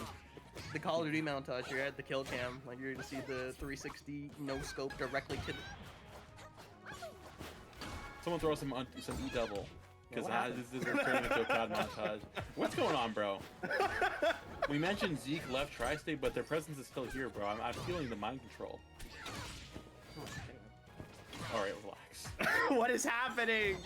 The magic number is on the screen. Oh, you couldn't help yourself. I couldn't. I'm sorry. The third time it was on stream, I really thought that you were over it today, but clearly not. And you're like, please grow and change as a person, because that up there missed. Hold on. This is kind of even. Not gonna find that grab though. Shark trying to slow things down a little bit. Getting out of the corner, jumping immediately from behind. Then late winding around that platform. Wanting to back away with that nair. Into the downer. Great tech from Voodie, still hanging on. Oh! Ooh, gets caught up there, re-upping that arrow. And now set to 1-1.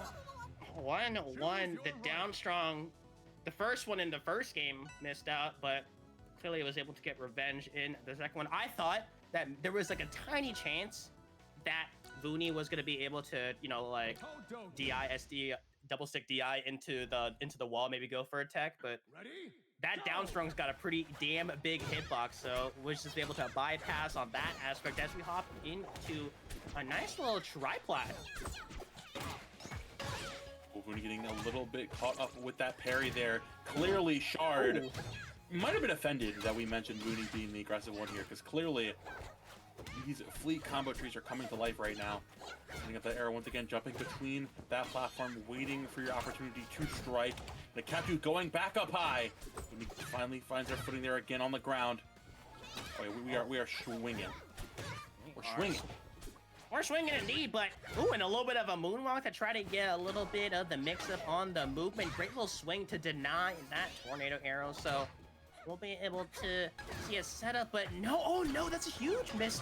Once all of a sudden you're escaping from that ledge, and now you're in a position where you can get your stock taken away, but the surprise bear was able to just steal away that stock, but another bear from the other side, from the other opponent, from the other fleet. We'll have to see if Shark can just be able to hang on. We need to see a combo so we can start it, but a parry on the jet stream shots. Shard is trying to find some way to keep this momentum going. Are you trying to knowledge mog me? Yes. You got me. You got me. I don't know what to say. I've been owned. Yes. Oh I'm gonna god. watch it on stream. I'll start dropping the molten bolters, bro. Don't worry about me. You playing there with the nair once again. When finally gonna find that stock, and now staying active with this movement. You cannot stay still for a second, as this fleet is gonna catch you lacking. Speaking of staying still, he's charging up that F strong. They're getting called out in an emphatic way. Ugh. It just seemed like Shard was just able to wake up and being able to have time after that one. Yeah, nair finisher. That's the bread and butter that every member of the cast, the Ditto included, is going to get hit with at some point of the match. It's such a damn good 1-2. And Shard is looking to add those numbers up to win this game, because holy Momo, Shard is on fire. Almost got it. Goes deep again with the nair. You know what comes next. Just barely edging out with that back air. Comes out again from Shard, still amping up, going deep. They're trying to get out of there with the escape button, but it's not going to be enough. Rooney just barely hanging on. The skin of her teeth, swatting away with the F2. And the deepest of forward strongs. Yeah, there's no tech. You're not making it back. You're gone. No. Oh my goodness. Hold on. Shard's cooking. I'm holding on. Shard clearly needed some time to amp up on this stream, and it's clearly working out in spades for this fleet. Vooney, of course, I mean, again, we have the options, we have the strength of heart, I guess, to get back into this game. I guess Merchant Port is going to be what you need. You're trying to employ more of that platform movement in general, but we're going to see exactly how that is employed actively once we get into the game.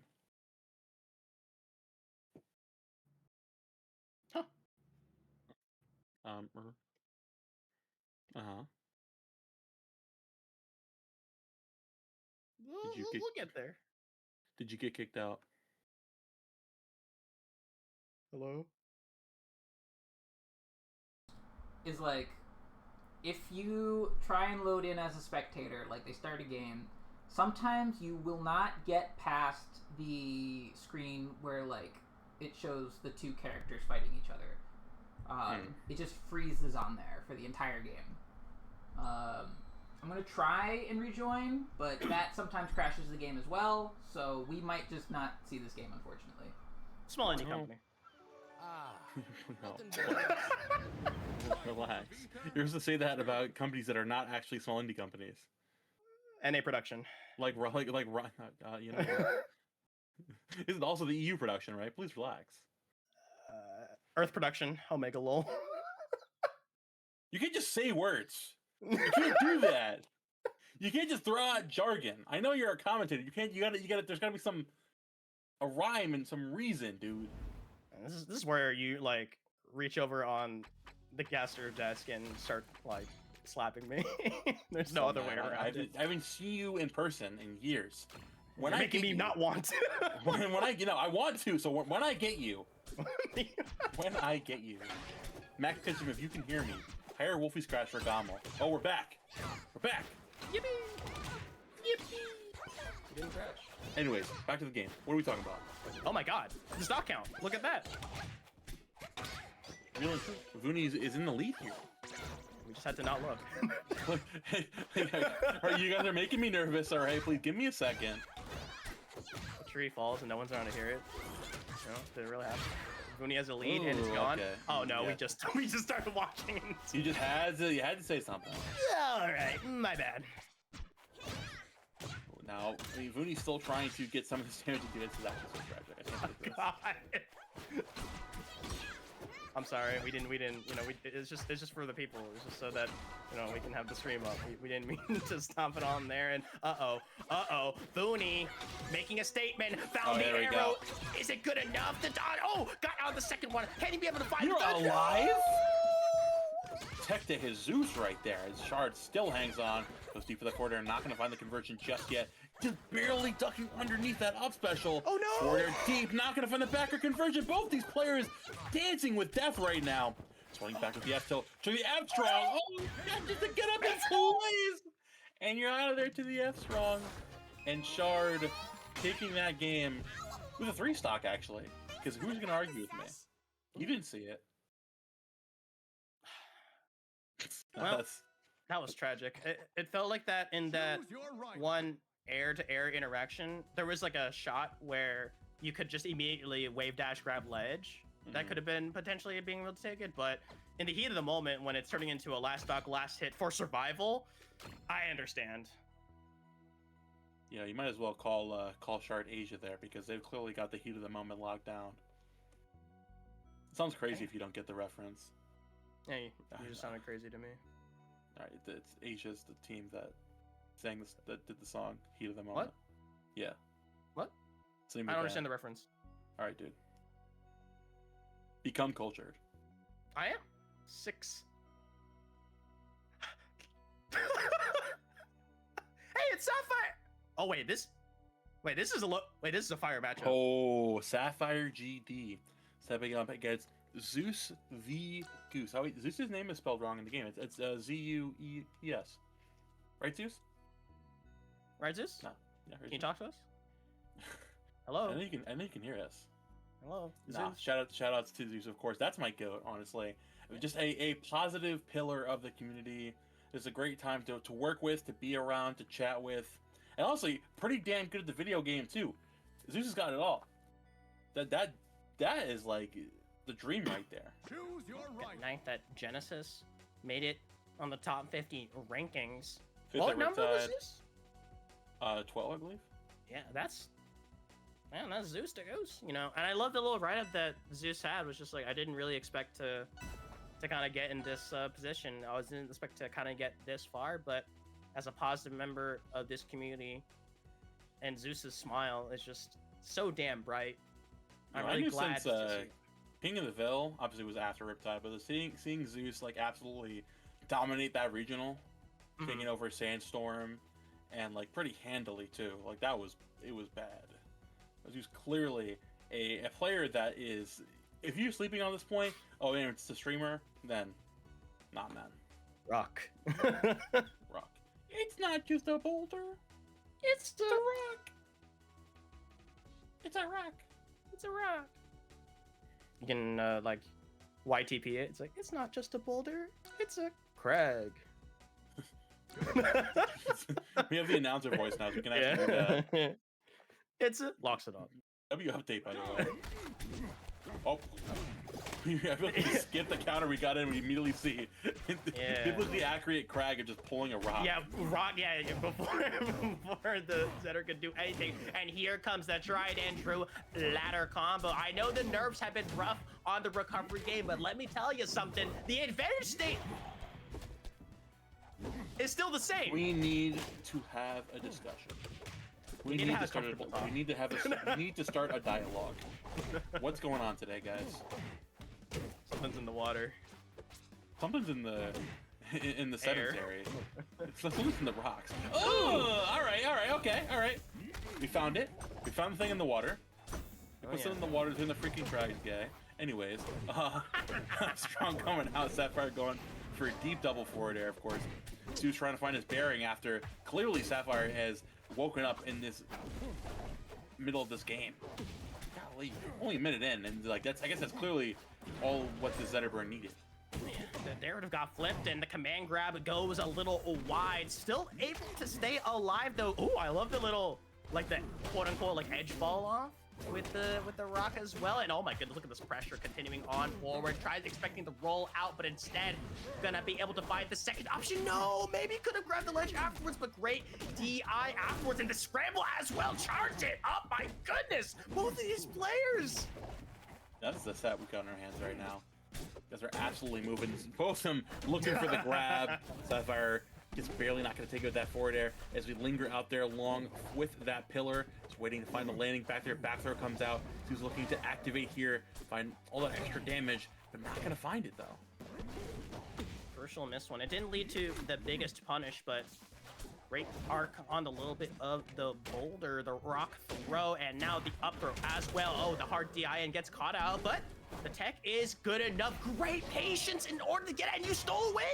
If you overshoot like that, all of a sudden you're still in so much lag. So game number one, it was like a pendulum. It went from Sapphire, Goose, Sapphire, Zeus, but it don't matter. That's a big pickup, and the band's instantly coming into play, and I fully understand them. I think if you're playing Zetterburn playing Crag at a high enough level, it's not just recognizing which recovery routes will get you back to the stage fastest, recognizing where your opponent wants to catch you out there lacking, right? As Zeus, we could have just went for honestly for a side special to armor through a forward air into making it back. Instead, you set up that pillar, recognizing that Sapphire has been trying to force those reversals. You see right there again, trying to force those offstage interactions, and then playing around that handily and having your own hand ready to pull out the reversal of your own. That's a really strong start, similar to kind of how game number one went. As we saw in the game number one, it was up to Sapphire to start that comeback going, but a missed tech like that, that's a huge missed opportunity and a nice little fair with your name on that one. A huge lead for ZeusDahGoose in game number two, and the pressure ever mounting is still continuing on. Does Sapphire have a chance this game, Romo? That's for the viewer to decide, honestly. So we can make it back there again, jumping back on with the nairs. It's called out by that special. Oh, okay, sure. Oh, yeah, why not? Nope. Yeah. Sapphire, please. All right, there you go. Barely hanging on at the end there. Zeus doing everything in his power. Trying to make back from ledge. There he goes. Sapphire can find the up throw once again. We know that Sapphire's got it in him to bring this game back, but clearly this Crag is completely undeterred by the incessant pressure that you've got. And you know what? Forget a setup, forget a crazy interaction. I'm just gonna hit you with the fat forward strong. Headbutt with the horn. My goodness, no chance. Same exact band, same exact stage, immediate run back. Hopefully we don't run back the results or how the tempo of that game went, because Sapphire needs some time to kind of, you know, get that space going, being able to get that advantage state moving, because these missed strong finishers what first one collided into the shield and led to a disaster of a combo sequence that ZeusDahGoose was able to get, and that one missed out there. We need to see more of these hit confirms rather than kind of quote unquote auto comboing. Is that the best way to describe it? That's fair. Like a flowchart. Yeah. I understand what you're saying. Uh-oh. Oh, You're dead. Yeah. That's the thing, man. You need to be, like I mentioned before, right? Zeus has gone from simply, oh, this is what options are good with my character, to this is what my opponent's going for. These are the type of ways I need to shift through the tempo of the match. And that's what Sapphire is kind of lacking right now. You're trying to hard focusing on finding the most quote-unquote optimal way to bring back to this game. And Zeus is completely recognizing that and adapting on the fly, making it so difficult to break through as Sapphire. Yeah, it's like forcing Sapphire to like, you get rewarded for one option, and Sapphire's just like, okay, I'm gonna try to get like a second one because I am behind, and it's like a mini trap kind of laid down by Zeus saying like, hey, if you're gonna try to overextend on that one, all of a sudden this was a reversal that you didn't see coming because it was a pre-planned motion where it's like a counterattack, right? You have to swing into the defense in order to find it, and Sapphire has been falling victim to it constantly and may fall victim once again in this game number 3 because ZeusDahGoose is an unstoppable force. Rocky, yeah, you're out of there, not able to make it back to ledge. Now Zeus one good stock away from taking this in a 3-0 fashion. Honestly, did not expect this dominant of a match for this top 8 qualifier, but clearly Zeus is uninterested in letting anyone stop this warpath. The grab coming out into the pummel too, because why not? Oh my god! The kidnap? You just get hit with a drive-by? What? That was like that scene out of Boys in the Hood. Ricky! Like, what are we doing, bro? He actually hit him with a drive-by. Mischievous button masher, you are a belligerent man. You know what the worst part about this is? Uh-huh. You know, Choose your right. ZeusDahGoose's face is just this. You know he's absolutely cracking Smiling. up. Oh, I know the exact. I know exactly Yeah, what it's he's like saying, bro. the PNG tuber like, GG's. That's my goat though. I love the Zeus, but man, that was dominant. Is definitely the word to use there. I mean, clearly, I mean, that's probably the most emphatic and dominant way to punch your ticket into top 8 winner's side, as this bracket is now chugging along. And it's like, oh, congrats to Patchwork. Hits you with the most drive-by insane combo finisher. GG's, that was nice. Refuses to elaborate, leaves. Yeah. Laughs, leaves, but damn. I've never seen something like that, but that's like the first time I've seen that. I'm shocked. So with that being said, we've got our next set stepping up here. Think. This is... We got it up here. I'm gonna take a shot in the dark and say this is Landon, because the name is Landon. Oh. But, you know, you never know with Rivals players. This could be like... we saw Lucky's or J-Bone, right? And it was Mang0. J-Bone, the Zetterburn's friend. Yeah, it's Mang0, sure, man. What annoys me is when like players have their tag like, yeah, my tag is just like John. Oh, so your name's John? No, it's actually Samuel. It's like, all right, what the hell's wrong with you? Like, who is John? What are we doing here? It's like, so it's like, why'd you do that? Dude, the worst thing is the Zoomers and their meme tags, especially on StartGG. It's not funny. It's not funny. I'm telling you, I've been saying this for over 2 years at this point. Stop making meme tags. It is not funny. It never was funny. It never will be funny. There's one meme tag I will ever respect, and that is Quandale Dinglingleton. You want to know why? Back in... Thank you for asking why when I said that. You. Thank you. August 2022, he lost a bet to Zomba. He changed his tag to that, and the first tournament he ran it at was Failsafe 2022. And he changed his tag to Quandale Dinglingleton. and he has not changed his tag back to D-Dog since 4 It's years. not a bit anymore. Let's This is go. me. That's Quandale Dinglingleton. And this is Darai. Darai. Yes. Jodai Delta. Darai. Darai. Da Vinci? Darai versus no. Oh, Not even a little bit. Go! okay, my bad. Understandable. But Have a great day. we'll have to see. Darai versus Landon. Yeah, this is the strongest character of right now versus the strongest character in history. That's what I'm gonna say straight up. Because damn, the Rana representation has been up there in the top 50, and I'm tired of people sleeping on this character. We'll have to see if the magic can happen, especially piloted by one of the best, if not the best, Rana out there with Darai. I have no proof for this claim, but if I had to guess, Landon might be the player with the most Ravels 2 sets played in tournament. You ever Really? looked at his strategy G? No. It's like on Super Major, I think at this point it's above 90% played. Like, it's an insane amount. Yeah, bro.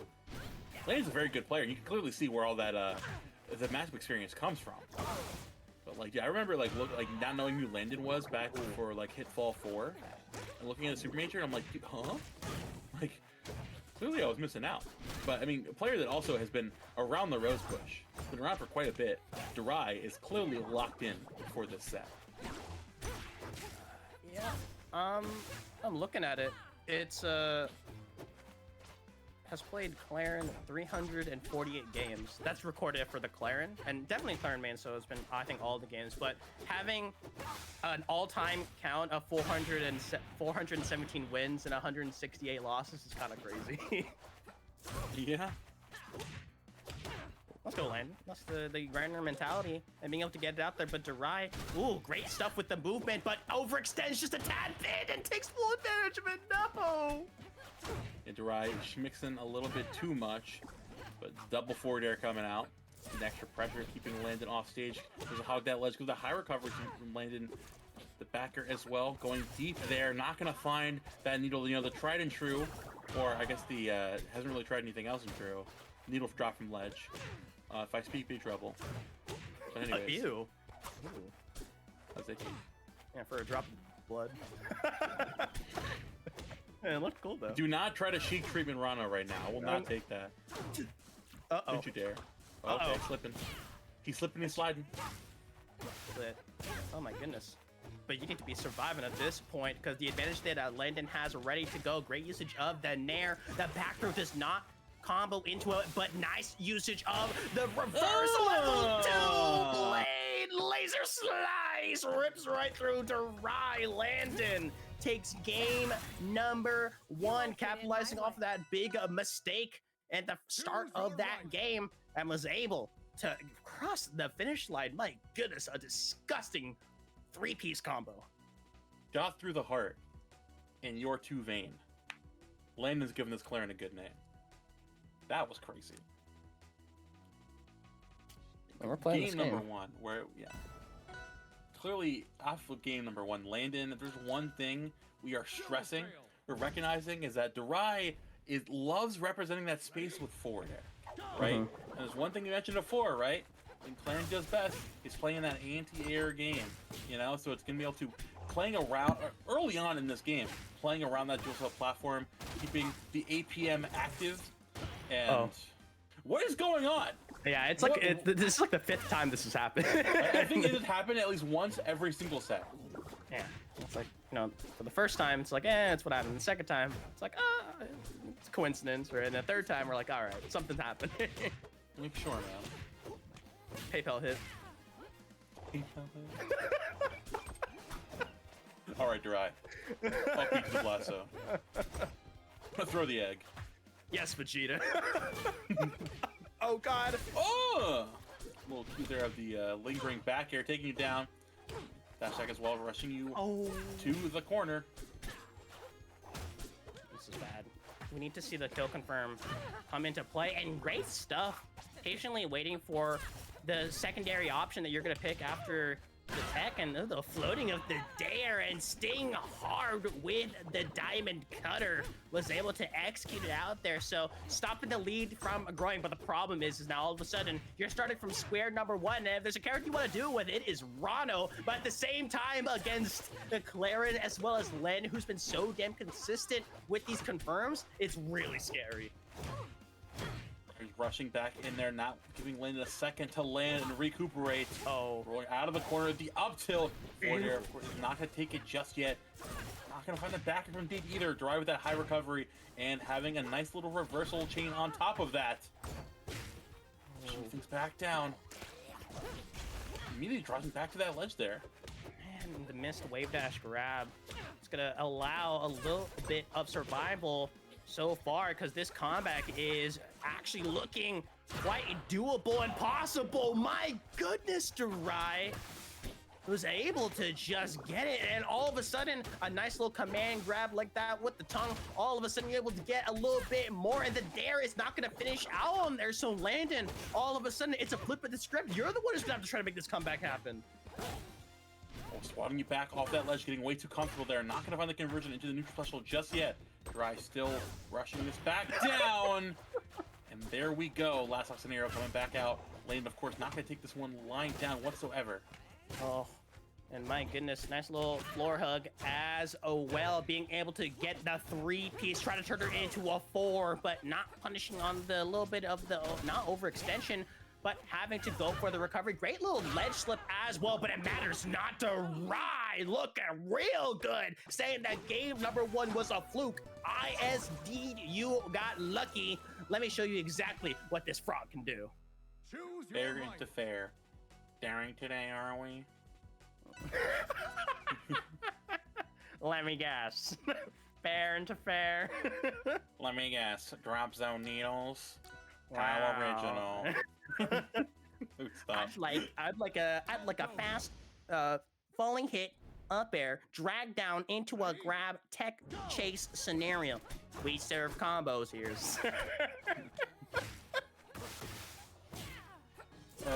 Oh no, the thing happened again. Oh man. Yeah, that's just the way the nuke goes, unfortunately. Yeah, I think the chat is asking where the other casters are at, and then the game said, "Yeah, you're not guys. You guys are you Nope. lost game privileges." What's wrong with us, guys? Yeah, Okay, all love to Blackmar. Let's go. that We is will be great. on top 8 with my good pal George Lentini later on for top 8. I believe after this set, or if I might doing another one. Assuming, we can get back and watch the rest of this game. But we're having a good time. At least I'm having a good time. Sounds That was good. valid. Shut the Jumpkin. One Yeah, of that's the first Victor. victor of the I'm drawing a blank. Come on. Get there. Get Aether. there. Fight night. Aether. Yeah. Sorry, I'm sorry. It's because I was thinking of something else because I got the Dare shirt, so I kept thinking it was Dare. I was Aether Dare, and I'm like, that's not it. What am I thinking of? My bad. Aether Clearly, Dare. clearly, I am the target audience when they make event merch that is just the name of the event on it because I need it. You do anything else, and I'm like, oh, I don't know.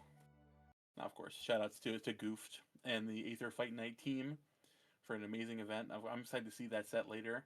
Hopefully, we'll see the rest of this set right now. Please. Please. Blackmar is just my what? What did you just say that? Yeah, I don't. Blackmar actually, no. is just my humble and nonchalant 6 foot.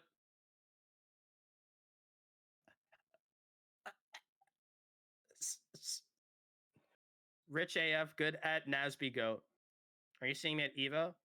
No, Wow, can't believe that. You hate the people. I do. I just I play really Claren. do clearly because I'm not going to Evo. You definitely hate the people. Yeah. You're playing Claren. Nah, I'd love to go Yeah, to I'm Evo. playing- Evo's would I'm be playing such Maple a now. great. I would be watching Evo intently, Mm-hmm. and that will be at Gamo. So if anyone's going to Gamo, I'll see you there. That one's gonna Yeah. be a movie. Yeah. After this month, I said to MoMA, but I'm gonna try to push more for like comms and whatnot because I got the FOMO. Like I really want to commentate. I love this game. This game is great. Oh, we're back. Are we back? Oh no, we're not back just yet. You gotta go to Gamo, man. That's a great event. I didn't even commentate last year. That event was a vibe. We went to a restaurant with like 10 of us, and afterward, I made like a reservation before. Afterwards, they sent me an email, give me $100 gift card for whenever I come back. So I was like, and it's like doesn't expire. So I'm like, yo, I'm just using it next Gamo.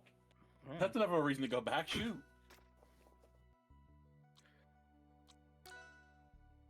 You know, there's a higher chance because if y'all like, I've been kind of keeping on the down low, but like I've been doing like competitive Musume stuff. Like, I just ran like production. What's the scene for that? League. It's kind of crazy. It's a very like dedicated, and it's been spreading to FGC events, right? Like Genesis. I think it's gonna appear at CEO that's coming up. It just appeared at Combo Breaker. Is that what the tournament's called? Yeah, I think so. Yes. Yeah. So. Oh, sorry. Hold on. Me. Right here. Oh, and darai 1. Oh, yeah, look at that Combo Breaker. There you go. See, right there. No, thank you. Great tournament, by the way. I need to. Yeah, I really want to go next year. I really want to go. My full gleaming recommendation for anyone on the fence about Combo Breaker: go to Combo Breaker. I was determined of going anyways, and then I got hired. I'm like, oh, cool. All right, nice. Yeah, why not? Combo Breaker was a vibe. As we get into this game number 4, darai did end up taking the last game. How will we know? We don't actually. We're actually just making this up. Yep. PayPal hit. The PayPal. Yo, what is PayPal? What does that mean? The PayPal hit. You don't know? You don't know that reference? I think I do, and I just remembered it. It's like the yeah. No, don't explain it. No, don't. It's like the. So basically, the joke. Hey, Peter Griffin here with the joke explain. I was trying to remember what meme you were referencing, and now I'm thinking about it. It's not that one. I will not say that one out loud. Ugh. And my goodness, the scrappiness and a missed parry like that one just shows like how much this aggression is going on. They're great tech by both of these players on a big stage. Like fire capital, but a forward tilt, no finisher just yet. I love the little, shield drop afterwards, but good start for Landon. But as we've seen, we need to keep it up with the momentum. Oh, it's barely making his way back to ledge. Landon not going to find that counter just yet. Try looking to jump deep there with that back air. Oh, great tech on the forward. I guess we see Wizen go over forward air off stage. Some fantastic tech. Landon now back in the driver's seat. But they're going to pop up there with the neutral special again, keeping the pressure up off the 58% for your troubles. Golly. Plenty of it and more. Not gonna survive that force palm directly to the chest, but 61% is nothing to scoff at. Now you're at the prime mid ranges for Claren to really kind of get some nice kill confirms, and as well as just trying to space it out there and miss strong attacks like that is just gonna be a disastrous and a missed opportunity with that one. But great DI from darai, but once again, missed options with huge amounts of lag is going to spell the end for you. But oh my goodness, is still able to stay alive. But MoA, you ate so much damage. Goodness gracious, David darai trying his damnedest to get back in this game. Great tech again from Landon. He's fully saying, if you're not fully committing to an anti-floor hug move, something to get me out of this rut, then I'm going to be punishing you intently. darai slips off way too aggressively with that needle. Landon now taking the lead back in this game 4. I don't care about the needle dash boost. You're gonna go ahead and pay for that with your life by overextending on that one. I think we've seen it in all these sets. It's just like when you're behind, the overextensions just kind of consistently gets you killed. You either go for broke. And so far, it seems that the lane's got the control. Nice parry, but it's only a jab, so you're not stuck into the lag. And speaking of jab, that's quite a lot of them. So full up on the marks and goes right over the ledge. We need to see it continue on with this pressure, or will Landon able to escape? And just that ledge slip? Oh! That is right. Landon still keeping the aggression up here. darai going for that high, gonna catch you with the forward strong. You're definitely taking that trade every day of the week. Looking to linger here longer on that ledge. Yeah, you're not making it back, bucko. And now it's our final game here, going into game number 5. This, Choose your right. considering we missed a good chunk of the last game, we're still having. This is a pretty damn good set. And because it's been going on as well, the stage list does get smaller. I wouldn't be surprised if, I mean, I don't think you run it back. I feel like that maybe going on like perfect Armada flagship, being able to the new stage where they said like, hey, we kind of saw that it's a very unpopular one that people really dislike. We're gonna go ahead and just make it so that there are walls on the sides and keep the platform movement, which honestly I'm a huge fan of. But Yeah, what if your dev said, hey, let me make this stage that sucks, let's make it good. That's a W dev right there. Thank you, Dan. Armada is gone and Armada is gone and buried. Thank you, Oh my Trevor. Hashtag positive. Hashtag thank you, Trevor. Hashtag Thank you. backward hitbox. The first positive thank you, Trevor, of all time. Oh my goodness. Oh my goodness. It just seems like that Landon, after like darai was able to just get those dubs, has just been non-stop being able to go with this pressure, but the dash tag is able to meet in the center, but scrambles out trying to go forward strong. I guess why and not, but at these mid percent so far, whoever like kind of takes the first stock and survives a little bit on the second, it just looks so damn good. And to finally start that one up, it's going to be the up strong from darai and this critical game. Again, rushing back down with these up air chains. Down throw as well. darai looking to not get over aggressive, and learning from last game, saying that, well, obviously you see the line of where you want to take the stock next and where you want to find extra damage, recognizing that Landon is fully on the gun, waiting to go for that reversal and punish you for getting over aggressive. Oh, look at that. Just fishing for that jab. It's one of the big moves that got nerfed with the lag, so it's a little bit more punishing to just throw it willy-nilly, so you really got to make sure that whatever you're trying to do, you have to hit it so you can get the nice, clean follow-up. At the same time, the patience game has just been kind of off the chart, but a forward strong with your name on that one just slaps it away. No tip for Deed. Absolutely not. darai looking to rush this back down continuously. Forward throw off there. And Dr. hitting up that bubble perfectly in position to accentuate this combo. Not going to find a follow-up afterwards, though. Lynn once again getting their feet back on the ground, hanging on just a little bit longer. Next down throw. We're going to the forward air. Yeah. You can't be getting that hyper down the run out down throw in the forward air, man. The needle boost, and as well as a nice little 1-2 with the up B afterwards. But at the same time, if you're Landon, you've got a little bit of the equalizer. You're like, hey, you know, Claren is very, very, very, very solid at making these comebacks happen. Like, you get like a 2 good advantage states, and all of a sudden the stock is just blown up with all these tippers landing, and all the plasma is burning. And so far, darai is falling victim of that one. The laser slice as well. It leads into it all. Landon snatches away that stock and makes the comeback seem not just possible, but plausible. They're coming out again. Landon continuing to accentuate this advantage state here. darai finally landing there with the dot. The nair. Up air's coming out once again, dragging you back down. Needle into forward air, though. Landon's still barely hanging on with his poison stacks. He's back on the up special, completely getting that off of the board. Up throw comes out once again. Back airs, there we go. Trying to force that grab up once again. Over aggressive with that back air. And landing it from the perfect, but just barely missing by a frame. Oh my goodness, and those frames meant everything as the plasma echo goes wide. The bubble in position in the top side, we cannot forget about that one, but shifting over to the left side of the stage, the hit does connect, the roll gets read out there, the up air is the tipper. Landon forces it into a game number 5. And that is going to be the plasma that pierces the heavens as Landon takes the set in a nail-biter game number 5. That is going to be that was game 5. Why did the score count say? Okay, well, I'm stupid. Oh. I mean, darai going up 2-1 and dropping down as Landon claws their way back out and finds it. Man, I mean, again, the name of the game was just at the end of those moments, just getting a little too over aggressive and getting called out there with that landing up air, dude. Great stuff from Landon, moving forward into top 8 winner side. And with that, we've got one set left before we transition into top 8. We have got Chumpkin versus... Nobody move. Versus Jupiter. We finally got a new character on stream here. We got the Edalus or the Lorena.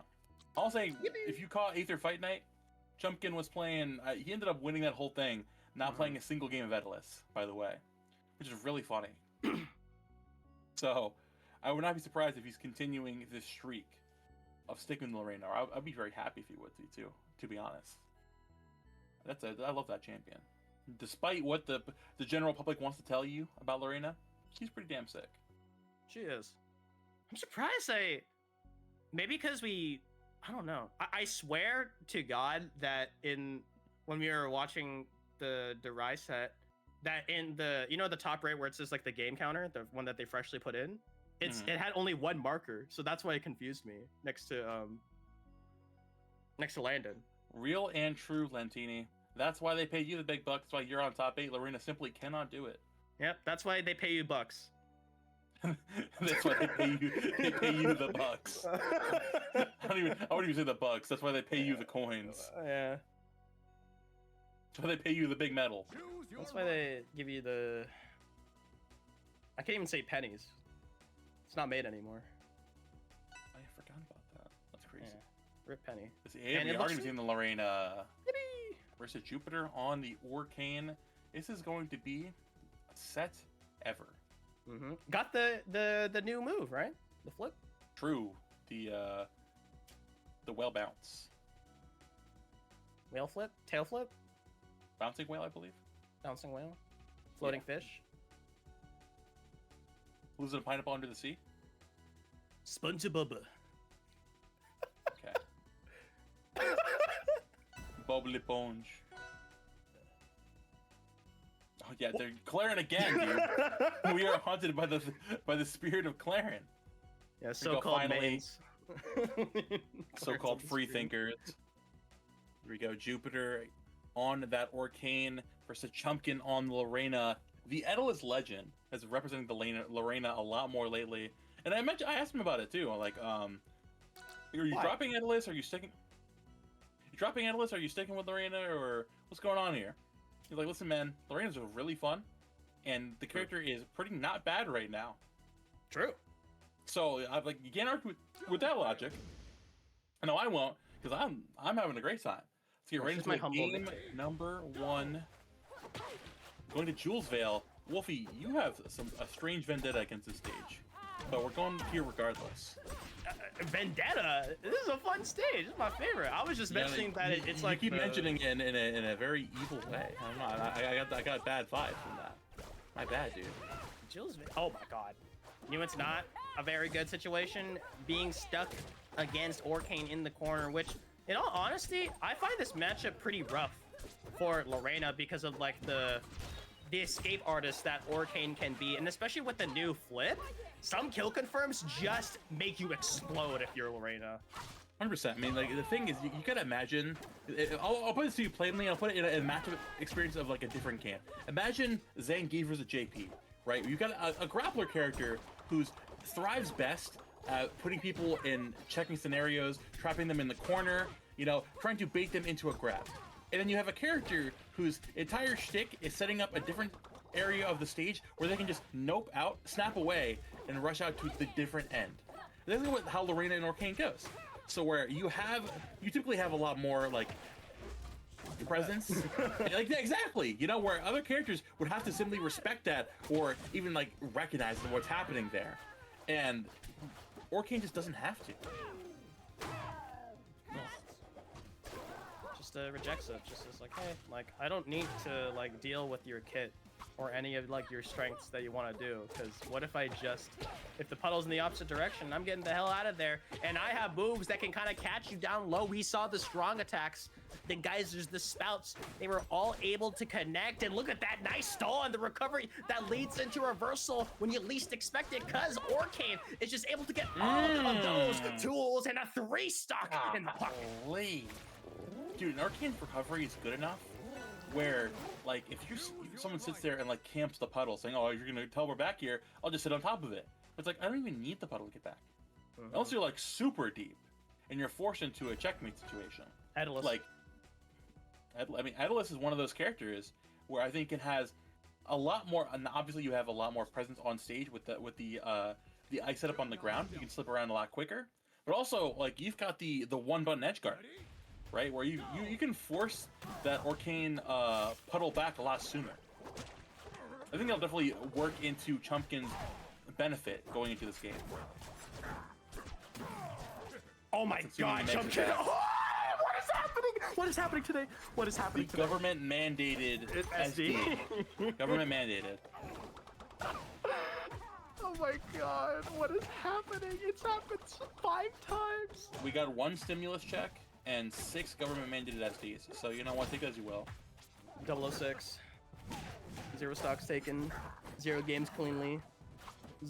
6 SDs that have happened in a span of how many times this monthly of Ether Bubble Fight doesn't find its as a kill, but it leads to so much more damage. And when you have a huge stocking like this one, you're chilling. Chumpkin looking for the kidnap there. I'm not gonna find it. Oh my goodness, the warp back up to the puddle to catch a laggit and the big parry on bicycles. I honestly, you like I mentioned, you had the offstage presence, but also that's considering that you're in the driver's seat. You know, clearly Jupiter is not letting up with this pressure whatsoever.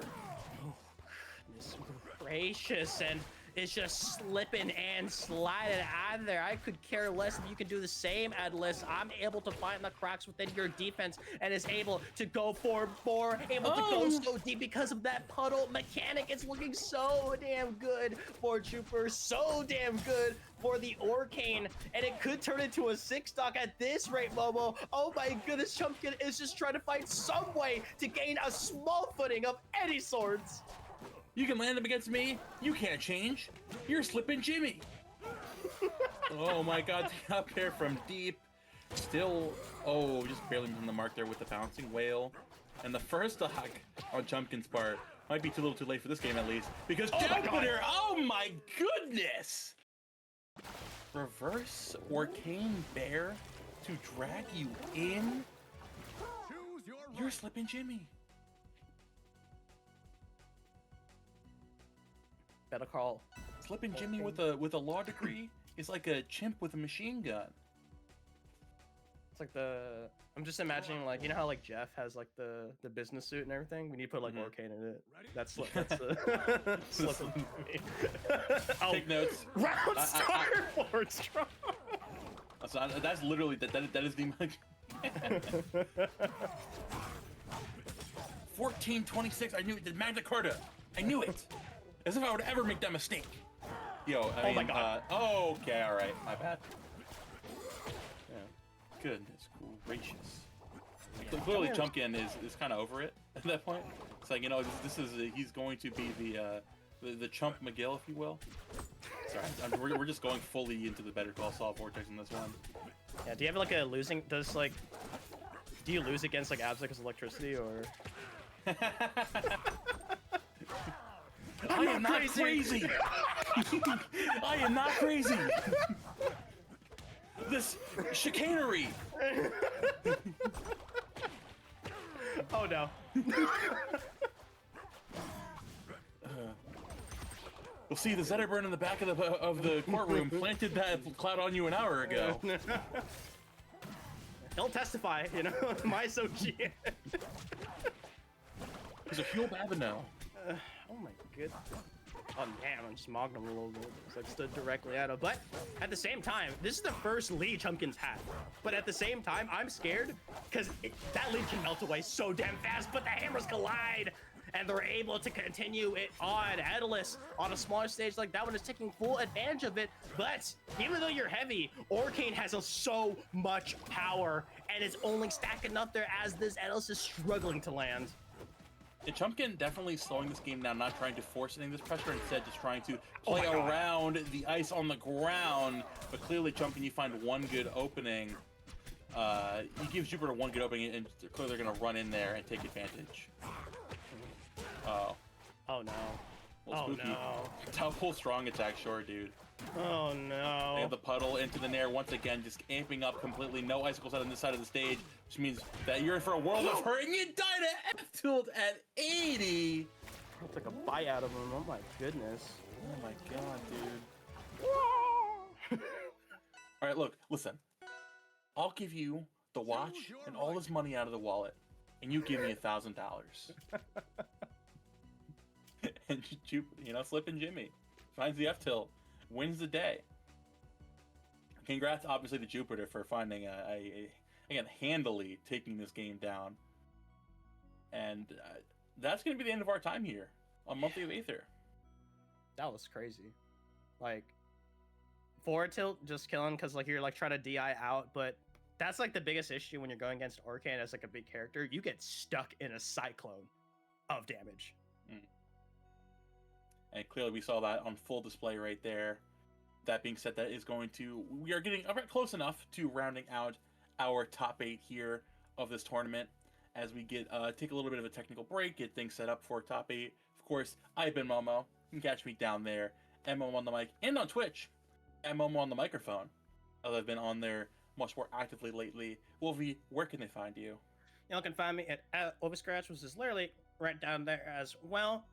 Make sure to, you can also use my creator code, Wolfie, as well, but you should be using the actual creator code for this one who's been hosting this tournament with Kreestab, so be sure to do that one. It's been a fantastic time casting with Momo, one of my good friends, and hopefully we see each other at the major. Y'all want to hire us for casting, y'all know where to find us down below, but we're going to have a little caster swap. Don't go anywhere for the rest of the tournament.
What's up, guys? Welcome back to Monthly of Ether number 18. Back again with more amazing Rivals action a month. You feel me? So, and here, I'm Black Amar, of course. Homie Lentini by me. How you doing, bro? It's so good to be back. I love this event so much. And just watching through some of the preliminary matches that got us to this top 8 has been really exciting. Of course, seeing some players that we expect to see, seeing some players who were not as expected, like Mang0, who's been on his grind lately, on winner's side top 8. I don't think he's dropped a game yet this tournament. Really? So Wow. a lot to play for. But that's the other side of top 8. Tell me what we got going on this side of top 8. On this side of top 8, it seems like we're getting into ZeusDahGoose versus Acorn. A couple of names you may or may not have heard of. Shout out Acorn, by the way, for using the same in-game tag as me, a legend player. Really? That's what a legend player's got for the goats right there, allegedly. Dude, I love the addition of love those the tags, bro. They're so good. There's so many funny combinations. Man, I'm on the swagger down player right now. Ooh, okay. Swagger down player. I like it. It's all right, I guess, you know. Yeah, Zeus has been kind of on one today. Has had some funny combos. We were just talking before we hopped on about the side B drive-by shooting where he like grabbed the opponent and just throws him deep off stage out of the side B. Very fun things that Zeus has been getting up to these days, proving that Crag maybe still can do it even after the nerfs. Oh, yeah. But Acorn maybe has a different agenda. We'll have to see. Yeah, definitely will. That is. I'm trying to make sure I'm not stupid. Edalus, right? Yeah. Yes. Okay. Yeah. No. Really good with Edalus for sure. Edalus, of course, character I feel like we don't see like a ton really now, despite how good he is. But definitely one of the main people like keeping it, holding down for that character. Amazing, just offensive play all around. And just just good at displaying the character's main game plan. Of course, a momentum monster. If you stop that momentum though, he can just get pushed over sometimes. But polarizing, to say the least. Yeah, polarizing is a great word. I was about to say the same thing. He's one of those characters that he's not a problem 90% of the time. Like when you run into him, it's fine. And then all of a sudden, there's just this one player who's got an agenda that shows you things you've never seen before. You're like, what do I do? Like, it's just never my turn. I get off stage once. He gives me the hands, or like the down air comes out, the up air. Either way, it can be very difficult to get steamrolled by this character. Oh yeah, for sure. And this is an interesting matchup to see because I feel like both of these characters kind of just like beat the hell out of each other in a sense. Yeah, I mean, that's the Rivals classic, right? Well, yeah. Every character tends to do that, but maybe this battle of the big bodies a little bit more than usual. I do think one of the key factors of that beatdown on which side will find more purchase is probably going to come down to how well you can stop Crag from pulling Rock. Mm-hmm. Yeah, 100%. I mean, naturally, Crag just gets so much off of Rock that, especially on a character like Edalus too, if he gets it, it can be like incredibly difficult, but stopping that as well as just interrupting Rock pull too, especially if you can do that, can like lead to just crazy opens. Acorn on the Z. Oh, I know. I'm thinking of Animal. Animal, yeah, Acorn is a Zetterburn player. See, that's the crazy part. I was actually mixed up between these You're two. also thinking of these A names. Because I was like, is Zetterburn or like Edalus? I'm like, it's one of those two.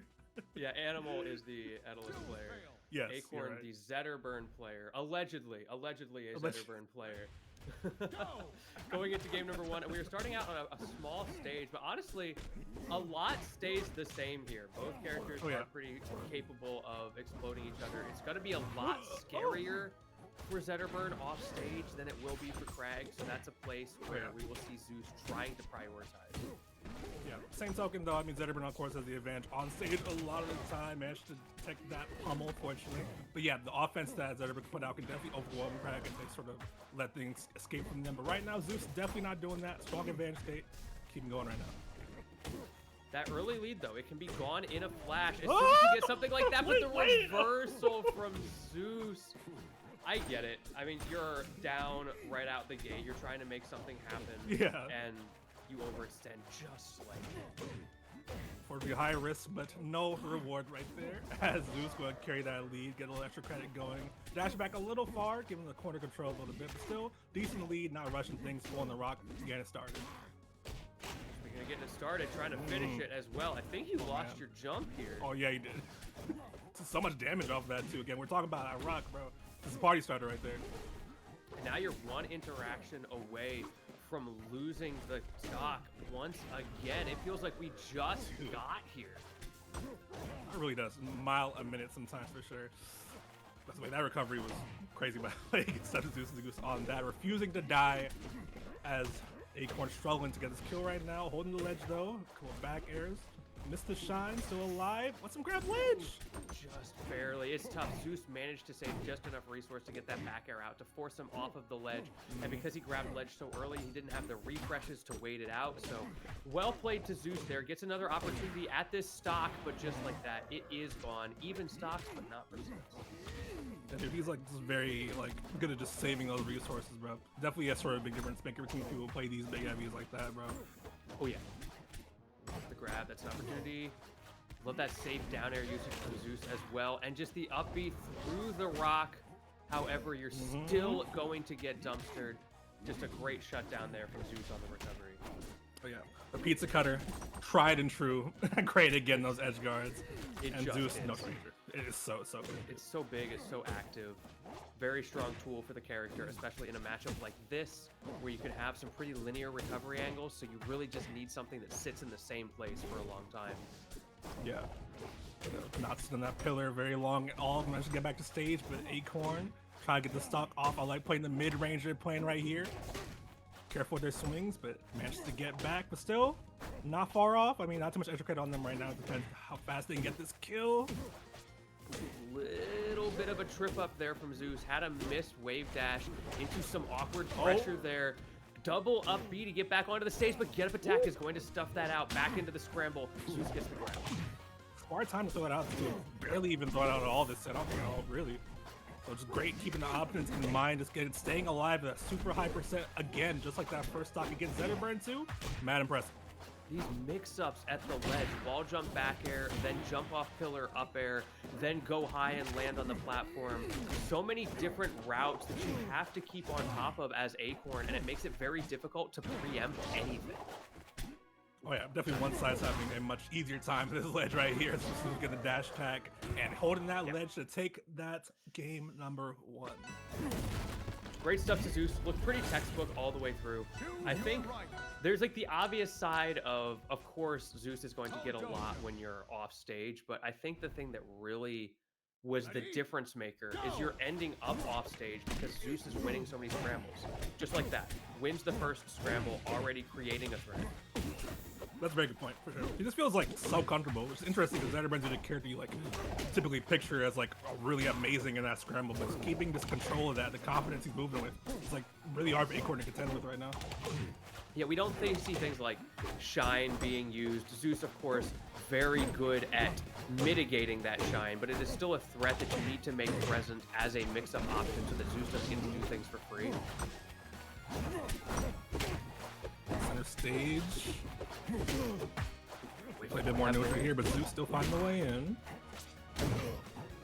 Okay. Pillar is still in the corner, which is going to make this a little bit awkward, but it doesn't matter because the back air pops you high enough. Opting to leave that pillar off stage, we'll have to see if it becomes a factor. Consider a little pinball situation. Zeus in a comfortable spot here. Finally has to burn it. Has the time to wait. Acorn opting not to contest, and I don't blame him, has been losing those interactions. Oh yeah, you can definitely tell a couple of these neutral interactions are trying to slow things down a little bit. Zeus so I'm trying to go a mile a minute, bro. Getting the way in regardless. Shines come out a bit more, as you said earlier. Like to see it, but still gets caught in this big advantage state. Down throw, not seeing the special combo coming. Big percent off. Oh. That might be a stock in the second. Rock throw it is. Let's see, bro. 3 stocks to 1 right now. That rock is so pervasive. Once you have it on stage, it's very difficult to deal with. Acorn now on the back foot, needs to do a lot to come back in this game, which is your counter pick, by the way. The triplat's not paying out at all for Acorn at the moment.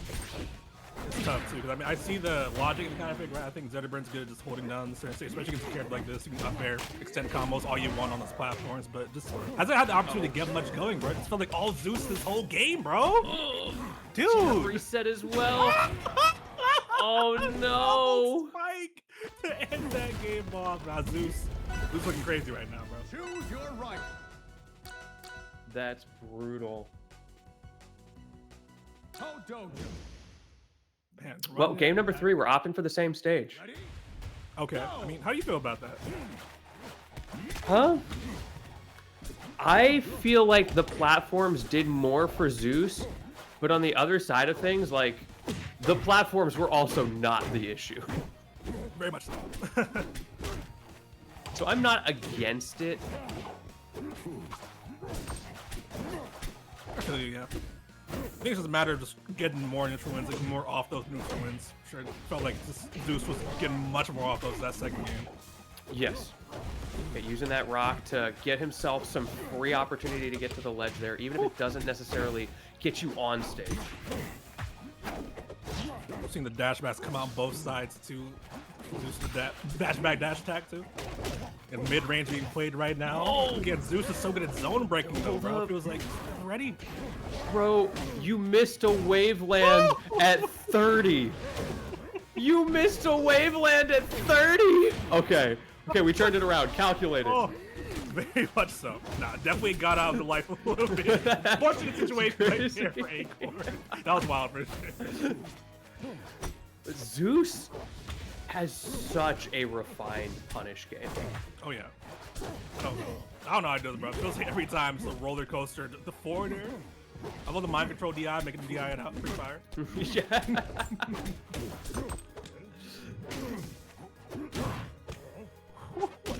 Okay. Hey, it's off the platform. We still going. Oh, Lord. Good chunk off of that. Back to center stage. Even-ish percents right now, though. Acorn is going to bring this back again, slowing it down. Has sort of paid off a bit right here, but still needs to get a bit more off these punishes. Seeing the forward air there, trying to create some sort of pressure to force Zeus to do something unsafe off stage. But you know what? We may not be getting that, but we are doing a really good job of just nickel and diming now. Yes. Oh, awkward spot. Oh no! Atrocious again, the mind control DI, bro. The mind control. Oh no. This wasn't ready for that It really one. Nah, is. that's so rough. That's so tough. Now that Saga ended mad early, now it's hard to come back with, but Acorn says it's fine. I'm just going to get this kill confirmed. We're going to get to the last stock situation. Looks the grab. Another opportunity here for Acorn to get back into this. Dash attack and a force you off stage. Love the shine. Has to go deep. You can feel the pressure on Acorn right now. Unfortunately, stayed alive too, getting back to the safety for Zeus, but tense situation. Anti-air with that nair to the back air. Forward air barely missing though. So crucial. For like super close drops from Zeus like 3 times now, and Acorn survived very long free shines. Oh, he's actually saved him. Because he hadn't used the pillar left yet, he gets to live there, which means you get a reversal. Back air, forward air, not going to do it. Regaining that double jump with the down special, but it doesn't matter because Zeus catches the landing yet again. So hard to get around that back air, forward air combo. Yeah, dude, definitely for sure. As ZeusDahGoose gets that in a 3-0 fashion. I think it was kind of just as we were talking about earlier, just a sort of game of just like, or a theme, I guess, of just even the neutral is fine. Like your punish game is getting outsped by significant margin. But you saw at the end right there a little bit, right? I mean, upbeat to the center stage instead of continuing the edge guard right there, which could have got the situation. I mean, like you said earlier, bro, just it's hard to match the punish game as ZeusDahGoose brings to the table. It is, which is tough when you play a character like Zetterburn, where that's kind of your whole shtick. You have to out punish game because when you do go off stage in most matchups, you are one of the more exploitable characters. There's mix-ups you can do, you've got flip cancels, etc. But you're still a spacey recovery at the end of the day, and Zeus is so good at taking advantage with, like you mentioned, things like the pizza cutter or the back air. Yeah, dude, definitely just, you said earlier about textbook play, and we definitely saw just that.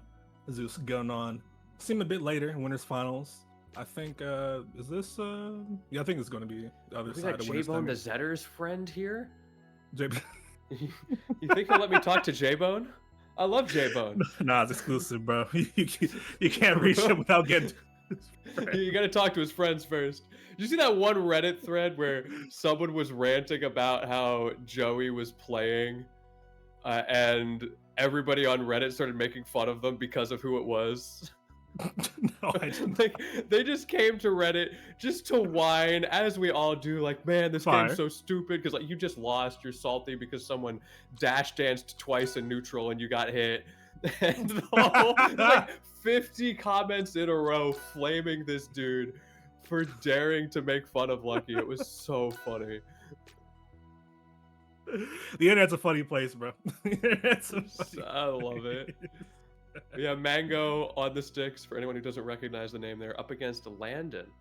So we're going to get to see some more Zetter burn, but now we're going to see it against Claren. Yeah, another matchup that is pretty storied throughout the course of this game. Choose your right. Classic Spacey versus the sword character. Seen it a couple times, couple games, right? I mean, Oh yeah, it shows up. Yeah, for sure. I mean, it's interesting one for sure. Of course, Zetterburn. We already talked a good bit about him. I mean, you already know, and well, not necessarily love. You probably don't love Zetterburn. A lot of people don't right now, but you know how he does. I mean, that's a brave thing to say when there's a Claren on the screen. That's all I'm gonna say. Oh, true. That's the bigger villain, I guess. Of the situation. This is like when it's grand finals and it's just two That's players funny. you hate and you have to like dig deep and decide who do I really want to win, who do I hate more. So honestly, I don't have that much problem with Zetter. There's a couple things that I would tone down, but I think he's in an okay place. Claren, I have personal opinions on, but I also have a bad matchup against that character, so of course I'm gonna hit it. But I feel like I see complaints about every character, but I feel like the one solid thing is like everyone has like a dislike for him. I don't know why you see it. But either way, the battle of the true villains here. Loxodon's in the corner. He's been usurped, just not in the way Claren intended. That is so funny. Go see a prominent battle of this close range gameplay versus trying to keep. Do you imagine? Claren comes back in time, sees Zetter, and she's like, nah, that is just not it. We gotta put this one down. We gonna check the future with this one for sure. Yeah, I can fix this. But yeah, first stock, a little bit of a lead here for Landon. I do think Mang0 is a bit of a like late game sort of player. Yeah. He's still learning the ropes. He's only been grinding the game hard for a little bit, but did recently reach #1 on the ranked ladder. I'm sure a lot of people have been talking about that today. So now the question becomes, what can you do in a tournament? Yeah, apparently gets not tech the wall, but it happens to the best of us. Yeah, though, I managed to catch a little bit of Mang0's gameplay earlier. I definitely can see what you mean by the sort of late adaptation. It makes sense, right? I mean, playing many platform fighters over many years, the experience was kind of just like a different thinker in that regard. Yeah, and you definitely see the way that that comes through, that experience of, oh, I've seen something adjacent to this before. I know how to deal with these kinds of things. And it's just recalibrating where to implement those 20 years of tools that he's been putting together. Pretty much. I mean, a little bit of experience in these spaces too, right? So playing against sword characters especially. So yeah, he's played Zane. He'll be fun. Right. Honestly, it has not dropped a game today. We're talking about that later game adaptation. It does not take long for him to pick up on this. It's so impressive for sure. See him get past yeah, see, because Landon, I know, they really like Landon's neutral a lot. They seem they're like very disciplined in their mid-range gameplay, I feel like.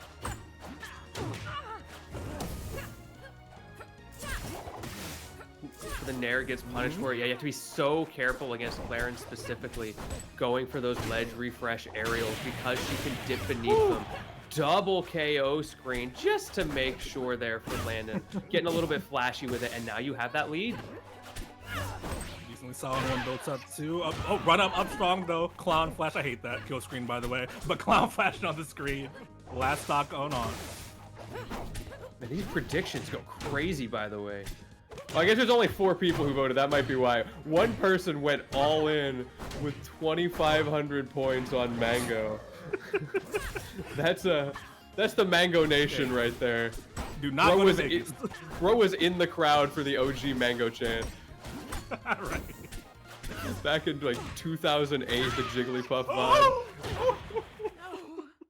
That was kind of clean. Hold on. Just like seeing that again. You're just talking about it, but seeing the mid-range adaptation, knowing exactly what they're gonna do, take advantage of that 4 strong at the end right there. Choose Yeah. your rival. Definitely He loves cleans his that up, last stock.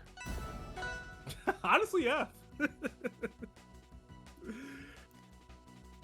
Interesting. Yeah. No, it's these things sort of like figure out how to get past sort of like wall in a sense that is kind of Landon. I mean, being able to find those sort of openings is very crucial against a player like him. You got to see.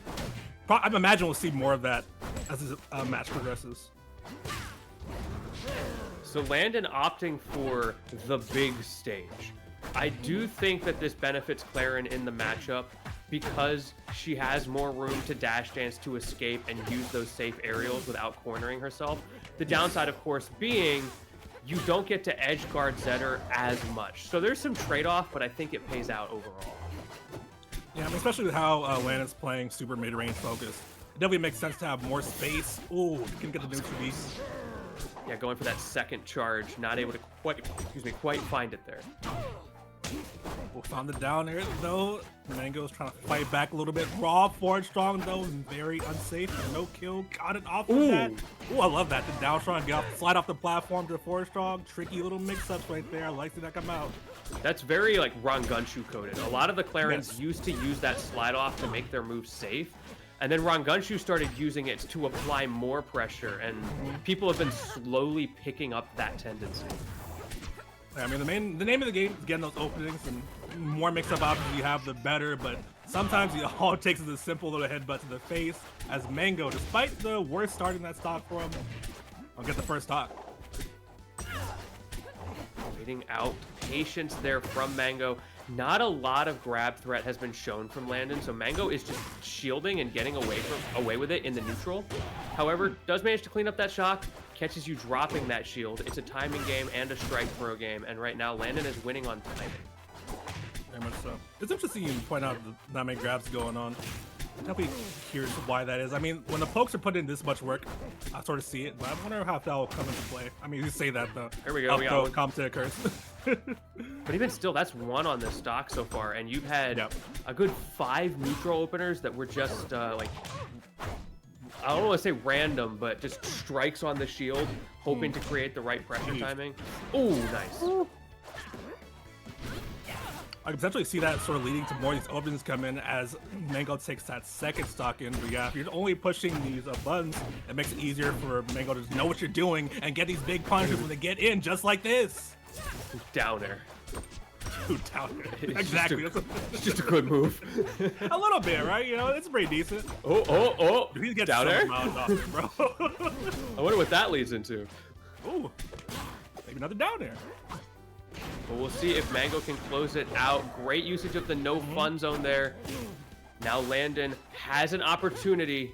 Does not go for the neutral B that time, but does get the up B back hit. Still Mang0 struggling to land. Gets punished yet again, but no tipper means you do get one more shot. He's still alive. 151%. Still a stalker. Landon too, bro. Nah, this is a big lead built up for Mang0 playing with the in the combo. Oh my goodness, bro. Chill. Upstrogging the wrong way. Ridiculous. Raw, forward strong, finishing off, so you're not seeing this coming. Yeah, you definitely tell Mang0 to himself that ended that a little bit. Yeah, that was certainly with that DI did not see the F strong coming, but you know what? I didn't either. I got hit by that. That's something that I think doesn't get talked about a lot with the neutral game in Rivals compared to a lot of other plat fighters is that the strongs are just generally good moves. They're intended to be usable, unlike a game like Smash, where for the most part they're pretty bad outside of hard reads, which means you have to always have a small piece of your mental stack watching out for that option. Yeah, so many of the characters have these faster sort of straws they just throw out to situations. They're like kind of safe. Yeah, like in a weird way, right? You have Oh to my be goodness. ready to punish in a lot Oh my of cases. goodness. Dude. Crazy So- kill right there from Landon. Hold on. What I'm seeing here is that Landon is figuring, okay, the neutral is not going my way. Mang0's neutral is just too good for me, and he's killing off the top too much, just like that. So I'm going to lean hard into the edge guard game. I see that, yeah. Makes the stage choice make a bit more sense. Interesting to see the sort of go for that stage for this one, but I think it makes sense in the grand scheme of things. At the same time, though, cannot keep Mang0 out. Use air dodge to more damage capped on 79%. Big damage coming every time bro gets a hit, it feels like. Ooh, great catch with the nair there. And the reset. Love the coverage. Everything covered there from Landon now. But somehow, Mang0 finds a way back to the stage. Hugs the death special. Both of them fiending for this kill right now, bro. Up throw. Forward air barely missing. Use air dodge, but still staying alive. Clutch recovery too. Wasn't expected to get that fast. Now Mang0 on the ropes on this stop potentially. Ooh, love the jump grab. Oh no! You could have down strong. Ooh, wasn't ready for the DI perhaps. It was some crazy hold in DI for Mang0. Yeah. Tricky stuff indeed. Forward strong getting punished and Ebto just kills. Opposite side of the screen too. The blast zones these last two games have not worked out for Landon. In the previous game, we saw Mang0 living so late against those back airs, and now on this game, Mang0 is killing Landon so early. Yeah, working with those blast zones, like interesting stuff like you don't think about, but I mean, yeah, I definitely see as we play completely right now. It's definitely helping bro outpace Landon in a very significant way right now. Look at the aggression, landing with a Jeez, forwarder on stage, jeez. punishing the parry attempt, and this might be curtains here. No, has to go back to stage, doesn't have the invulnerability. Same time though, 108%, you're definitely living on borrowed time as that backer gonna get you off stage. Run up to the mix-ups on the offense, full charge shine. Bro thought he was playing melee for just a second there. Does Right. not get the angle that he's hoping for with that shine knockback. However, I don't think Landon is long for this world. Looking at the percents, it's one big hit away. Landon is going to need a miracle stock to bring this back. You gotta activate Ultra Instinct at this point, bro, but I don't see it happening, especially these stage spikes getting tech every time. You cannot cheat this stock off of me, says Mang0 as a forward air on finish up the 3-0 right now. Well played to Mang0. Choose your Once right. again, refusing to drop a game in this tournament. Still parryless. We'll get there. I know it's been alleged. The kid has alleged that at Evo he will parry, but I don't think so. I don't see it coming. There's no way you're going to be that hard-headed for that long That's as the so man who funny. refused to shield drop for like 6 years and Yeah. kept winning majors anyway. You are not parrying at Evo. Those Edalus icicles are hitting you every time. It's just gonna happen. You're gonna get hit by it. You're gonna be mad about it, and then you're gonna win anyway. Dude, Legend And then says I'm gonna be mad about it. That's so true. Legend says Mang0's L button is not even attached to playing this game, bro.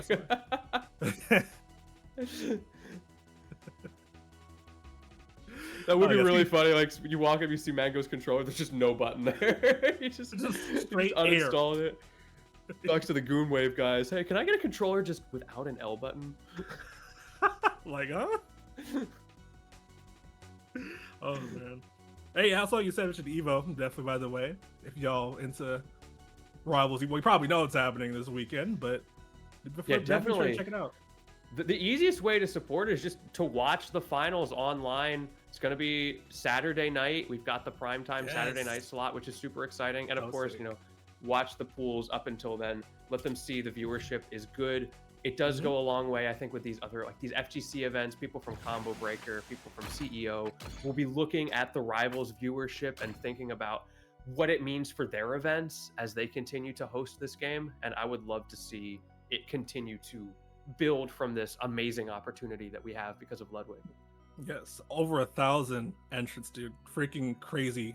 Or just It is a new crazy. firefighter like that, bro. It's so funny, by the way, seeing all the, like the stuff on the timeline, the Evo numbers were announced. It's just like Mhm. half the timeline were just like, Evo, all these entrance numbers are falling, fighting games are dying, yada yada. And meanwhile, Riles players like, hell Right, yeah, like, 1,000 hey. people, yeah. It's like double our biggest event ever. Dude, It's literally. crazy. But yeah, super cool. Shout out Ludwig for doing that. That's why I'm going. It makes a big financial difference to motivate us all to get down there. So can't wait to go 2-2. It's gonna be beautiful. Yeah, So farther than that, I excited. believe you. We'll see. I mean, with a bracket this big, I feel like so much comes down to bracket luck. I'm not even gonna worry about it one way or the other. I get whatever place I get, and we'll just have a great time. Unless I lose to a Claren, then I'm crashing out. It's over. Very real. All right, so coming up next, I see Zeus is in the building, which means it's going to be the legendary Zeus Mang0, the two undefeated players in this bracket, not so just funky. from set count, but game count. There is a gap here. No, Zeus was also undefeated. Hold on, it's fire. These players kind of nasty. A little bit. Maybe gaming for real. Let me take a Yeah, look at two what's going on Russian the loser Sapphire, side, okay. too. So loser side, to keep y'all updated, of course, exclamation point bracket if you want to see the specifics. Shard and Smirky are currently playing, and Darai and Sapphire are currently playing. The winners of those games will enter top 8 and the right to fight Landon and Acorn, respectively, who we have just recently seen on stream. And then we'll see how it follows through from there. I don't know if we're going to get any of those games on stream, but once we get to loser semis, we'll definitely be able to go through the rest of them together. Yeah, at the very least. Cool to see. The Riders took it 3-0 over Sapphire, it says. Okay. Good stuff to Darai. I know Darai has been talking about the grind, made a tweet after the rankings, where I started, where I ended with Rivals 1, and now in a very similar place with Rivals 2, a similar starting point, and I think making the implication that I'm just going to keep grinding. I know Darai's been doing a lot of first to 10s on the stream, which I think is an amazing way to improve. And the argument being, if I just keep up the good work, I'm going to get back to that top 10, right where I belong. Facts, dude. A little bias is the bro, Darai. Definitely believe in that Rana for sure. Dude's clean when he's like in that right headspace, in that right game. Like one of the best players like ever, sometimes I feel like. What is that emote? Oh my goodness. What is that emote though? That's intense. Fake ass emote, bro. Oh my god. Oh my goodness. That shit is killing me, bro. That's my goat. Insane. Oh yeah, that's a good point. Wow. That's surprising. Yeah, 5 voters for Mang0. All the Mang0 shooters coming over from his chat. Believing in his ability to take this. But yeah, I think, in my opinion, Zeus is the favorite.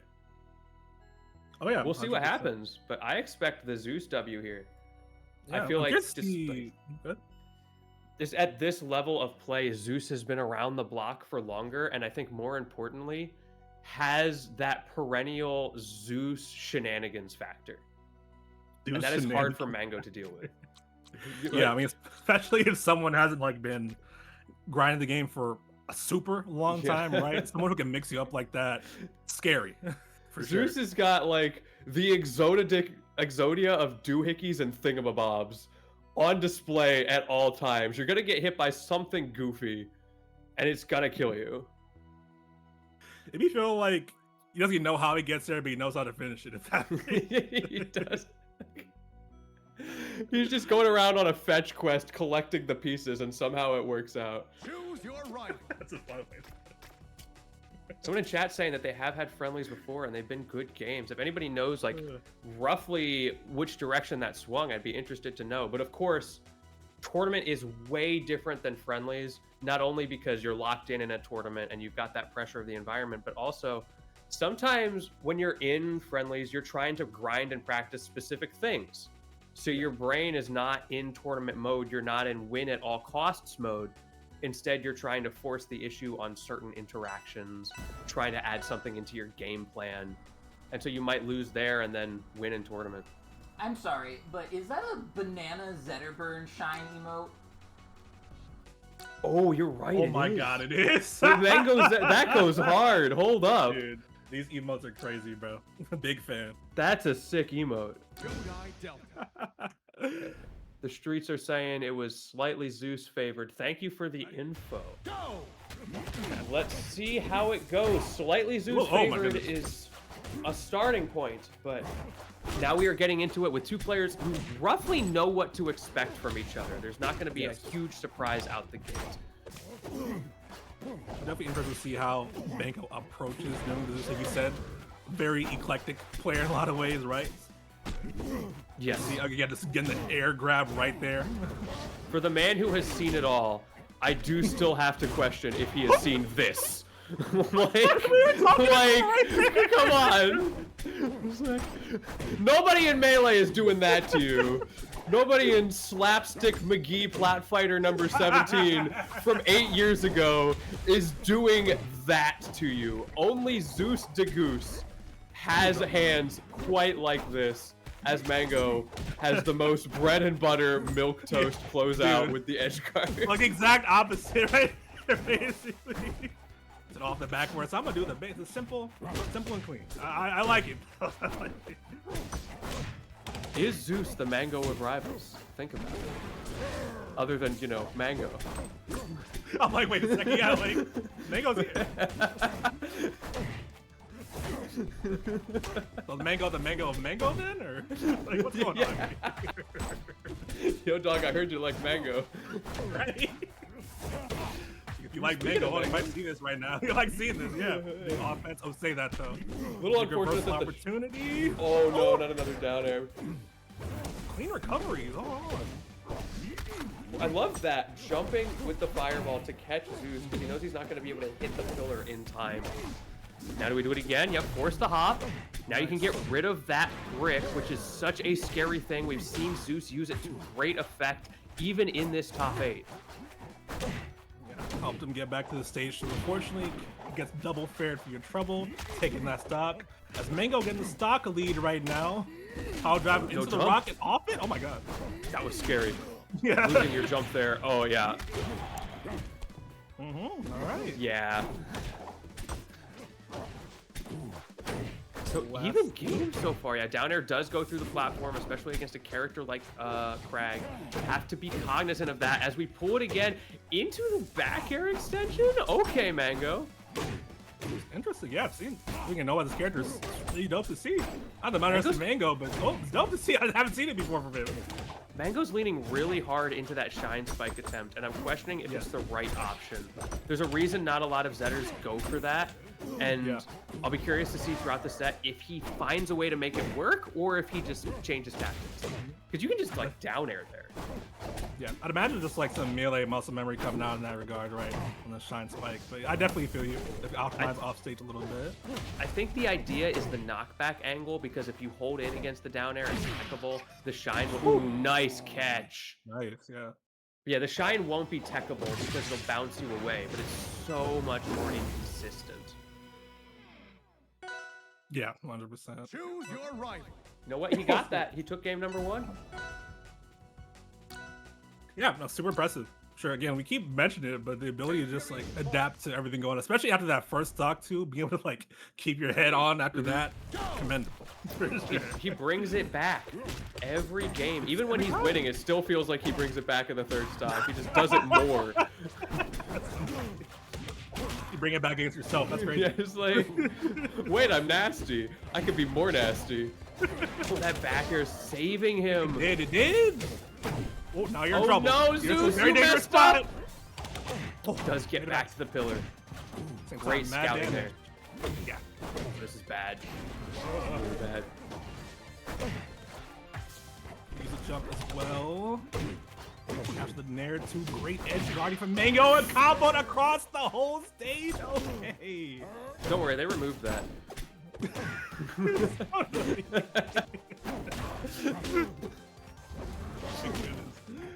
good catch with the back air. Yeah, that's one thing you still got to remember. Yeah, Mang0's got his conversions, but as soon as you're off stage, Zeus has his as well. There's a reason Zetterburn has to be such a menace off stage or on stage, because he doesn't have it like that off stage. Super big, not limiting factor, but definitely Achilles heel a little bit. Well, the back air is coming through though. Big party starting to move right there as just grab the ledge. That's just enough to do it. Wasn't prepared for it. Very early kill. I'm just gonna take that. We use the jump right here though, but smart air dodge, perfectly timed. You can see the change of pace there from Zeus, where now that he's got the lead, he slows down just a little bit, hanging out in the corner for just a second. Oh no! Ooh, the he didn't have a jump. Yeah. Oh yeah. The eye out and no jump. Rough situation to see right there as Zeus closing that out. Again, bro's just like definitely wrecking ball energy on that one for sure, right? Just hard offense till we got the lead, as he said, slowed it down a little bit, but still kept the pressure on. It's hard to like pacing and sort of keep up with. And with that, they have both made each other bleed. The streaks are over. It's gonna be a slobber knocker. Game 5 incoming, but first we have to get through game number 3. Ooh. Unsurprisingly, Mang0 goes for a big stage here. I think that's the right call. Definitely. Against Crag too. I mean, knock him out like a pinata and have more space in the neutral. It's good. Yeah, exactly. This game means so much as well. Honestly, Mang0 winning the first one means a lot because it gets us here on his counter pick. Counter picks are a huge factor, in my opinion, in this particular matchup. We're already seeing how much this extra space has strengthened Mang0's neutral. Both characters that can be, at times, volatile for Crag. Definitely very important. Stage can have a lot of big changes to it though, but Zeus saying it does not matter. Oh, wait a second. Oh, wait a second. Hold up! Back air, big back. Oh no, Mang0! Okay. The rock actually, the hit stop from the rock actually let him live there. Interesting. That was so scary. Oh, if he had just hit the pillar. He was a little bit too high. Now you have to do this again, Mang0. Can you find a way? Being respectful, not going deep onto the pillar, which I think makes sense because of the percent differential. Oh yeah. Doesn't want to go too deep right here as Forder coming out. Zeus manages to close the gap. 154%, no fear on him still. Hold the ledge. I think that should be. Oh, wow. Okay. Oh my God. So Zeus got stalled out because Mang0 wall jumped off stage or off screen, rather. Good catch. Speaking of catches, finally getting that catch with the forward air. That was so tough for Mang0 though, because he got past the tech chase percent window, which made it very difficult to get the raw kill. Oh, wait a second. Okay. Damage come out from Mang0 though. This could be definitely even the deficit if you get a kill right here. Continuing it. Oh my God. Caught the jump with the fireball as well. Forced the pillar. Can you make it back is the question. Big nair to the down air spike. Up beat stage spike. Wasn't ready for that. Dude, I was so smart. Mang0 didn't see that at all this whole set. Both players playing so well in that offstage. Just the little stalls from Zeus as well to make it harder for Mang0. But in the end, like you said, one missed tech is all it takes in those offstage scrambles. And now Mang0 is not just back into this. He is leading the game. He is extending with fireballs twice now. Catches the air dodge. Forward air not going to kill. Where'd this 105% come from? It's one big opening. All you need. We keep saying one opening. Can lead to just so much right there. Wow. That's how Mang0 showing it, dude. This is crazy. Goes to show how important your percent windows are as well. Once Zeus got past the tech chase window in that like 130, 140 range where Mang0 couldn't really threaten him in the same way he's used to. He couldn't vortex. He just lived forever.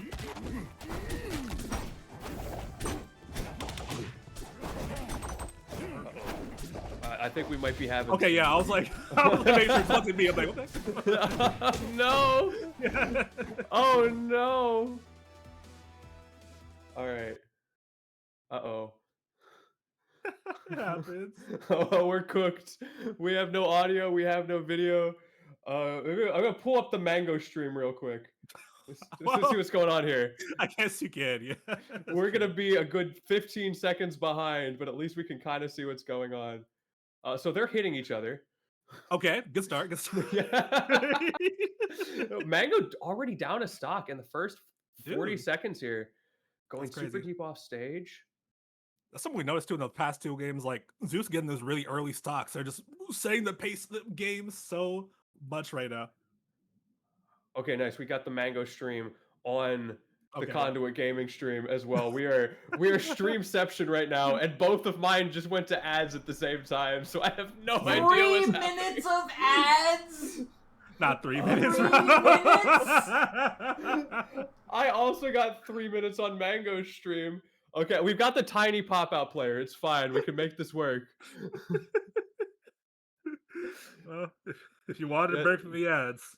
Well, the good news is, the way this is going right now, we are likely to get a game number 5, unless we have another Mang0 stock. Because Zeus is currently untouched on 2 stocks, and Mang0 just drops to his last stock, and Zeus is still holding advantage. Impressive, dude. Both of them just so unfazed every time they get a win, bro. Very back and forth. They were zooming in. So funny. It's just so bad. Dude, the struggle out here, bro. It's all right. After this game, we will get it sorted. Sorry, y'all. You know, this stuff happens. We love our streaming website. Yeah, Zeus does take that pretty handily. Oh, yeah, that is funny. The 3 minutes of ads is so rough. The quality of the zoomed in player is killing me. Oh man, so good. Oh my goodness. Final game. Interesting stage selection here. They're going to Harbor. Does Mang0 have a death wish? Actually, yeah.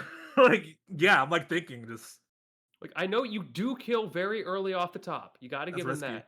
Yeah, that's but true. this is Crag on Harbor. Rivals of Ether 2. I don't know, maybe this feels confident, but I mean, that confidence might cost him, bro. I don't know. Again, you mentioned her. Crag on the stage, kill Matt early, recover like for free a lot of time. That's fun under that stage, just chilling, doing whatever he wants, really. I don't know. Yeah. He just has so much opportunity to play with that all the way through. Great text from Mang0. Enough though, still hanging on. Barely missed that parry though. Fork will still get a big kill. Forward strong confirmed. Not quite. Far blast zones. Yeah, that's another thing. It's very difficult to kill Crag here, but he does manage to do it because he didn't have the pillar. Goes a little bit too low there. Interesting. The forward throw actually breaking the rock in the opposite direction. Did he just reverse hitbox? Did we Trevor hitbox on a forward throw? Oh, that's crazy. Kind of fire him, so I'm a big fan. I've never seen that. Same. As the parry on that. That's what I tried to do earlier. It's getting the kill off that.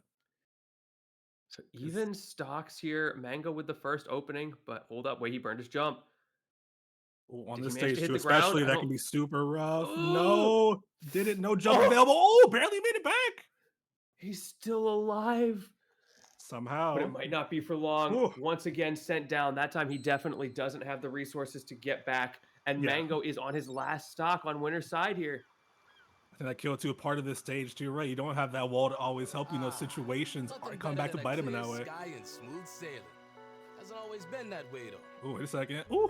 Oh, so many down airs though to get him to that point. 99% off stage again. Zetter is so exploitable off stage on this stage. Like chat's saying, he's got to lock in if he wants a hope here. There we go. This time the DI is in his favor. And more than a little Let's see if the match is in his favor though. On an offstage position, a beautiful edge guard, using the pillar to extend it forward. They're gonna kill off the side as ZeusDahGoose will move on to the winner's side and a close 3-2 right there. Definitely a great set to watch. I do think that the stage selection at the end was a mistake from Mang0. surprised to see that, but maybe he knows something I don't. Maybe he was really confident in his ability to kill earlier with those up strongs, and Zeus did play around it very well for the most part. Only got caught by it the once, DIing it well the other time, and then just not getting hit by it other than that. Yeah. It could be a sort of, yeah, like confidence in the killing early thing. Especially, I mean, we did sort of talk about it a little bit. I mean, Zeus kept having those really early stocks could be evaporating things, so maybe he'd want to have like a moment of that of his own. But unfortunately, a couple of the advantages, just a couple of the many advantages Crack has on the stage came into play in a pretty big way for Zeus. As well, just consistent, just great play from Zeus all around, of course. Yeah, we didn't really see the stalling. I feel like he didn't need it. So I don't blame Zeus for not using that. It's just an option that's in your toolkit that can be an advantage. We saw a couple times where maybe he sat on the pillar under the stage a little. Just a little but bit. For the most part, it was a game of trying to get Zetterburn off stage and then never let him come back. Yeah. It definitely is like a reliable strategy against Zetterburn. Helps a lot against that character. Especially with characters that can do it like, Crag, Rano, stuff like that. You get a lot of damage. I just went over to Mang0's chat to like see what's going on his stream. The first thing I see, ugly wins don't build good habits. is that directed at Mang0 or Zeus? I love watching his chat try to coach him. There's like 20 messages in a row, all of That's advice. so funny. So funny. We can do it. We can get our streamer to top 8 of Evo. It's just something about trying to coach this dude's been like so many top 8s of Melee. Just like, I can do it. I can coach him. I do think Mang0's actually on the right track on his stream right now. He's talking about on the games that he won, he played a lot more of the runaway, like dash dance, yes, bait and punish type of game plan. And then on the ones where he didn't, in like that final game, he was boxing a little bit too hard. And on a stage like Harbor that is so volatile, that boxing, I think he doesn't need to do when he has so much stage real estate. Yeah, no, exactly. Overextended a little bit for sure. I mean, yeah, I think that's what we noticed too in terms of like adapting like mid-set. I mean, a lot of times how you do so, just sort of taking a step back, watching what your opponent's doing, and responding. I feel a lot less of that going on in that last one. But and know what you need to do to improve, and also recognize that like immediately after. Very good to see. Excited to see more from Mang0, not only in this bracket but in general.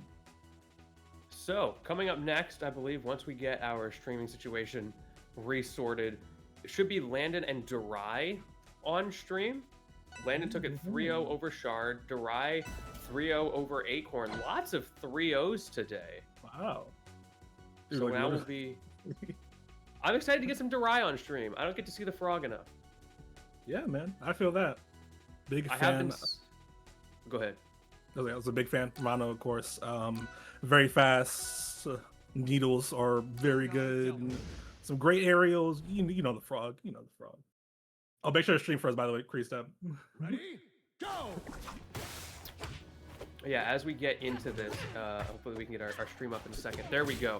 I've been seeing the frog talk coming out once again, the agenda after people counted up the character usage in the top 50, showing that maybe he doesn't have the highest peaks, but his valleys are still relatively high compared to a lot of the rest of the cast.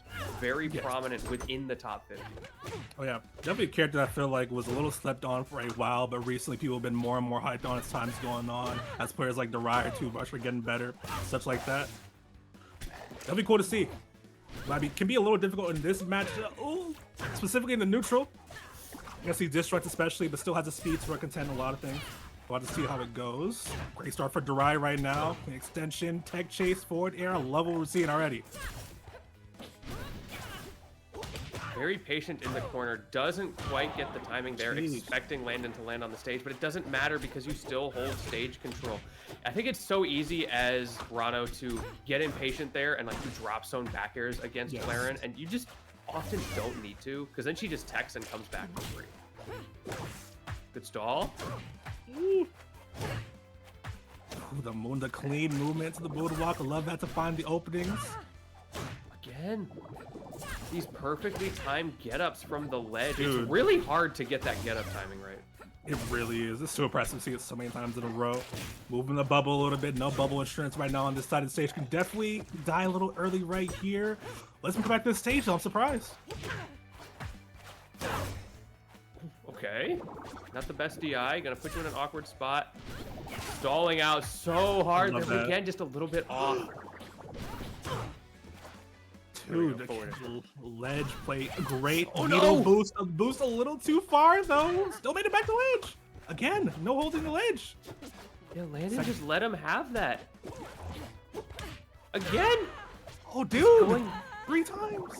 That's so He rough. was too far out, and Landon just dropped straight down with the Nair, thinking that he could get the tipper hitbox, but missed space, giving another opportunity, but that should do it, surely.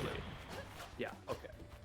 Of how, I guess linear is the word I'd use. Linear the recovery from Mono can be. Definitely want to get the most of the offstage situations against him. Let him come back for free, not the move.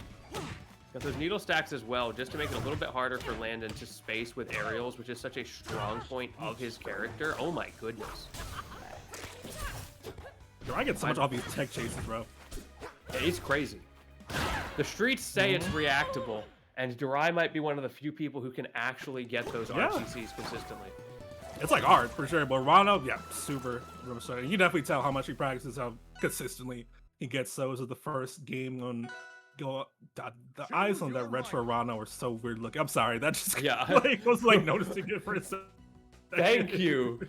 Somebody else understands. This skin is not okay. He's a cretin. A cretin? Oh my god. He's a cretin. This is that character that's not supposed to be scary in the game you play when you're like 5, and then you remember it when you're like 20 years old and go, man, that did mess me up a little bit. I think that's why I got a C in history, actually. It all goes back to It all goes back to those eyes. The children of the corn eyes. It's weird. Anyway. My goat with the goat eyes here. Now Landon off to a good start here. Does not get the tipper on the neutral special, but does clog the ledge. Darai getting a little bit greedy with the recovery. Yeah, I like the counter pick too from Landon as well. That we know a situation where wants for some more edge guard situations, has faith in their stage control. At the same time, though, the speed Darai moving with a big sort of boon in his favor. It's making it really hard to catch at the neutral right now. Great catch with the tongue there. Just keeping you honest, forcing Landon to think about every option in his toolkit. Can't sit at that range for free. All to get it up for there, up strong right here. Even up the stock count, okay. Oh, catch, no jump, forces high. I think still no jump. Finally gets the landing. No tipper, so couldn't extend it anymore, but still, a good amount of damage already on Darai. Decent start on the stock for Landon, especially not getting tech chase right there. He's huge. No tribute right there yet. Back here, missed the tech chase up tilt, but still, a little bit of pressure here. Called out the get up attack as well, keeping it safe as a 4-2 2-1 kill. She's moonwalks, just mixing up with the movement, breaking the ankles of Landon right here, bro. Crazy to see. Punish the recovery on stage. Not too much off of that though. Good escape there from Landon. And now the shoe is on the other foot. Only 12% on this Rano. If you can get the opening as Darai and close the stock out as we're seeing the attempts. Dude. So many forward airs. You can hit in like so many just direction that hitbox. It's tough sometimes to see this like still not get out. Nope. It's tough. Percent is racking up here though. You can see him just waiting on the platform, desperately trying to find an opening. Does get it. And we saw the stocks in game number 1. The proof that Darai can bring this back from here. And of course the smallness of the stage is going to help a little bit with setting up these edge guards, but it's going to be difficult. A B attempt off the bubble was crazy right here. Up strong. Oh, wait a second. I can't believe that forward air won. Same. Love the needle as well to punish Claren for going to the ledge. Bubble saves him. And now he's too far off, does not jump. So Darai doesn't get caught by the side B there. Another opportunity, no parry attempt. Darai tried to bait it. Again, the moonwalks. This is getting scary. Should be fine. You've got Oh, that I get jump, it. love the stall. You're having trouble edge guarding, or finishing the edge guard rather, but the backer will eventually do it. Can't quite hit that bubble either, as Landon gonna take that second game. Counterpick came into play for sure, but still a super dicey one either way. Darai playing so slippery at the end Very. there.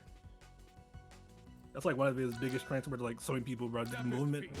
When he steps it up, bro, it feels like impossible to catch sometimes, bro. It's like skating on grease or something, you feel me? What a difference between the recovery on the first stock that got caught and everything after that. Darai really turned up the awareness off stage. I expect we'll see a lot more of that as the set continues. I think it's just one of those things where you autopilot one recovery, you get greedy, it happens. That's why you've got a whole set to play with. Exactly. Being able to correct yourself that quickly is super crucial, competing at this level against players as skilled as this. Little dice situation off stage. Misses the back air though, crucial, letting Darai come back to the stage.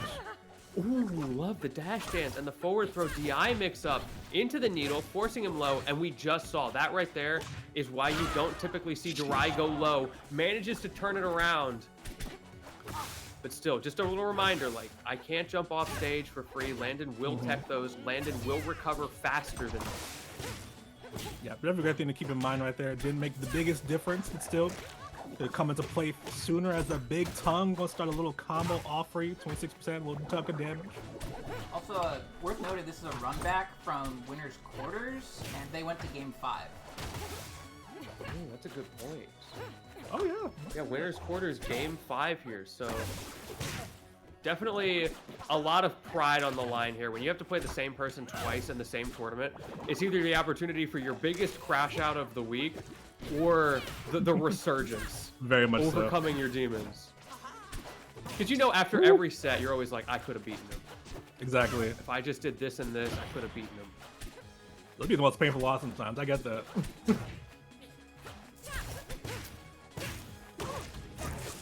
Wave though. Getting back to the stage, jabs in the corner. No. Honestly, I like that parry. In so many situations, especially Claren players will try to hit you with their disjoint as they fall off the stage. Very true. Forward air, made it back to stage though. Another parry attempt getting stuffed out though, unfortunately. Just not working out right now for Darai, but still holding the lead despite those couple of mistakes. Again, just like not getting killed early is going such a long way. Yes. Yeah, the survivability super, super good. I like seeing how Landon trying to slow things down a little bit. Doesn't want to deal with much more of the movement mix-ups from Darai. I love the swinging the sword, playing that mid-range well. I like switching up the game plan, just controlling the stage. At these percents, though, it can be a little bit difficult for Rano to get the hit that confirms into a kill, because like down tilt is not going to connect. You need that. Great tech chase. Yeah, getting ready on that platform.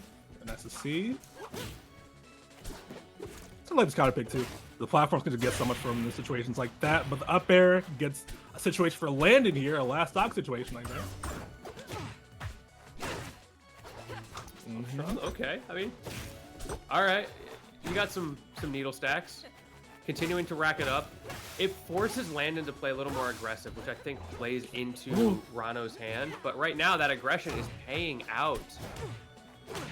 Yeah, wait a second though. The get up attack, so risky, but pays off for Landon. Getting off the tongue though, check chase to the nair. Neutral special somehow not a tipper? I'm surprised. That looked like one. Maybe just a weird hurt box extension from Rano.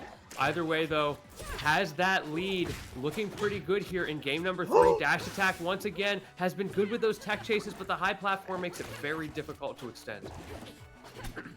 Great weight from Darai. Oh, tech chase the up tilt.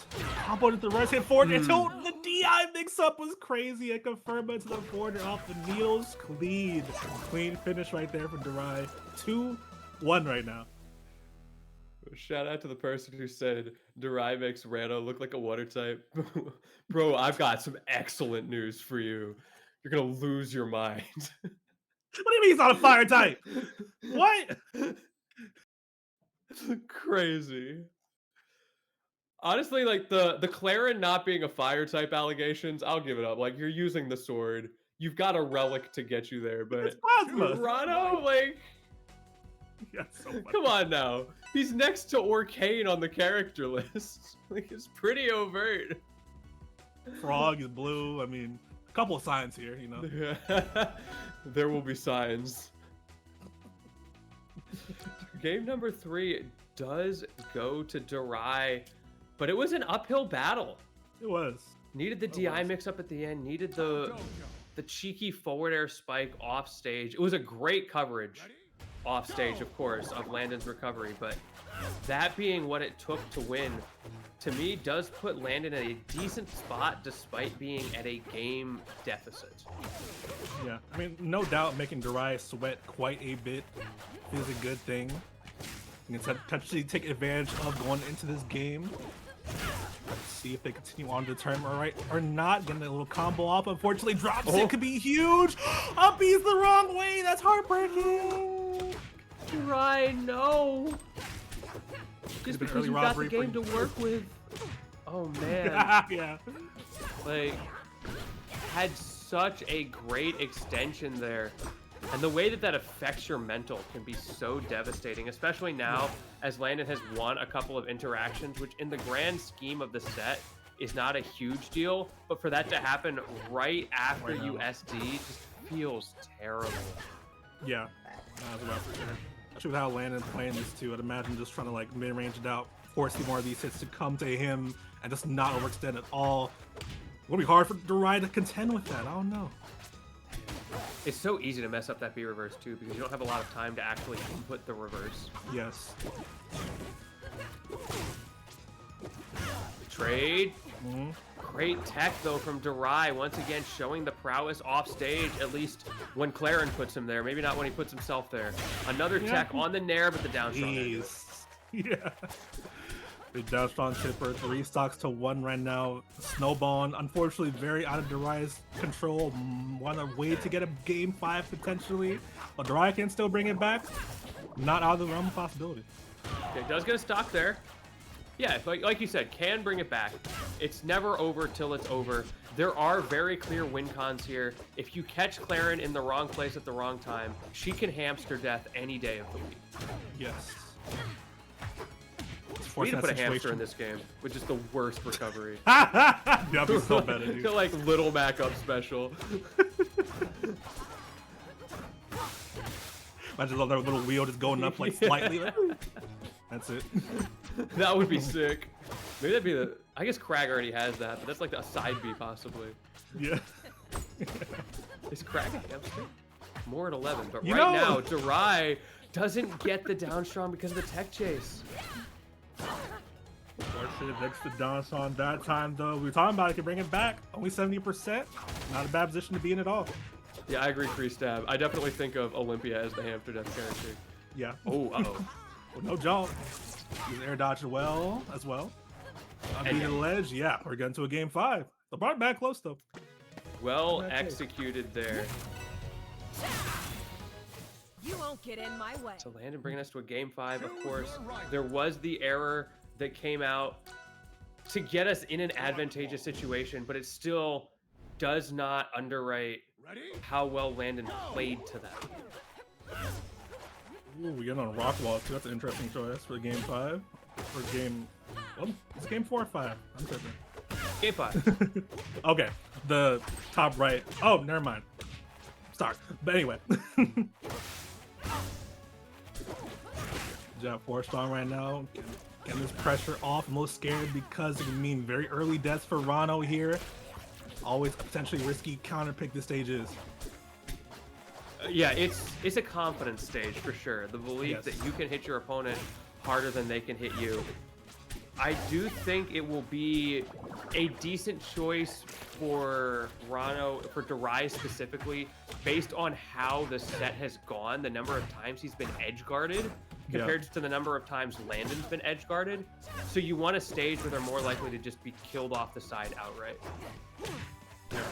Smart decision for sure. Down to the up strong hidden. We'll see if it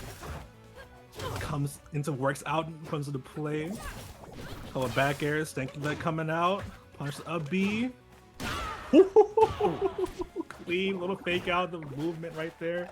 Love that from darai, taking the first stock. Side B, a little damage for start off too. Good start. Playing to the bubble as well. Having that recognition, you're at high percent. You do not want to risk trading unfavorably. Definitely not. Just chilling a little bit. There you go. Playing it safe, playing by that bubble as you were saying. Very smart stuff. Just again. running away to set up that bubble over and over. There's the reversal. Love the up B as well. 85% right now on Landon. Just stacking up so much damage, dude. Side B has a stack of poison, does a lot of damage off, missed the down strong narrowly, but still very close to another kill here. And the forward strong would do it right here, TD. Darai is in his Roadrunner arc right now, and right now Wile E. Coyote, like, he's got no answers. I can hear the music playing in the back of my mind. The Benny Hill going stupid. Darai with the meet me. It's like it's still in the bubble once again, dude. 190%. Okay, no bubble this time, so you're dead right there. But that stock extension kind of led to this whole situation getting far out of Landon's control right now. Shout out also to Darai's recognition of exactly where to put that bubble So every impressive. single time. It's crazy. And then DIing straight into it, like with the back air where he just held up. The full float big sub too, bro. And Darai in his element right now. Bro, if I'm Landon, I'm crashing out so hard right now. I'm rage queuing right after this, and no one can stop me. This is crazy work. Again, when Darai's confident, bro, a different beast. I can see the tweet right now. First to 10, any rando. As long as you can bubble, you're good enough. You played the reps in. Special barely missing too. Still staying alive on stock is Darai. Stock up 138% on Landon. Trying to swipe the air up tilt, but still not giving it to him for free. Ooh, oh, scary reversal. Forwarder does not connect. Speaking of reversal, though, now an opportunity for Landon, who executes that grab perfectly on the ledge, bringing us to a last stock. But just like that, it is gone. Darai with the taunt as well, getting a good stretch in. Ready to move on to losers finals against Mang0. Nice. Great stuff. They gotta stretch it out first, you feel me? Don't want to get injured. Exactly. Very good stuff. Very fun match to see, dude, too. Just seeing just like how the mid-range, sort of neutral in general, really adapted between like the disjoints as well as the movement. It was an interesting dance in a way, you know? Yeah, I loved watching the way Darai changed the neutral game plan as well as the set went on. It was the most pervasive for sure on that last game, but there were little bits of it starting to show themselves in every game as we move forward, being more and more of the instigator, but not the aggressor, creating situations that force Landon to pressure on a character that doesn't want to do that. Exactly, too. And just knowing situations like that where you see, for example, Darai Autumn would just like sit there just holding down as be ready to punch that dash tag anytime they do something, or just like being ready to dash back if they come in, things like that. Very cognizant in these situations. All right, let's see this prediction. How many Mang0 dollary dues are we gonna get this time? I already know there's a whale coming. Don't lie to me with that 43, 57%. Someone's dropping 3K on this. I already know. Oh yeah, undoubtedly. Had to see who. Pet real money people, you're crazy. Laboria. Well, I got the website for you. Shout out today's sponsor. Snake is a sports betting app. Oh goodness. You remember that era where like every tweet had the undisclosed stake ad in it? That was like rough. Psyop, bro. It was weird. It was fucking crazy. weird. One of the most effective ad campaigns I've ever seen. Everyone knew what stake was at some point. Yeah. I was seeing it everywhere. Y'all, it's not worth it. Don't do it. It's not worth it. But channel points. Now channel points are worth it. And here we go. Shout out Boys Kissing with the 9K channel points. Big up to my goats. Happy Pride Month, everybody. Happy Pride Month, indeed. And just for that, I'm going to put $10 on Mang0. I would not be judging you, but I'm watching you. That's so funny.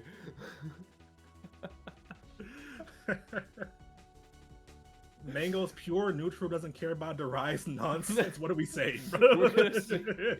We're gonna see. I mean, Darai's neutral. It is not pure, but it is very good.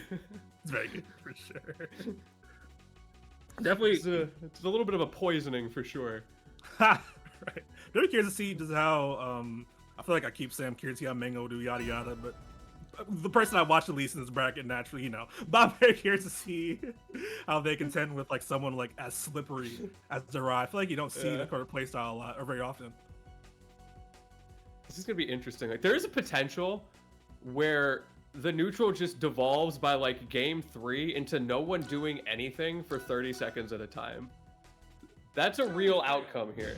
Yeah, I mean, how Mang0, playing? Yeah, Mang0's gonna get sick of getting hit with poison stacks and stop holding forward, and Darai is not gonna hold forward. Just stare at each other, just lovingly. Yeah, just standing there, lovingly. Happy Pride Month. So good. Oh, well, getting it started though on the classic stage. Starting out Jules Veil as we get beat up in this corner right here. Tech chase the up tilt too. Clean extension. Put Darai no strength to this matchup. No, Darai, no! Never mind. Great at the Zetterburn matchup, sometimes bad at the recovering matchup. It happens. It happens to the best of us, you feel me? 90-10 matchup. The Darai recovery matchup, it's rough. Okay, unfortunate. A very unfortunate start as Mang0 continued to bring that momentum. There's some a bit more, 60% extra credit already built up and counting still. Potentially get this edge guard clean block right here. Eventually getting out, but still, it's rough right now. We've been here before though. Darai SD'd at the beginning of the last set. Maybe it's a good luck charm for him. That's a crazy good luck charm. He's not like superstitious, but he's a little stitious. A little stitious. Just a little stitious. I've never heard that sentence in my life, but again with the bubble. Jeez, the bubbles. Ball placement's so good, but the second, can't save from the second one right there. But you can't potentially get an early kill right here if you keep him for the back airs, but unfortunately missed that one. Lets him get back. So continuing the advantage state, I love to see as we get the tech chases off. And we can see that respectful neutral as well from both players. Just a little bit jab check, react, see what he's gonna do. Dash dance past him, trying to get reads on each other right now. I think especially Darai, who's recognizing the deficit. They're kind of yeah, throwing each other out a little bit while just going for these wrists too. Darai loves that forward throw, by the way. He does. So get out of here. It sets up from edge guards too, which he's very comfortable in the situation. Just getting those. Can see the logic. Wait a second. I can see the forwarders too. Oh. Okay. Mang0 is in his zone again. He definitely has, like, throughout a given game. Of course, this is last stock Mang0. We gotta account for that. But throughout a given game, like, he'll have such strong peaks and valleys. Once he gets his advantage state going, Mang0 is very stifling. Very much so. Mrs. Dash. Yeah, Mrs. Dash for sure. Ooh. Where that bubble? And just Darai just bring it right back exactly where he wants it. Oh, he's a little barely off. missed it. Yeah. You know what? The thing is, his DI is exactly where the bubble was. Yes. Where he was trying to put it back to when he was off stream. Choose your right. So the forward air from Mang0 ended up making the difference with making that bubble not connect. Okay, the little things. Maybe the SD right there wasn't a good luck charm for this one, but maybe it could be going forward. Getting the Aetherian Force, I like this counter pick for Darai specifically. He's very comfortable on the stage as well as trying to get his early edge guards. We keep mentioning with the stage, of course. Get Mang0 off stage as often as possible. You're going to have to worry about things like up strong killing really early here, but Darai has been playing around that pretty well. Oh yeah.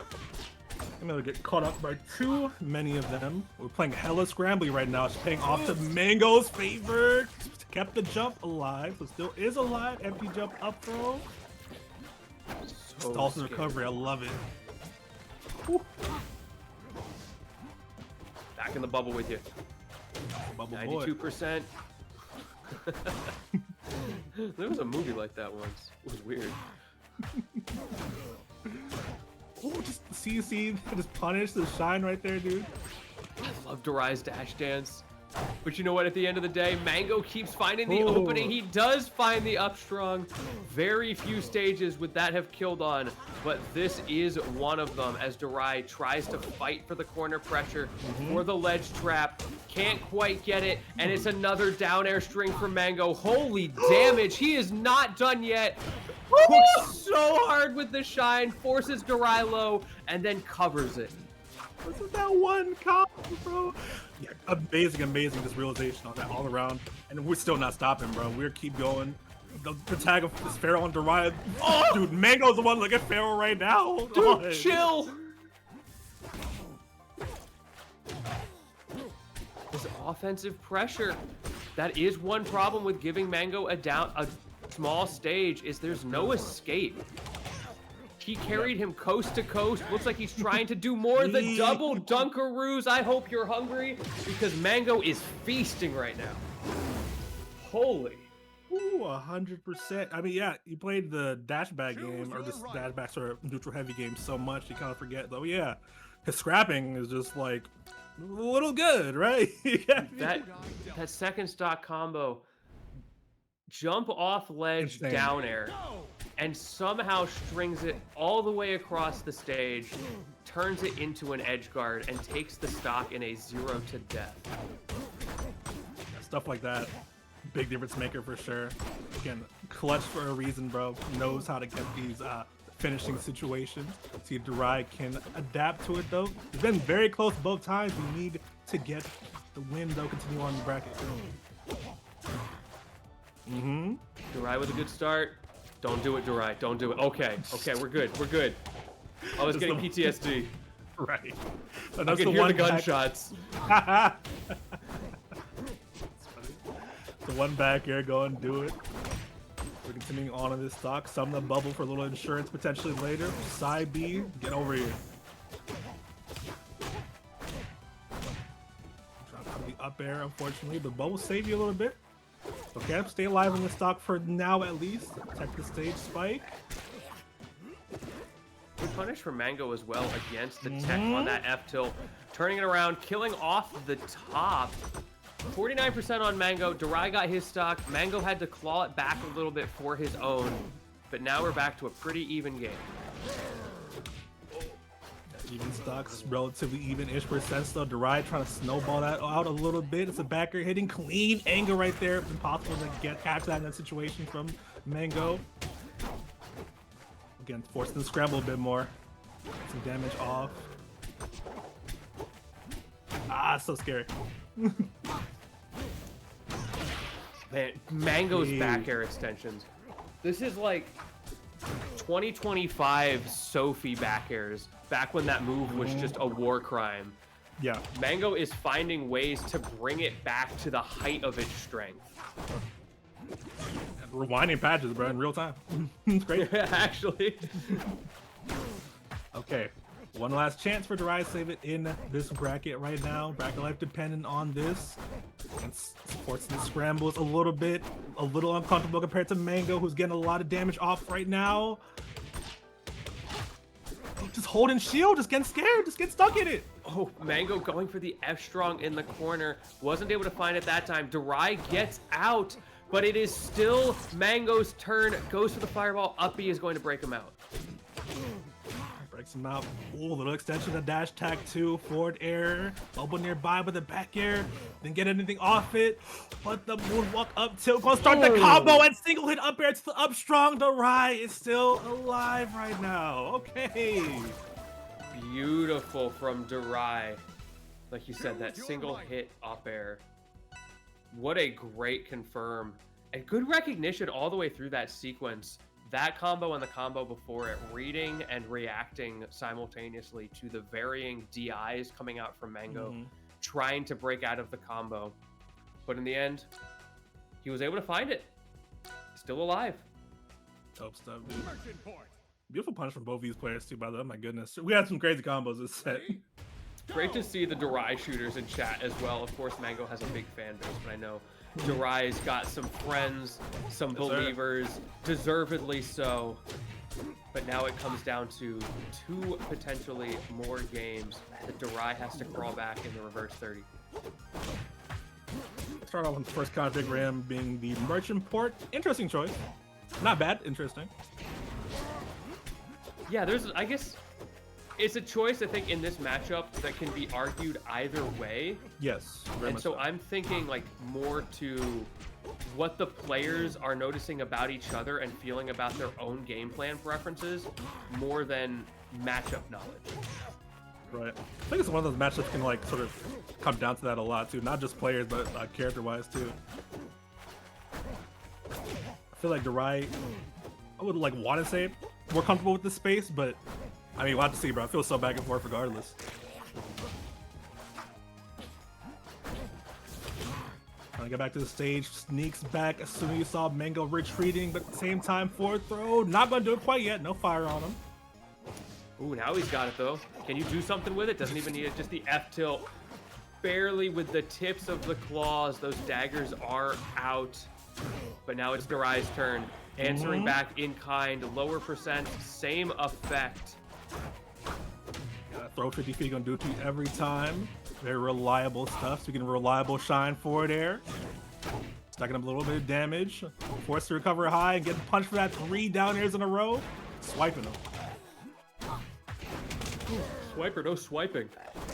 I don't think he has time to say it 3 times here. He's just cooked. Yeah, that's no shot. You're saying swiper, no swiping 3 times before he run up strongs. A bit of a fast one now. Side working out so mad in that show. Like, just talk faster. What are you doing? Swiper, no. Oh, he's gone. You get it. Grab ledge. Okay, last stock. Again, Darai. One more shot. Again. The side Bs. A little risky. Waveland. Darai's had a few bits of missed tech skill. Yeah. I've seen a couple of big ones in this game specifically. Maybe the nerves starting to get to him. The opportunity, another missed Waveland there. Has to be so careful, and because of that, you're a bit out of position. Mang0 has the advantage. Oh boy. Missed the ball. Oh, Lord. Mang0 still gets to throw him off. Still gets to try again. Yeah. Upstrong barely missing. 115%. Maybe a bit over for Darai. Wait a second. Special getup trading. Not in the best favor for Darai as they're going to combo the release with a bubble into that Upstrong as Mang0 is going to take it over Darai. 3-1 fashion. He's both so brave and so consistent with that Upstrong. Choose your You right. don't very often see it whiff, but so many of his Upstrongs are off of tech chase reads or missed tech reads. Yes. And it's a very difficult thing to be that consistent with. Of course, a very strong tool in his arsenal, but you have to be on point. You have to be guessing right sometimes to make it that strong tool. And that's what Mang0's doing today. Ooh, 100%, dude. Super just clean play from all around, bro. It's been a pleasure to watch. It has. And that means we're going to see some more Mang0 up in grand finals. Reminder, the first time around, Zeus took it 3-2. It was a hot set, but Zeus came out on top. We'll call this their first to 10. As well as he can, yeah. This first to 6 is close. A couple numbers off, but you know, I'm gonna call it close enough. You got the vibes. Depending on how things go, Mang0 could take it in 8. That's true. Win 8 games.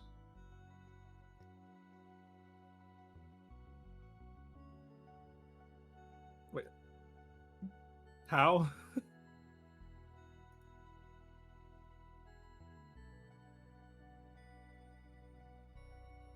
Man, I'm excited for this. It's been so cool. I know we talked about it already, to see Mang0 getting so active in the Rivals community in these last couple months. One thing we didn't talk about is just what that means for the viewership of the game.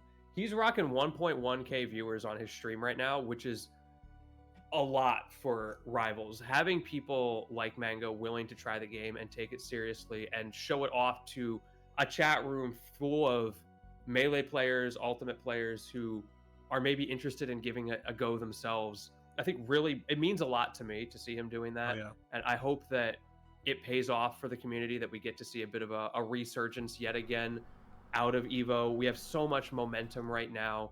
So anybody who's thinking about getting the game, now is a great time to do it. It's $30. You get free DLC characters for life.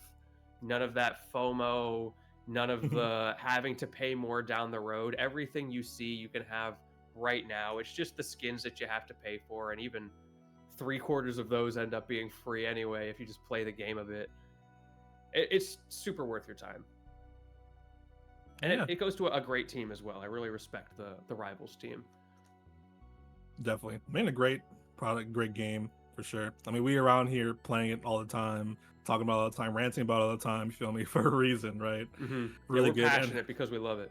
Exactly. And it's definitely a really good time too for this kind of thing because, I mean, people can say what they will about, like, you know, characters they hate, but like, I feel like this is like a really well balanced sort of meta wise right now. But now on to much more important things. Let me see those predictions in the chat. Y'all yeah, got channel points. What are they doing on the bottom right of your screen? Put them on the top right. Hit that predict button. I want to know if y'all think Mang0's got what it takes. All the people who got the payouts for their 9K on Mang0, I know you've still got the money. You might as well spend it now. You're running out of time as we get into this grand finals. I'm so excited. I'm so Right excited. now, ZeusDahGoose got a bit more momentum on the prediction, the important part of the set, of course. I'd also like a second follow-up prediction for what song do you think Zeus is going to be singing while he 0 to deaths Mang0 at some point in this set? Is that a thing that happens? Bro, that happened in real time. I watched him like absolutely tomfooling on somebody. Tomfooling. He was going hard, silly in the chili, and I pulled up a stream just to see like, is he like in the zone? What's he doing here? He's singing Sabrina Carpenter. That's so fire. Like mid 0 to death rock combo. That is hilarious. He's Imagine thinking just about rock. me, thinking about us. That's that Like, me think about espresso. me anytime. Oh, Go! that's just bad funny. It was so funny. All right, grand finals. We are getting into it. Neither of these players wasting any time as we already have our first edgeguard opportunity, but it goes away just like that. Straight hands right now, starting off scrambling quite a bit here. Trading back and forth. Air command grab coming through. We are flexing on with the up airs, forward air off the side. Edge guard, but again, damage is being done. We're hitting buttons. Playing it safe as well. Zeus does not want to overextend. Hoping to, I think, bait Mang0 into doing something he shouldn't. So Mang0 with a skin change? Okay. Got a plush burn. So not cop that plushie. It's a good plushie. It is. Got away from the forward air, but still off stage right now. It's like the angle for Mang0. Put him in a good spot there. Really did. Forward. That's the fireball. Oh, no, Mang0.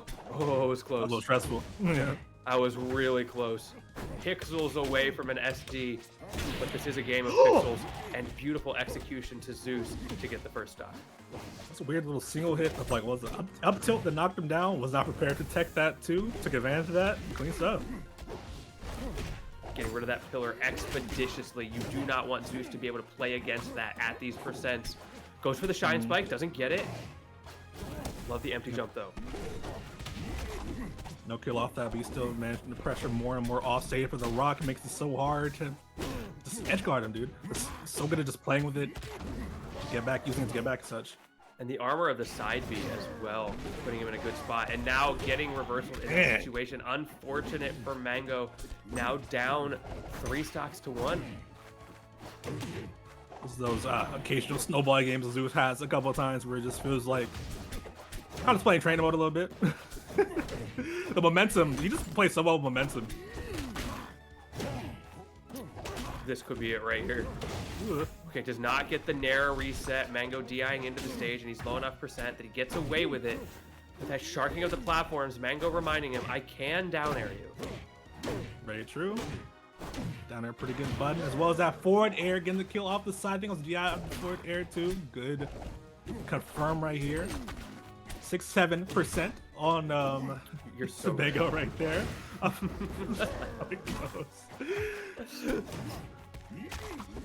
We saw this has been another of those cases, as I think Mang0 is likely to go down here. Yeah. Another one of those game cases where Zeus got past the critical percent window, and Mang0 didn't have good answers to finish out the stock if he couldn't tech chase, if he couldn't get those big reads, and had to rely just on a killing neutral opener. Yeah, I think it goes to show just how good like things like the DI and just sort of like evasive movements from Zeus have been to just like prevent that from happening and just reach that percent too. Very good stuff. See if they can survive as long in the second game. Once again, Merch and Port. Mang0 seems to be a fan of the stage.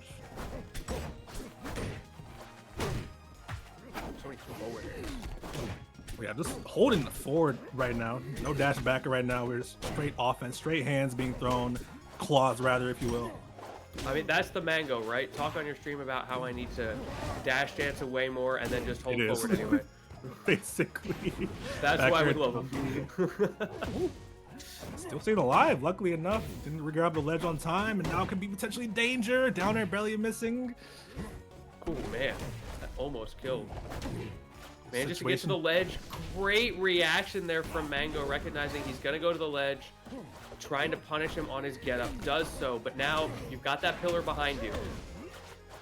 Maybe not anymore, but... high percents both side. Mang0's done a lot to reverse this. Forward throw. Shouldn't quite kill, no. Forcing the early jump. He doesn't get to pull a rock off stage there. And now he is on fire. And it's gone. Reversal yet again. Zeus keeps finding those. And we're in that awkward percent window. Yeah, it works so well with just like the weight of Crag as well, just his general survivability, both as a character and a player, rather too. Ooh. And there means nothing for you. You need more. Meanwhile, Zeus, right in the pocket, right in the spot where you can get that big damage. Finally, Mang0 turns it around. Managed to stop the bleeding before it got too out of hand on his counter bit. Yep. Now it's back to a relatively even situation. Juggling a little bit. I love that. Immediately saw you're above you. I'm trying to shark a little bit. Quick adjustments.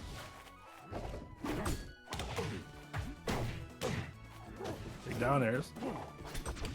Great spacing around the forward air from Mang0, but the problem with extending off stage like that is if you commit too early, it does mean that sometimes he can just jump back to stage before you. Yeah. Better on that forward strong forward. Didn't quite get it. Trying to air command grabber there, getting a little cheeky. Pillar has been burned. Mang0's trying to play to it. Does get the reset on the landing, but still loses the stock. Now Mang0 finally has that lead. Zeus needs to make something happen. Oh, wait a second. Boulders didn't get that last one and let go of the ledge a little too early. They go up the kill, see if they regret that. Maybe not, as a back air forward air going to hit, but the big back, the classic, hit every time. Oh, that back is definitely shooting. Very effective here for Zeus. Manages to get himself not just the stock, but a firm lead. More momentum in his favor. Trying to go up 2-0 on Mang0 right now, but don't count the kid out. Yeah, a couple attempts at strings were interrupted there from Mang0 with the shines. That might be it here as thrown off, called out the air dodge too. Clean KO from Zeus, going up 2-0 right now. Because they can finish off from 3-0 after that winner's finals, bro. I'll be crazy. I mean, with what we're seeing right now, I feel like Zeus has figured out a couple of the habits of Mang0. Mang0 needs to change the pace. I think he does need to play that whiff punish, that baiting game a little bit harder. He's got the big stage, at least for now, to do it on. You're so much faster than Crag, and you're just not taking advantage of it. Yeah, opting play a scramble, which is, it definitely can pay off right now it is, but definitely inherently risky as a whole, especially against a character like Crag, dude.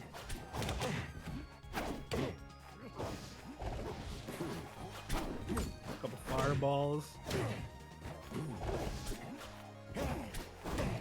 Air. I love the pressure on the ledge right here from like the mid-range too, making it hard as possible for you to come back to center stage. Love that. Now we're seeing more of it.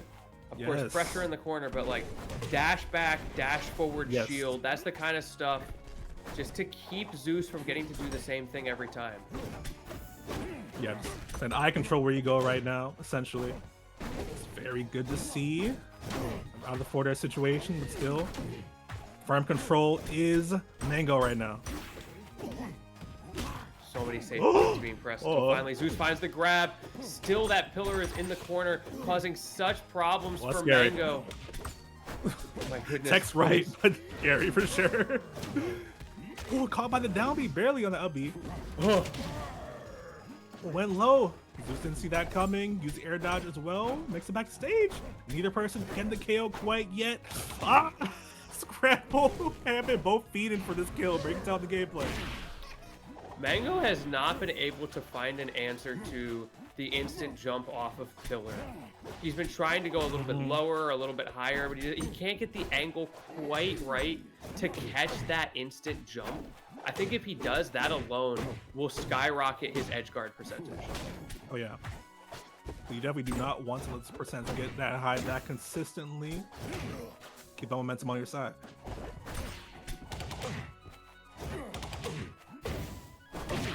And there's queen back air extension, the forward air.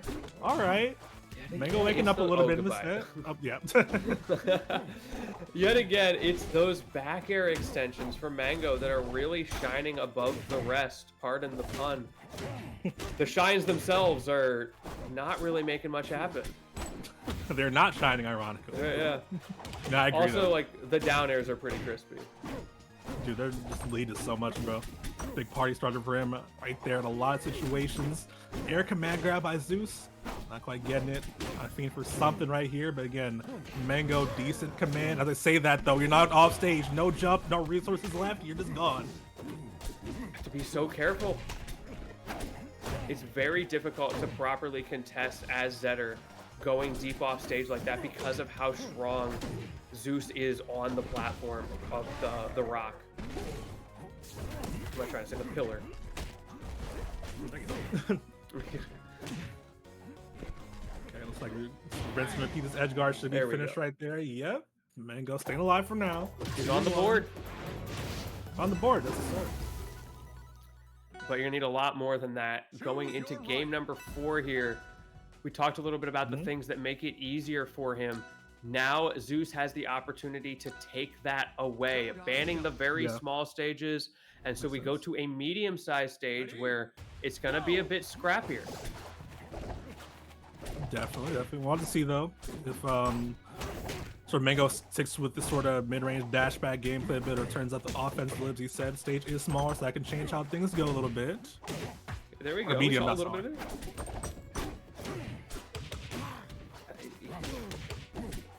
It's just so tough when Zeus does get his read. He often takes those so far. Thankfully for Mang0, not quite anything huge yet. Still very much back and forth with the trades. Wait a second. We're okay for now. Well, that rock is gone. Zeus not able to get too much off of it. Opts to go for pressure instead of pulling another rock here. And those back airs a little bit off on the nair though. And Mang0 takes full advantage, reversing that into a tech chase up strong. Clean stuff and great just awareness on that at the same time though. Big flex key off her top right there. And Zeus knows the kill confirms. He does. Little scrambly. Fire. That couldn't have been on purpose. Probably missed input shine, I'd guess. Yeah, maybe trying to shine and then immediately do some left stick movement. Yeah. Either way though, Mang0 not deterred, keeping it even right now. Almost perfectly so. Mang0 gets first dibs on the edge guard here. Does he opt to go down? I don't think it's a good idea. Glad to see him being respectful there, but Zeus gets back anyway. So either way, I'm coming back and you will not stop it, says Zeus. More damage coming off. Tech chase, not quite the forward air. Another opportunity, but get up attack. Get off me. I do think there is a very real factor of Mang0 needing to recognize, like, this is not my moment sometimes. Yes. You will get back sometimes against me. I just have to play my strong neutral game on stage. That is a place that you can threaten frag when he doesn't have his fireball. Yet there we go. Don't disrespect him that deep off stage. He has too many answers. Yeah, I'm sure to keep this ledge guarding just safe in this ledge situation. Forward air and just walling off as much as possible to get the forward throw right here, waiting for the openings to get the kill. I love that from Mang0 as we get into the last stock, potentially be a game 5, or Zeus can end it right here. We'll have to see. It's time to lock in here. Mang0, as you said, has the opportunity for that game 5. But Zeus has advantage state. Double forward air, burning the jump, going high. Zeus messes up, accidentally goes for the, must have hit his D-pad there. And that gives Mang0 an opportunity to get back to the stage. No jump. I think he was trying to jump fair, didn't realize he burned it. Okay, that's a crazy way for that to end. All right. He fell into the blast zone with a fair there. If he had done double jump fair, he probably would have hit Mang0, created an awkward tech situation, and he still has the pillar to reset and get his resources back. But instead, a couple of mistakes there from Zeus. Honestly, I can't even fault him. I've made that mistake so many times. I had to put my D-pad to movement because on an Xbox controller, it's really easy to accidentally fat finger it. I'm so glad I'm not the only person that happens to. He's pro GGC. It still happens to me all the freaking time, bro. Shout out the Rivals team for giving me an option to rebind taunt, though, so I can still taunt. Facts. That's important to me. Oh! Oh my god. I'll be toward that ledge right here, getting a little fire off. Jab combo. Like the stage that was up. not good DI. Yeah. Mang0 wanted to go off so badly. Yeah, you can tell I'm just fighting the urge, bro. Feel it. And that is why you don't, because as soon as you are off the stage, you are in the blast zone. Yeah, this was ledge drops, just invincible arrow from Crag, dude. So much work for sure. Great parry there as well. Speaking of the thing that Mang0 does not do, it definitely makes it a lot easier for Zeus to threaten with the rock. Because he doesn't have to deal with, you might parry this. Exactly, right. Just throw it at him, it's fine. Honestly, that's true. Pointing out a situation where it is causing some issues. No! He waited so well for so long on overextending, unfortunately. As soon as he does it, I don't even have an issue with the previous one going for the fair. I think that was fine. But the fireball there that was not it. Ooh, that's rough. Your whole stock behind against ZeusDahGoose. No slouch on the sticks. This is tough. Mang0 can bring this back. You gotta lock in. Play the most defensive dash dance neutral of your life. Break Zeus's ankles. And then when you get the hit, do not let him go. What a down air. Oh, caught the air dodge. I don't think he landed either. Yo, hold up, hold up. Yo, hold up these fireball extensions. Oh, wait, he might be out of that. Oh, wait. Oh, no. Oh, yeah. There it is. And ZeusDahGoose is your monthly of Ether champion. Mang0 was well fought, but Zeus says, I'm the captain. Is he going down with the ship? Oh. Yeah, that. Sometimes you just go out like a buster. Actually, that's happened. Great run, though, from Mang0, and great game set, dude. Just really good set. Yeah, seriously, a great set there. Mang0 had a lot of answers. Zeus just had more, and Zeus's level 1 game plan was so strong as well. So when you're playing that adaptation war, starting ahead when you're at this level of going tit for tat is such a strong position to find yourself in. And Zeus found himself there several times. And the way he was able to route into edge guards and not let them slip through his fingers, that felt like the thing that Mang0 just did not have an answer for. Yeah, 100%. Even just their edge guard to hit ratio, you were talking about earlier, Mang0 was kind of struggling to sort of find an answer to the just pillar situations far off stage. He kept getting back to guards. Meanwhile, Zeus, bro, sometimes just felt like every time you're off stage, ledge drop nair or ledge drop back air, stomping's gonna hit you, it leads to a kill. Very big difference maker, I'd say. Oof. What a way for things to end. But unfortunately, they have come to an end. Thank you all for joining us this week. It's been an absolute pleasure to be on the mic here with you, Black Amar. You can see our socials down below our names. Definitely, drop a follow, drop the DM. Would love to interact with y'all.